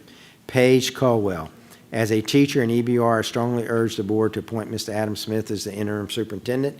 COVID has disrupted every part of our educational system here. It is clear to those of us in the classrooms that there has been minimal planning to prepare for the return to school. It feels as though for too long we haven't had anyone actually in charge. We need someone who is familiar with EBR as a district now. I believe that Mr. Smith is actually committed to our kids, their safety, health, and education. We need that now more than ever. Mr. Howard, can you please prepare to take over in a moment? Nicole Danduran. I am an EBR resident, an active member of PSN, and a proud parent of 2 young children who attend Dufrock Elementary. Adam Smith brings the experience and leadership skills of our district needs to succeed in the coming months. I have personally spoken with Mr. Smith when he reached out to me after previous email to the board, and his knowledge of my children's school and the challenges the district face and continue to face through COVID impressed me. I have seen some amazing progress in the communication. For the first time ever, I received official notification robocall through the school about closures before randomly seeing it in the paper or shared on Facebook. Dufrock even hosted a virtual town hall meeting and plans to make it a regular event. Mr. Smith is my choice to lead us through this unprecedented school year as interim superintendent. Joanna Haynes, please appoint Mr. Adam Smith interim superintendent. We need institutional continuity, strong leadership, and administrative know-how, especially this year. Mr. Smith is dedicated to EBR schools and can give our system what it needs. Jane Porter Chandler. First, I would like to say how sorry I am to learn about Mrs. Brown's illness and subsequent resignation. We now must pull together and call our wonderful local talent, strength, and experience to get us through this year of agitation, fear, and uncertainty. I strongly urge the appointment of Adam Smith as interim superintendent to guide us through the year with his broad knowledge and experience in the EBR school system and his compassionate, steady leadership. Hannah Amoroso. I would like to express my sincere prayers for Leslie Brown and her family as they are on a difficult journey dealing with her health. It has been a year full of sudden changes for everyone, and for the sake of continuity and to decrease the chance of further upheaval, I would like to support Adam Smith in the position of interim superintendent for our district. He has the knowledge and experience in our district that is needed to provide calm steadiness that we need to counter the stressful change we have experienced due to COVID-19 and the sudden resignation of Leslie Brown. Please select Adam Smith to be our next superintendent. Nita Reels. I think the correct person for the job is sitting right next to you. Jonathan. It is sad that the board chose Leslie over Nikia. It is not about politics. How do we know y'all not going to do the same thing again? Marie Lawson. East Baton Rouge Parish School System should appoint Adam Smith as interim superintendent of the East Baton Rouge Parish School System effective immediately. Carl James. Adam Smith, the man is loyal to this district and you want to vote pro-charter people in. Deborah Welsh. Please do not play any political games for your own agenda. Please do what is right for our district. Adam Smith is more qualified for this job. Proposed friendly amendment is not so sneaky a way of playing politics. Your constituents see you and will vote accordingly when the time comes again. Ashley Casey. Tell me when you're ready, sir. I'm ready. You ready? Thank you. I need a break. Ashley Casey, this has been the toughest year ever for teachers and students because of the pedagogical challenges. The last thing we need is bureaucratic who has never taught in K-12 classroom, guiding the ship, especially one like Dr. Towns, who has never been to Baton Rouge. Our best years have come when we have an in-house superintendent who knows the culture and has been an educator. Adam Smith is respected by educators and has a proven track record in EBR. For the sake of a solid school year and respect for the community and the thousands of teachers in EBR, please appoint him. Leslie Chow. The white board members just proved that they care more about race than anything else. The comment made throughout about Dr. Towns and Mrs. Brown's search was, I wish we could choose them both. And you were given the opportunity and you did not do what you said. How do you think this looks to our children? It looks like these white board members lie and only care about racial lines when voting. A superintendent does not need an educator's background to lead a district. They need a background to lead. Please read the background of Dr. Towns before you make comments that she is not an educator. Jennifer Harding. Adam Smith has a proven track record of leadership, skill set, and demonstrated dedication to our school system. He already has a full understanding of challenges currently facing our district due to the COVID pandemic. Appointing Mr. Smith as an interim will provide parents, students, and staff with the stability and continuity that is so important during these trying times, especially since it appears that we're completely going back to the drawing board with a new search for a permanent replacement. Please do the right thing and appoint Mr. Smith as the interim superintendent. Jill, you really do not want a black superintendent. You want to keep it as if instead of having a black leader. I am sure Benny Case was up for this for you would vote quickly. Completely unbelievable. You were the only main person saying you would want both Towns and Brown, but you quickly voted against Towns tonight. Another example of a white woman playing nice and wearing a mask, and she's truly a racist. We do not need you. Our kids do not need you. Arian St. Julian, to appoint an interim is a slap in the face to Mr. Smith and Mr. Nikes, as well as the employees that work hard and dedicated to the district, but most importantly, the children of the district. I agree with all the previous commenters that advocated for Mr. Smith. If he cannot and will not be the next superintendent, at least allow Mr. Smith to take on the role as interim. He has led this district without the title already. He continues to show up no matter the circumstance, and all of the candidates is still here. Cassandra Beverly, there is no need for two heads. Are you looking at the experience or perhaps something else? What position does Mr. Nikes hold, and what is his educational background? Leslie Jones, you guys are here in limbo on another white person who is not half as qualified as the black person. Nikes didn't even apply. He's not half as qualified. It is shameful that black people really do have to be twice as good and still get passed up. This message is clear to the community. Nita Reels, to echo Mr. Landis, I think that it's beyond a point to destroy the public school system by any means necessary. If that means pushing the parents away, pushing the students away, or pushing the teachers away through insanity or chaos, y'all are destroying our district. Is it by design? Leslie Jones, Adam Smith, black man, these people do not appreciate you. Please see how they are disrespecting you by bringing two white men who did not even ask for the job or apply for the job before you. If you're not appointed, I strongly advise you to take your talents, dedication, and expertise elsewhere. LaPortia, Gode knows exactly what he is doing. He did this the night of the decision. Wait, and then wait for a decision. Gode shows no leadership in his role. Appoint Smith and the move on to the next item. Stop waiting the waiting game and trying to pull a rabbit out the hat. If we see someone that is more qualified for the position than Adam Smith, being in the position shouldn't even matter. This isn't difficult. Let's call it spade a spade. Gode and Dyson are the ones bringing race into the matter. Donald Hodges, I'm writing as a citizen of District 7 and unfortunate constituent of Mike Gode. This is a usual dumpster fire we in East Baton Rouge Parish have become accustomed to. This school board is an abject failure. It started with the original superintendent search and has carried forward tonight to the detriment of our children you purport to serve. And I am sitting here watching Mr. Smith actually wearing a mask during a global pandemic while 5 white board members and Ms. Collins speaking to the air, carrying their viral load through this building without regard to anyone's health. Shame on you all. The only person leading on dais right now are the other board members and Mr. Smith. I wholeheartedly support Mr. Smith, and he's not only the most qualified person for the position, but is also exhibiting leadership in the pandemic in the face of you maskless, a lot. Jaden Lane, Mr. Blue, Mr. Gode, I guess this is Ms. Dyson, and Connie. Please stop being racist for our students. It seems if every time we want somebody and they're black, you want the opposite, and come up with excuses. Stop it right now. The rest of the board, I love you. Brittany Davis, why would Mr. Smith's position impact the search when it did not impact the last search? As associate superintendent, he has much of the knowledge, classified information as superintendent. Paige Caldwell, as an educator in EBR, I can attest to Mrs. Jackson's comments. We have been faced with failed leadership since Drake decided to retire. We have been led by the blind for so long. Your teachers are unhappy. We are overworked and stressed. We cannot get answers from our men. They do not have any. We do not feel like we're being listened to. Mr. Smith is the only one who made the effort to hear us. I cannot believe we're listening to this. Rochelle Scott, at this time, it is very disheartening to see the lack of unity among our board, yet you are suggesting that we go on without true leadership. Mr. Smith has served diligently for our district in the leadership capacity. At this time, back and forth in showing our teachers, students, and parents that we don't have their best interests in mind. The team leadership approach has never worked for the district because it defies the status quo. We do not have a team that truly understands innovative practices. Now, while that can be developed in time, this is not a time to experiment. Therefore, as a leader, I ask that you appoint Mr. Smith to ensure that our district has some form of consistency and accountability for at least the next 6 months. Mr. Smith is culturally competent, academically sound, and business savvy. The choice is clear. Keith Wilson.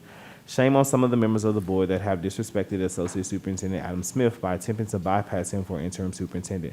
Mr. Smith has been a loyal, very effective leader in the school system, and by recommending bringing back a past superintendent in lieu of accepting him as the interim is a disgrace and a slap in the face of a man who has given his sweat, blood, and career to the students of East Baton Rouge Parish.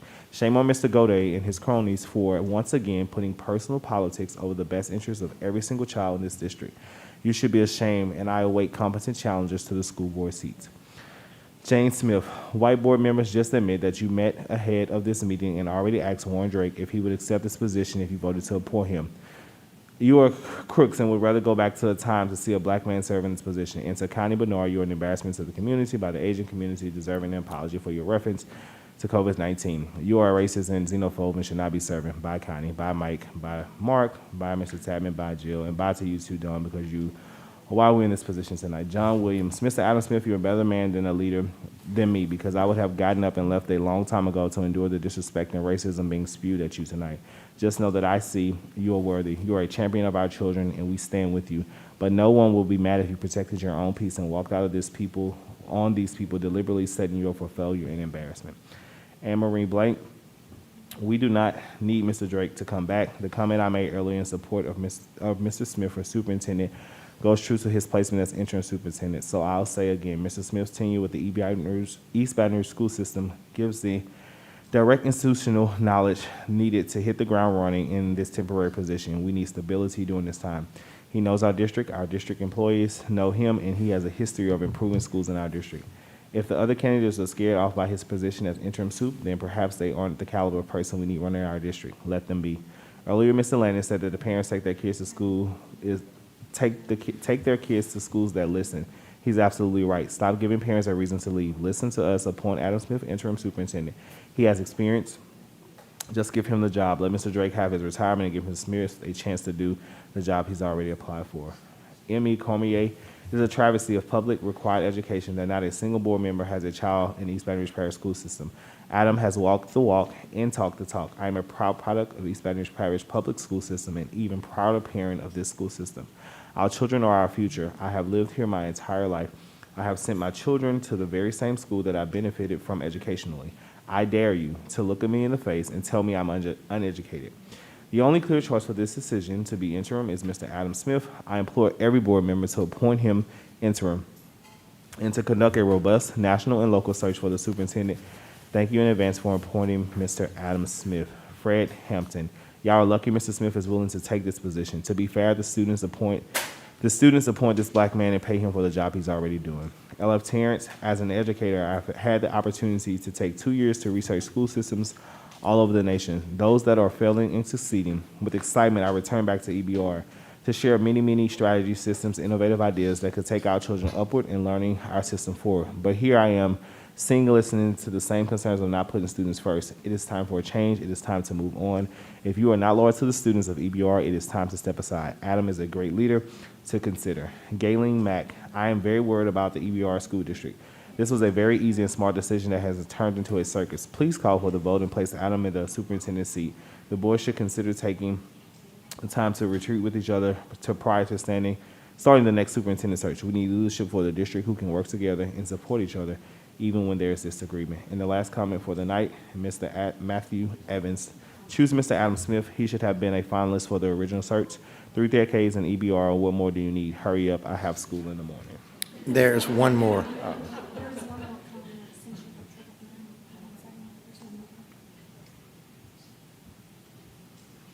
Dear Lord. I'll read it. Thank you, I lost please. it somewhere. Let's see, where did you leave off, sir? Matthew Evans was the last comment that I saw.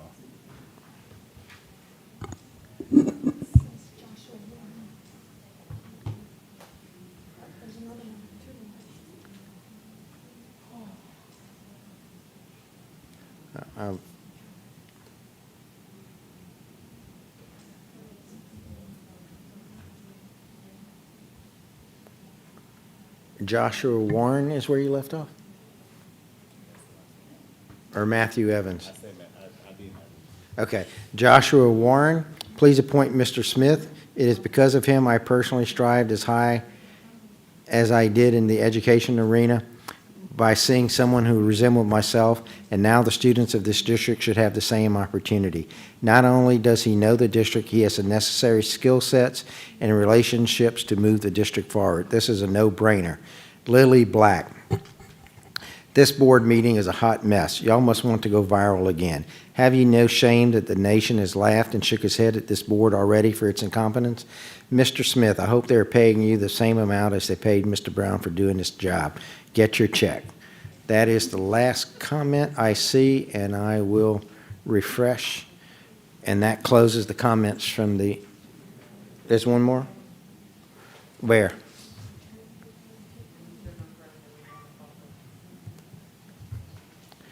From Missy Betts. Jill is racist and she wiped her hand off after I shaked her hand. Okay. The law says I have to read all the comments. With that, we close the comments, and I have lost track of who is next up on the request to speak. Ms. Bernard.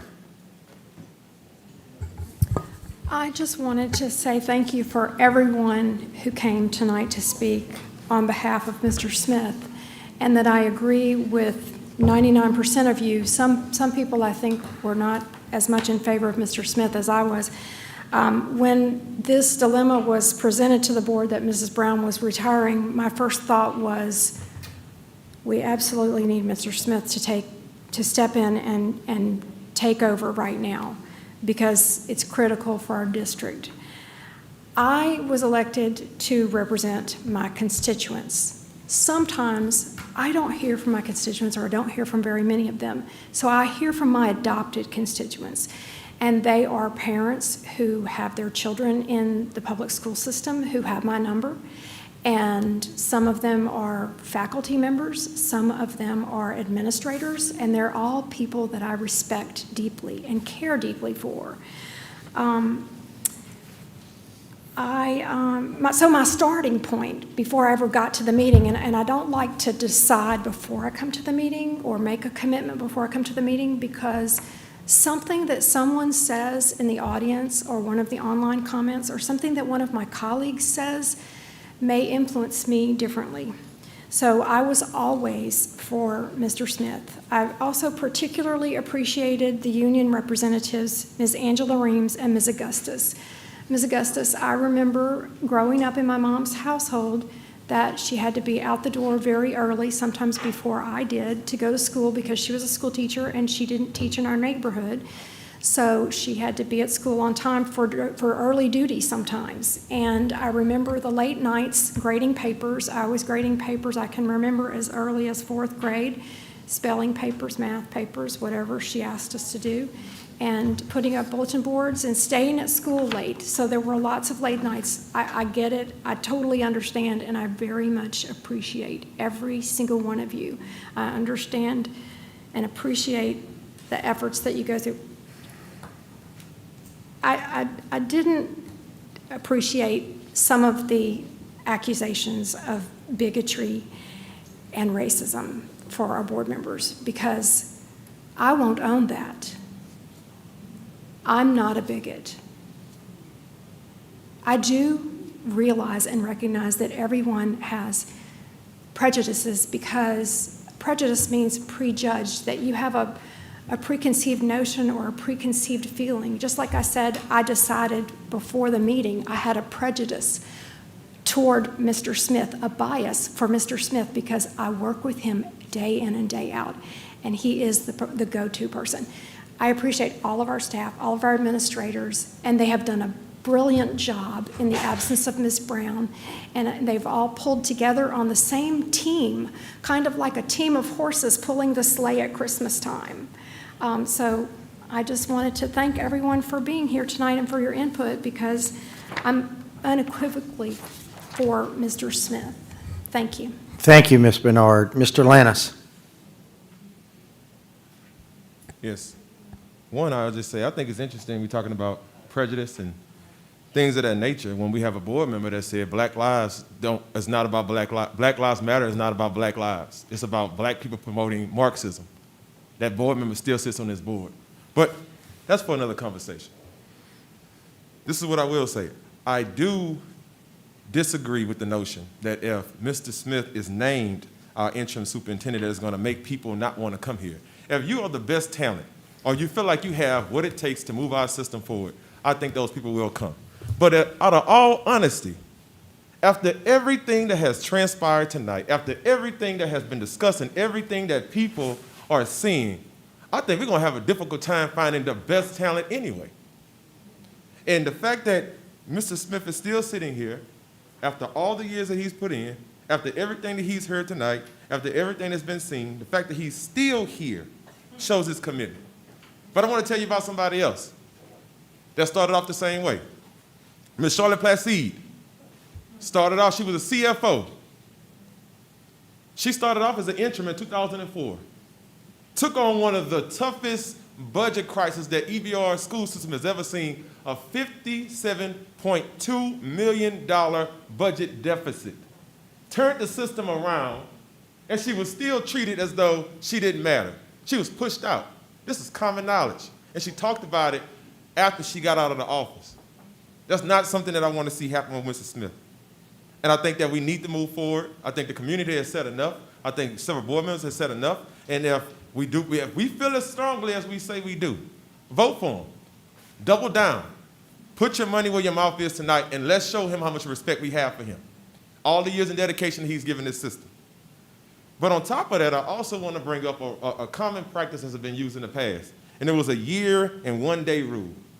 And I just wanted to expound on this so somebody could please explain this to me, because it's come to my attention that we've used this before in the past as a common practice. And what it means is that if you have retired, quit, resigned, or were fired, you had to wait 1 year and 1 day before you could reapply. So is there anyone that can explain this? Because I know several teachers that went through the same process. They could not come back and reapply to be a part of our school system, or personnel could not be a part of our school system until 1 year and 1 day went by. And all I'll say is if that is true, or if it was true, let's practice what we preach. If you're not going to do it for one person, you can't do it for another. Is that complete your? Yes, Ms. Dyson? You wave. I'm next on the list, and there's no one else after this in case you want to do it. I'd like to say a couple of things, because I've taken some slings and arrows here that I think are totally inappropriate. I am disappointed that we as a body and we as a public cannot have a discussion. The only reason we came into this meeting with 3 options. And the 3 options that we came into this meeting were to stay where we are, keep status quo. Mr. Drake had called us and offered his help if we needed it. So that was an option. And then the option of appointing Mr. Smith. My whole purpose in bringing up the two other motions was to make sure that we are a deliberative body and that we could discuss in a civil manner the pros and cons of these actions. And that was my only intent, is to be able to discuss in a civil manner how these actions could play out and what were the ramifications of them. And for that, we've had some people in the audience call us bigots. We've had some people in the audience call us clowns. And there was no ever intention of disrespecting Mr. Smith and everything that he has done. And I am just really disappointed that we as a community and we as a board cannot have a discussion about issues and facts without resorting to calling people names. It really saddens me as we go forward in this, and I hope that coming into the future and coming into the search that we can do a better job as a community and as a board. And so with that, I'll close my comments. Seeing no other comments on the board, Madam Secretary, could you please conduct the vote? And for those who have forgotten, this is a vote for Mr. Drake as interim.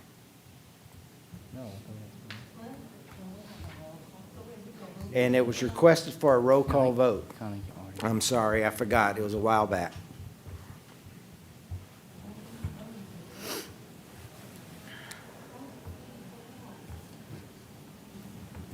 District 1, Mr. Blue. Yes. District 2, Mr. Lannis. Nay. District 3, Vice President Howard. No. District 4, Ms. Collins. Nay. District 5, Ms. Ware Jackson. No. District 6, Ms. Dyson. No. District 7, Mr. Gode. No. District 8, Ms. Bernard. No, District 9, Mr. Tatman. No. but I have a point of order. Mr. Gode made the motion. He cannot vote against his motion. It's in the rules. Can I abstain? I think you have to vote affirmatively for your Okay, motion. then I'll or vote Or for it. withdraw it, If that's, which we if just that's a voted on. motion, I will vote for because of Robert's rule. Thank you, Ms. Bernard. Yeah, I'm pretty sure. Motion carries. The motion fails. fails. Thank you. Sorry. So now we move back to the original motion, which is to appoint Mr. Smith as interim superintendent. Are there any comments from the board? Seeing none, are there any additional comments from the audience?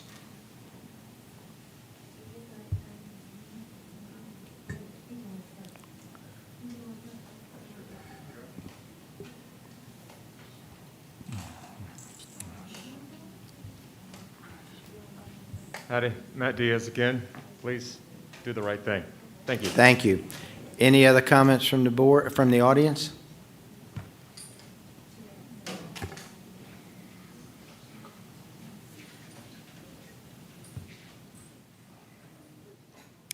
I just strongly urge every single person here at the board to actually do what's right and affirm and appoint Mr. Adam Smith as our interim, and then eventually make him permanently our superintendent.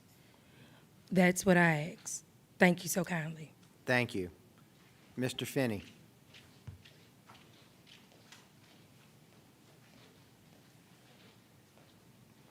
Thank you. This would be an awesome opportunity for a unanimous vote from this body. Thank you. Thank you, Mr. Finney.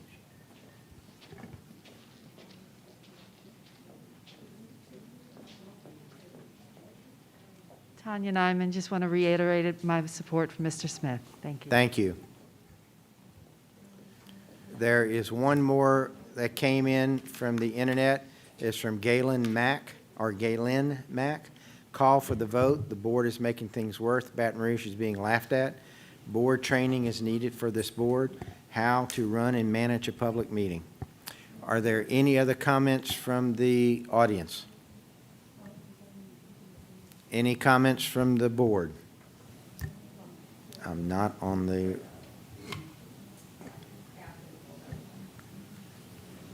Any other comments from the board? Seeing none, I will call for a roll call vote. Madam Secretary? District 1, Mr. Blue. Yes. District 2, Mr. Lannis. Yes. District 3, Vice President Howard. Yes. District 4, Ms. Collins. Yay. District 5, Ms. Ware Jackson. Yes. District 6, Ms. Dyson. Yes. District 7, President Gode. Yes. District 8, Ms. Bernard. Yes. District 9, Mr. Tatman. Yes. Motion carries. Congratulations.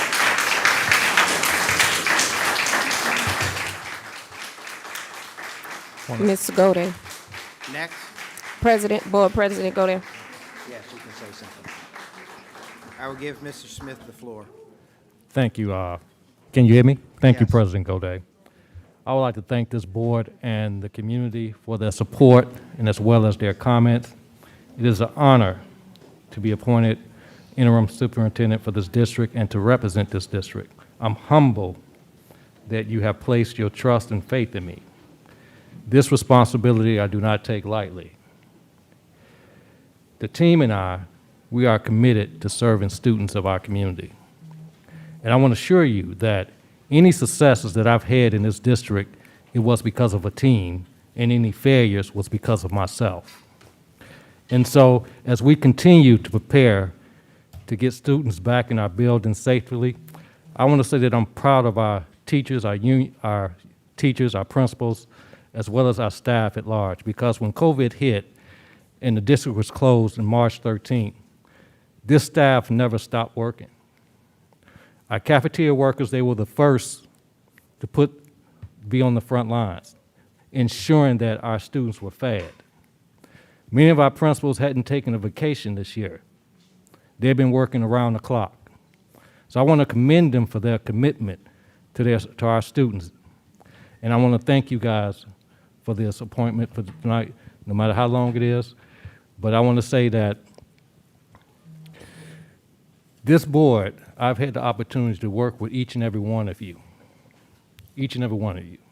And I truly believe, based off the relationship and the work that we've done together, that each and every one of you are committed to all kids in this district.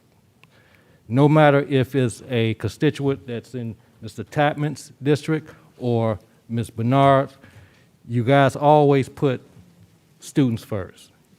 And I just want to say that for the overall community, because I've had the opportunity in my team to work with each and every one of you, and it's always been about students first and the constituents at large. So thank you. Thank you, Interim Superintendent Smith. Next, we will go to the organizational items. Ms. Dyson? Ms. Collins had a comment. Yes. Oh, I'm sorry, Ms. Collins, I'm sorry. Forgot, just that fast, you forgot. I forgot. I want to thank my colleagues on the board for recognizing what I had long recognized with Mr. Smith. Working with my colleagues on the board over the years of service here, as a board member, I have been able to accomplish some significant wins for my district. And I would be remiss if I wouldn't say that much of that has to do with the knowledge and wisdom of Mr. Adam Smith. Many people had mentioned that he is quite a humble man, and so then it often calls people in board leadership, as well as some folks in general community, to not recognize how strong of a leader he is. And so I'm personally very delighted that my first choice from the beginning is at least having an opportunity to serve in this capacity, and I look forward to us moving the district forward and carrying on the business of the district with someone that our staff and our parents place great confidence in. Thank you, Ms. Collins. Now, Ms. Dyson, would you please read the organizational announcements? Yes. Our Oversight Committee meeting to be held on October 19th, 2020 at 5 p.m. at the Instructional Resource Center, IRC. Some or all board members may attend. Committee of the Whole meeting to be held on November 5th, 2020 at 5 p.m. at the Professional Development Center. Regular board meeting to be held on November 19th, 2020 at 5 p.m. at the Professional Development Center. And I move to adjourn. Meeting is adjourned.